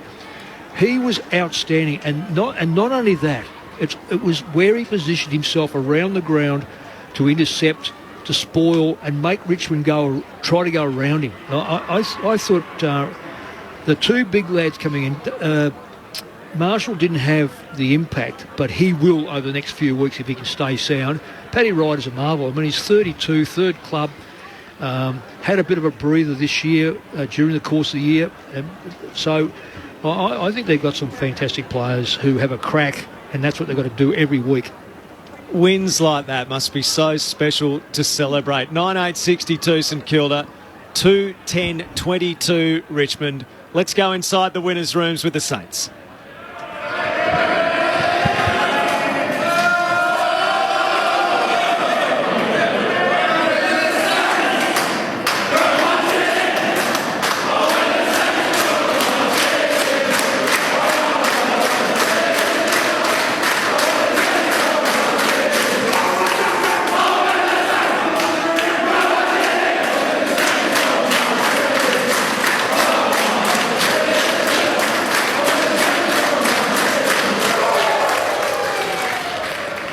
Very, very happy down there in the St Kilda rooms naturally after that performance. A 40-point win over the Tigers. Richmond's lowest score since 1961, also against St Kilda. 2-10-22 the Tigers. St Kilda 9-8-62. We'll have an interview for you very shortly from the winners' rooms on Grandstand AFL. Plenty of time to talk through this, what it means for the Saints, what it means for Richmond, Mick Malthouse and Cameron Ling, and you as well with your thoughts. 0437 774 774. Wayne of Oakley has been on the text. Says Melbourne has just opened a new exhibition from the Natural History Museum of London. One exhibit is the saber-toothed tiger. After tonight, I understand they're currently going to stuff one of those toothless tigers from the MCG, says Wayne. So, Wayne, they forget it quickly, don't they? They're straight into them. But that was a worrying performance from Richmond, compounded by the fact that they have some injuries. And the Bolter, as you said, injury, Mick, is a very serious one. And percentage as well for the Tigers tonight. They've dropped about 4 percentage points as a result of that. They had a superior percentage to Essendon, who had 103%, and now Richmond with less, 101.5. Richmond in 8th position. GWS only 2 points behind due to that draw against North Melbourne. Could go ahead of Richmond if they beat Hawthorn at the MCG on Sunday. Essendon's on 24 points, with an opportunity to go to 28 with a superior percentage as well to the Tigers. So Essendon will get that opportunity against Melbourne. That's a tough assignment for the Bombers, and the Dockers as well against Collingwood at Docklands tomorrow. You'll hear that match on Grandstand AFL. If they win, they'll be equal on points with the Tigers, but have an inferior percentage with only 91.4. And St Kilda, all of a sudden, have a bad percentage, 82.1, but only a game outside the AFL's top 8. And just a quick look at the run home for the Saints. Collingwood at the MCG, Brisbane at the Gabba, Port Adelaide at Docklands, West Coast in Perth, Carlton at Docklands, Sydney at the SCG, Geelong at Cardinia Park and Fremantle at the Docklands. That is a mightily difficult draw. Too hard. So they've got 5 out of their last 8 are in the top 8. And the Tigers have only got 2, I think. Well, yeah, you're exactly right, Mick. Two in the top 8. 2 out of their last 8 Mind you, are against top 8. They play today, there's clubs outside the 8 are going to challenge them. So they've got the Suns and then Collingwood, Brisbane, Geelong, and then it goes Fremantle, North, the Giants and the Hawks for Richmond. Can they still make the 8? Oh, Tigers? Yeah. Oh, absolutely. But let me. I'll throw this around, Lingy. When you have everyone, and I write for the Herald Sun, so you look at down and it goes 20 people go for Richmond, none go for St Kilda. Most people go for Richmond. Maybe, and I look at young Ryan playing his first game, and I think against Ryder and against Marshall, you knew they're going to play. To me, that's really risky, because their ruck work has been Chol and Pickett. No Pickett today. Well, Pickett's played, but he didn't play in the ruck. And you think, has Richmond? Well, did Richmond think, well, this is a game we'll get back and start our season, as Tom Lynch said, this is the rest of our season now. Now we've had the bye. Now, that's obviously been spoken about inside those rooms. Because, I like to read what players say, and because it's probably come from the coach and the general feel. I reckon they weren't on. And I reckon that they thought they could win this one. You pick a bloke like young Ryan. Now, he did not touch the football. That bit of leather, he would go home and think, was it leather? Was it, did I use a plastic one? Because I got no idea tonight. So I'm not blaming him, but I do look at selection. A lot to get through on Grandstand AFL before we depart for most of you in half an hour's time. So we're going to be chatting very shortly with one of the winning Saints tonight. Paddy Wright is going to join us on Grandstand AFL. And as you said, Lingy and Mick, so influential in the outcome tonight with his brilliant tap work and his work around the ground as well. St Kilda winners by 40 points over Richmond. We can go downstairs. Tim Hodges is on the boundary. Hodgie. We thank Paddy Ryder for coming up. He's got the face mask on. You just sung the song. Are you pinching yourself at how good a night at the office that was? Yeah, we had a really clear plan tonight against Richmond, and I think over the 4 quarters we executed pretty well. So it's surprising that we win by that much. It's probably a little bit of an easy win in the end, but credit to the fellas. We stuck to the task all night, which the coach has put in place for us, and we've come able to win. What about, can I take you back to the first term, like 10 minutes into the game? You were struggling to get your hands on the ball. They were dominating possession. They just couldn't hit the scoreboard. And then you absolutely did down the other end so quickly, and you were right on top by quarter time. Yeah, we just, we had a plan. We know they're a good side and they're going to get their hands on the ball and come at us. But, we just stuck to it. And our boys, I thought tonight, 4-quarter effort, like the way that we pressured them when they had the ball. We tackled well, closed their outlets pretty well. And, when you play Richmond and they get that overlap and then they're streaming forward running, they're hard to stop. But I reckon tonight we stopped that pretty well. You were simply magnificent. Thanks so much for coming up the race to talk to us. I'll send you upstairs, Mick Malthouse and Cameron Ling. Paddy, congratulations on your own performance, but what a win by the team. A really gritty, hard-working win. You guys were able to dominate the clearances, and you were a big part of that. Did you sense that Luke Dunstan was really on top, and Brad Crouch and Jack Steele? Could you tell that out there, that was an area of the game that you were controlling? Yeah, in the lead-up to the game, that's the area where we wanted to really attack. Knowing that we had myself and Rowan in there and a couple of really good midfielders, strong midfielders that are in really good form. So as long as me and Rowan were able to get our hands on the ball and put it in the right spots for us, our midfielders were able to go to work. And Luke Dunstan, since he's come back into the side, he's been our best midfielder. He's just a ball around the ball. And then Steely and the boys, Crouchy, they just keep doing their thing in there. So, everyone just steps up, and that makes it a lot easier for us. Just on Luke Dunstan, Paddy, was it a matter of him needing to get fitter and that time in the midfield, or was it a matter of playing him where he could best succeed as that real, genuine inside midfielder and not so much on the outside? That's exactly it. Playing him in his position, we probably, as a side, we probably, you look for leg pace all the time, and he's such a great inside player that sometimes those players in there, he's not the greatest runner. He's not streaming out to the boundary or running from end to end.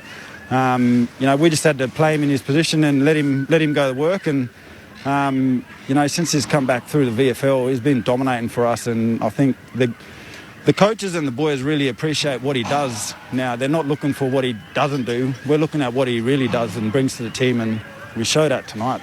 He was massive for us. Well done, Paddy. I just thought you were absolutely outstanding, but that's just not tonight. I thought last year, when you did your hamstring, I could just see the look on your face that you'd worked so hard to get get the club where it was. So well done.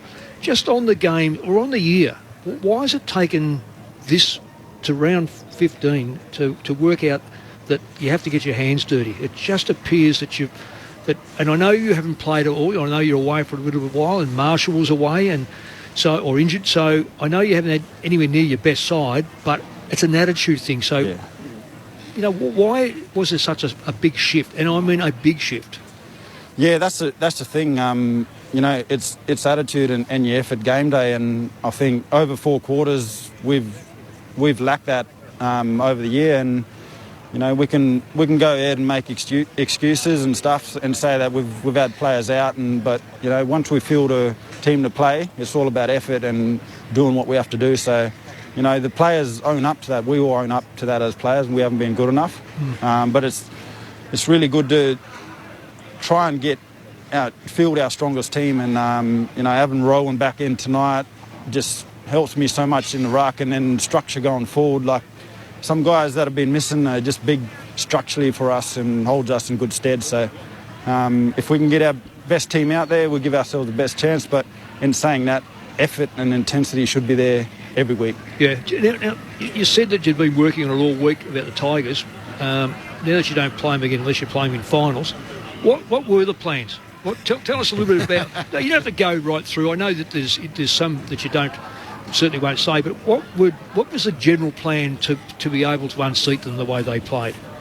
I don't want to give too much away, but they obviously love that corridor and love running in numbers through the corridor. And when you feel that sort of chaos game, and they're able to knock on and really get numbers around the ball, you've got to match them in there and beat them in that area. So, we did that tonight.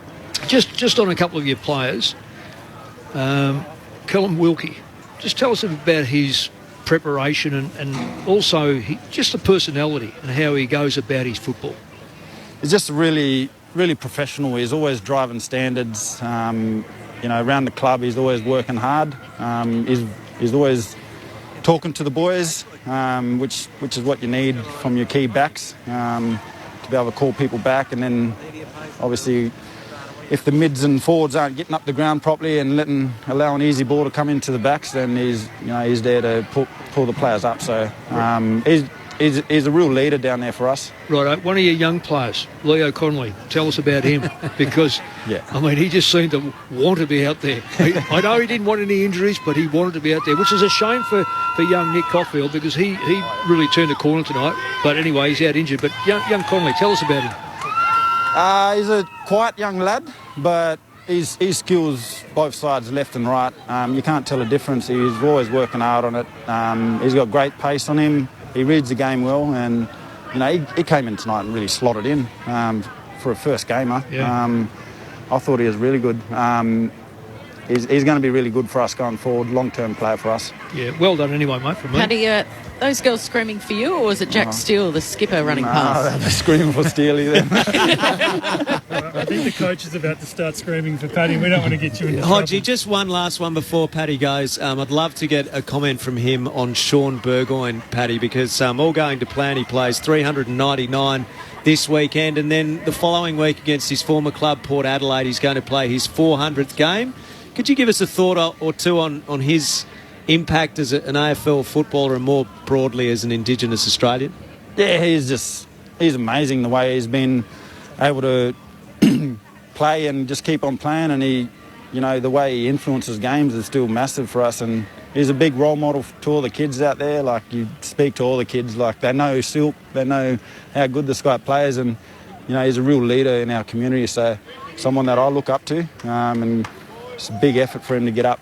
You're going on again next year, Paddy. Can you break his record? I can't get anywhere near it, but You're getting better. I'll have a good crack at it. Yes. Great to hear. That's what we wanted to hear, and I'm sure the coach wants to see you shortly. Thanks to Paddy Ryder down on the boundary with Tim Hodges. Seriously, he's 33. He's played his 265th game tonight. Surely he goes on. He does this year-by-year contracts. He's got to go on again. Well, if emotionally, mentally he wants to, and if the body's holding up, well, yes, because he's still so influential to the way they play. Even the times, I love him, Cal, where I how good! I just love him. The odd moment where I thought, could Richmond do something? Paddy stands up and takes a big mark down deep in defence and just settles all his Saints teammates down. They look to him, and Mick, you said around the stoppages, just hand on the ball time and time again. It's beautiful, though, isn't it? It's just he puts it right where you want. He's a beautiful footballer. He is. He's always been that way. Yeah. Like the three clubs, it's very interesting that we know why he left Essendon. Remarkably, I don't know what happened at Port. Yeah. But I was looking at St Kilda thinking, Marshall, and they've got a couple of other kids, why are they getting him? But you can see that's been one of their best picks they've had, because he's helped Marshall. As he said, to have Marshall out there gave him the opportunity to be the ruckman he wants to be, and he can go forward. But as you said, Ling, stand behind the ball. I mean, he just reads the play so beautifully. When they both play, they very rarely lose. So true. I just had a look this year. They've lost one game when they were both there, and that was against Geelong in round 9. And they probably outplayed Geelong that night, except for the goal inaccuracy. kicking. Yeah. And it shows, I don't think every team plays two ruckmen well, but when you've got two genuinely good ruckmen, smart ruckmen who can impact forward, get back, do all that. I mean, the Bulldogs with English and Martin in the same team, much better. It really works. And Marshall and West Coast have Ryder been doing it for years. Yeah, West Coast. If you've got the right combination of the two ruckmen, it can have massive impact on the game. So the other thing about Marshall, and not so much Ryder, but Marshall, he will protect King, because King is skinny and he kicked 2 goals tonight. But Marshall down there he can put his spot in position. He can still take a big grab. And let me say, put your best player on King, you put your second one on Marshall, he'll grab the ball, because he is dangerous, and he's not fit. When he gets a few games under his belt with that, because you can't be fit when you haven't been able to run with that leg. So, I don't know if they've left their run too late, the Saints, but they've got a very, very difficult draw. If they manage to make it, that means they've knocked over a few more of the top sides. Absolutely. They would have to get a real introduction or earn their spots, certainly, from where they were, St Kilda. But how does it change the dynamic now around St Kilda, given there were questions everywhere, seemingly no answers to the funk or the malaise that St Kilda was in after such a superb 2020 to be where they were, and then they come out and produce that. So one win doesn't answer all of those questions, OL. I would say that was a huge step forward, and I love the way they stepped forward tonight, but it doesn't answer all of those questions. Well, it also does not clear up their recruitment. No. So if they think, oh, beauty, we've done that, job done, and take another big step backwards next week, well, they may as well have not won tonight. But if they use this as a launching pad, and if this is affirmation of the way that they've got to play and the way that they've got to prepare and the way they've got to commit to being a united team out on the field, then fantastic, outstanding. Mick's right. It doesn't clear up a couple of their recruiting decisions and list management decisions, but it can be used as a step towards where they want to get to. But it certainly does not answer all the questions all at once. Brilliant win. I don't want to turn it to a negative, but one win is not where the St Kilda Football Club and their fans want to get to. They want to be playing hard-nosed, consistent football every single week. That's the challenge for that group now. Shows what they're capable of, though, Mick, doesn't it? Shows what they can produce. And the interesting thing was early when the game wasn't on St Kilda's terms at all, Jack Steele was so critical in getting them going early, and then they did swing the momentum. We've seen this year with St Kilda that when they haven't been on and other teams have been in their face, not only have they been beaten, they've had their pants completely pulled down and they've been embarrassed. You're spot on, but you asked the question, once your mindset as a coaching panel, and you lock a player out, which they did with Dunstan, make no mistake about it, he was totally on the outer because Steele's jumped up. You go and get Crouch, and you've also got Seb Ross, and you've got so there's a couple of others went through there. I'm just trying to think who they were early days. Anyway, it doesn't matter. Hanbury. Well, Hanbury, absolutely. Gresham for a bit before. Gresham before he got injured. Now he's Jones. a fair player. And Jones again. I've listed Crouch. Does he make any difference to the side? No. Carlisle, no. Hanbury, certainly not. Butler, would they have won the night without Butler? Absolutely. Jack Higgins, absolutely would have won without him. Frawley, well, that was hopefully just a gift. Wood would have won without him. You've got to recruit players who can have an impact. What I will say about Dunstan, though, Paddy Ryder's answer was telling and spot on, that no longer are the coaches saying what Luke Dunstan can't do. Exactly. It's what he can do. And he showed tonight what he can do. Inside, hard, clearance, creative, just get the ball forward at times, fight and scrap. Yeah. He's not going to be an outside elite runner who ends up on the outside footy all the time, but play him in an area where he can succeed and be beneficial to the team. Well, if he can get 17 contested possessions and 11 clearances, just let him get it. And his kicking efficiency is 50%. Doesn't matter, because when you're in that position, Ling, as you know, a lot of it's on your foot just going forward. Yeah, and watch last night, Jared Lyons, the success story at the Brisbane Lions. Yeah. Chris Fagan consistently plays him in a situation where he can succeed. Yeah. He's not going to be the outside elite runner, but Lyons plays it brilliantly, and that's exactly what Dunstan can do for the Saints. St Kilda 9-8-62 defeated Richmond 2-10-22. The Tigers' lowest score since 1961, and serious questions now around Richmond as it attempts to continue this era of dominance. The Tigers may well be out of the top 8 at the completion of round 15. Ahead of a clash next week on Thursday night, we believe it'll be against Gold Coast at Carrara. Tom Lynch, pleasingly for Richmond, did tell us pre-game that he's almost certain to be playing for Richmond in that match, so that will certainly help. Just news coming through, Damien Hardwick speaking to the media now, and that he says the Tigers are thinking that Bolter has done his ACL. Oh, no. They do need to wait for confirmation, and Nathan Broad was a syndesmosis ankle injury, so the news keeps getting worse. They haven't confirmed that. They've got to wait for confirmation, but the initial fear is And they lost Ransford one too, didn't they? Back when he was playing good and football. Soldo's out with a knee, isn't he? An ACL. Yep. And you've got to look at, say, Broad. If that's a syndesmosis, which it looked like, he may well have been able to come back on with a jab, because in syndesmosis, for those that don't really know it, the two bones split apart with the ligaments just getting torn, and it takes a long time to get back. So he may well have come back for the last quarter, but there's no guarantee he'll be available for a few weeks. Well, we've seen that with Lockie Neal, Adam Treloar and Patrick Dangerfield this season. Yes, all of them have, it's been minimum sort of 6 weeks on the sidelines, hasn't it? So that there's a difficult postscript for Richmond everywhere out of this tonight. On 0437 774 774, David in Mount Pleasant, WA. Hi, KAM. Richmond have already played every team in the top 8 and have only beaten the Western Bulldogs, and that was by a margin of 22. It's a good point, David. I did notice that Nigel Carmody had tweeted something. 7 VFL commentator also did some games with us on ABC Radio previously, talking about Richmond's performances in June and how it's typical for them not to do very well during this month. Across the course of the last 3 seasons, the Tigers have 2 wins, a draw and 6 losses in the month of June across the last 3 seasons. So as much as where they are now, and the performance tonight suggests that Richmond's not in the kind of shape to win a premiership, compounded by the injuries that they've sustained tonight.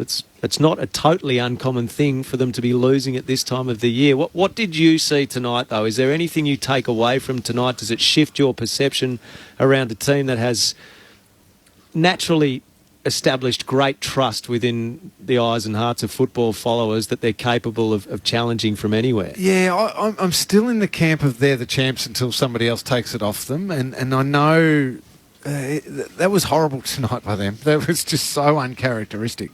Missed kicks, missed handballs, missed tackles, nothingy sort of efforts at times. And it was bad. Those stats around their performance in June and just the way they can turn a season and shift it together and get rolling when it really matters just has this thing in the back of my mind of they will sort it out, they will fix it. However, injuries start to mount and seriously mount towards the back end of the year, then there becomes actually a tipping point where they can no longer shift it around. Nankervis is crucial to this team. Was he two weeks or is he 4 weeks? That might blow out. Broad, if that's a syndesmosis, it's not a 2-week ankle, it could be a 6 or 8 week ankle.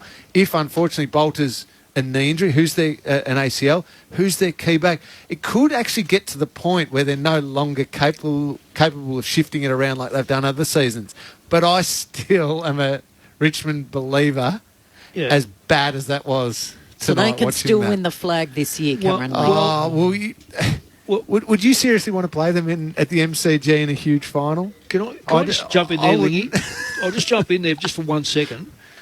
And I reckon you're spot on because you always fear the last year's premiers. And there have been 3 of the last... You've won 3 of the last 4. However, if they continue the way they're going, they may finish... Let's say they finish 7th or 8th. They're going to play West Coast or Port or Geelong, whoever falls out of that top 4...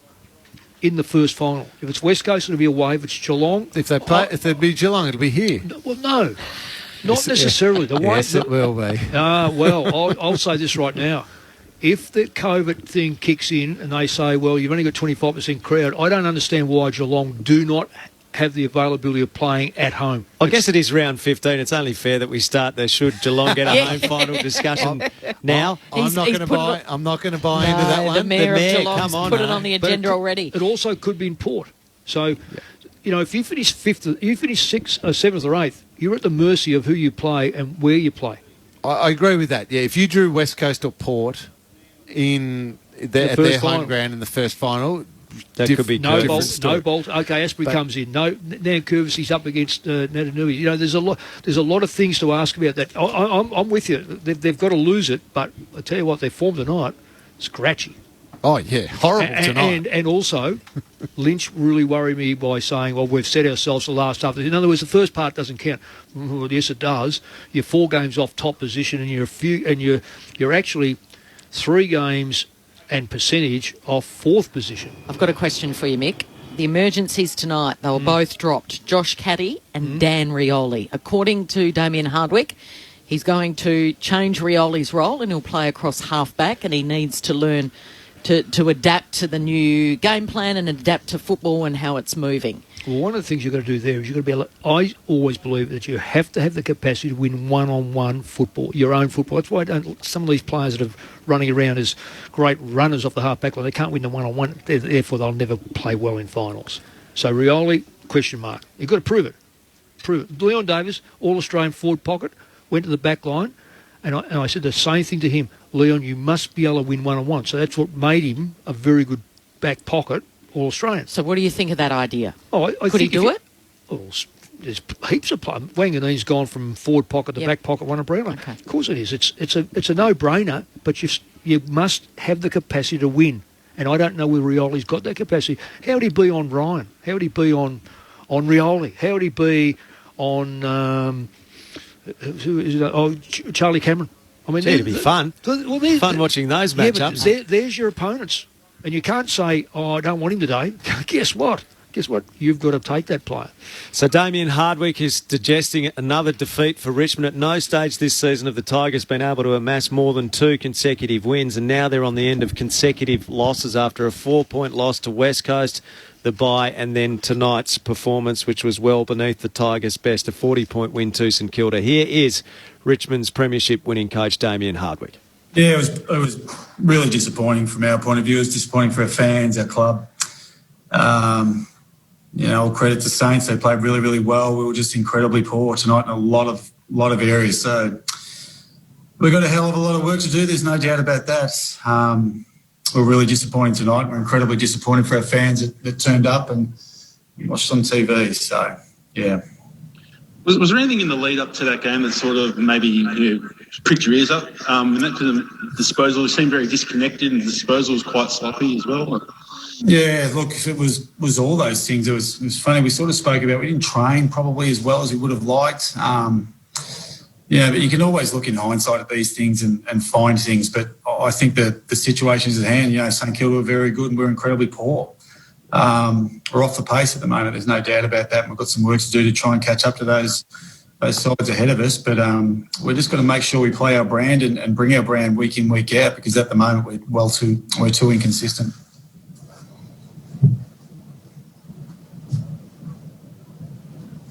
Damien, did you feel like the start was really important as far as setting the tone for the night? You had so much of the play early and the efficiency going forward was a real issue.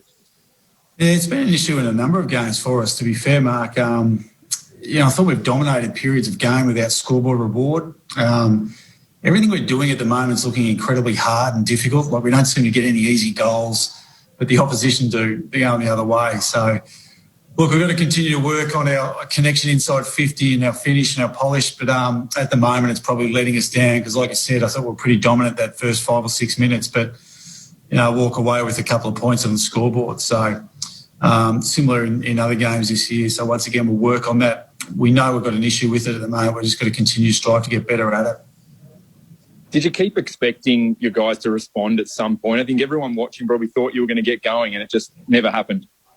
Yeah, it did. We did. We certainly did. I'd like to think we're a proud footy club and we don't let people down too often, don't let our fans down. But, I thought tonight we just didn't fire a shot. It was incredibly disappointing.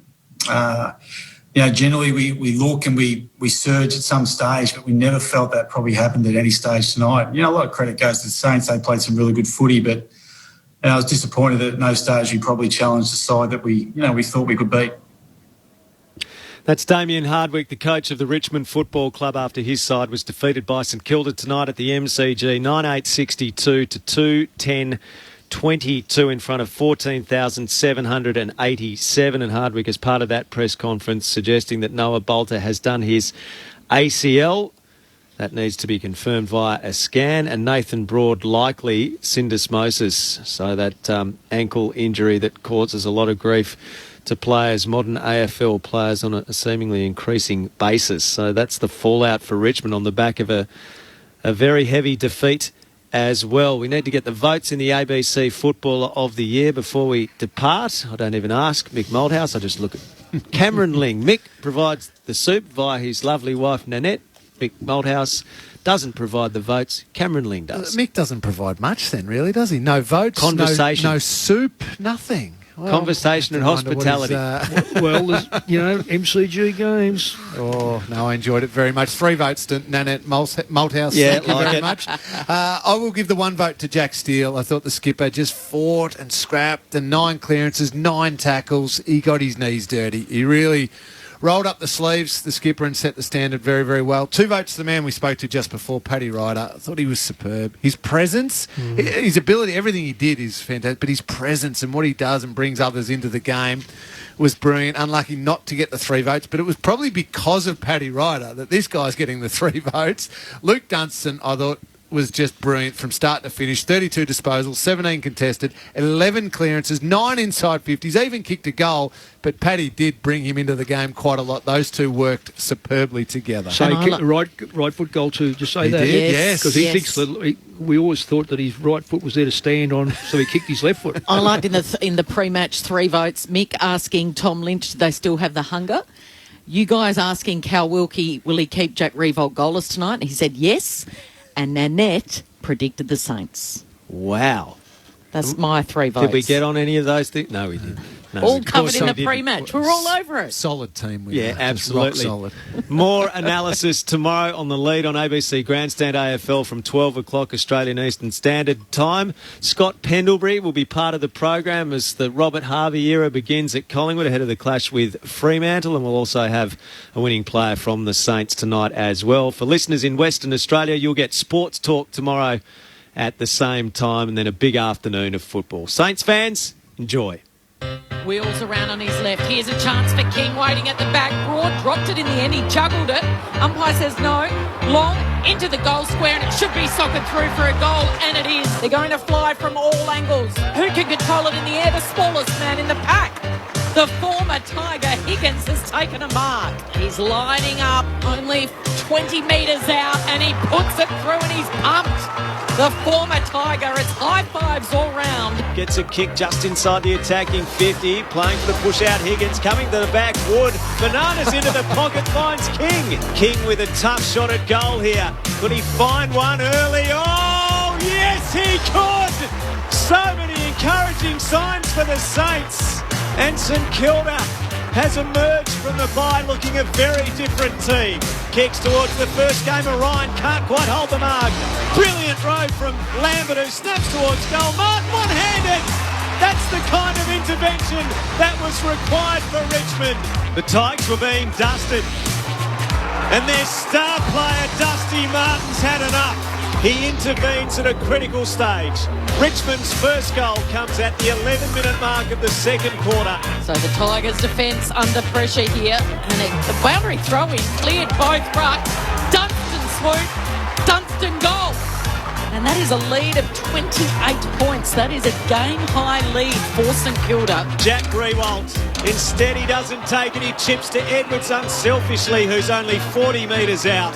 Titch with a kick that's enormous. And Titch drives it right through for Richmond. How big it is as the Tigers get a much-needed goal. Membry goes in his direction. Wood's got to sit at the back of the pack. Up he goes. Couldn't take it. Socked through by Long. Yeah, that's what he's there Long for. has kicked the goal. And the Tigers will be coming from a long way back now. Simple footy again, but hard-working footy. You get your little half chances, you got to take them. Exactly what Ben Long did. His hand pass over his head. Prestia had it, gave it straight to Burns. Off to Wood. Wood squaring ball. Raffle at Saints. Mark. Directly in front has been taken by Ross. He's 35 from goal. Seb Ross back with his footballing family. Ices the game for St Kilda. Saints fans could not have conjured a more magnificent night at the MCG. You can call off the search. The real St Kilda has been found. And the Richmond dynasty is in jeopardy after a humiliating defeat. 9-8-62 St Kilda. Richmond 2-10-22.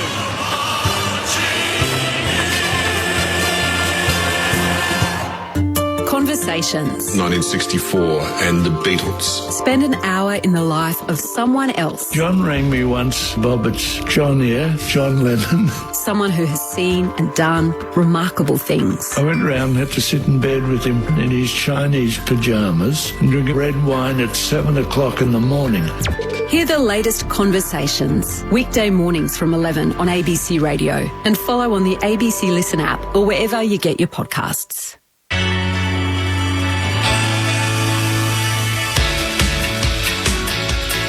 ABC Sport Digital Radio.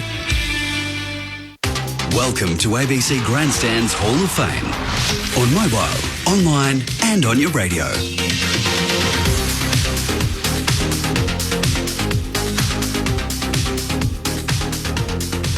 With me is Tracy Holmes to talk about Sports Hall of Fame, and in today's show you're speaking with Murray Rose and Pam Kilbourne. What do Murray Rose and Pam Kilbourne have in common, if anything? That's a nice question.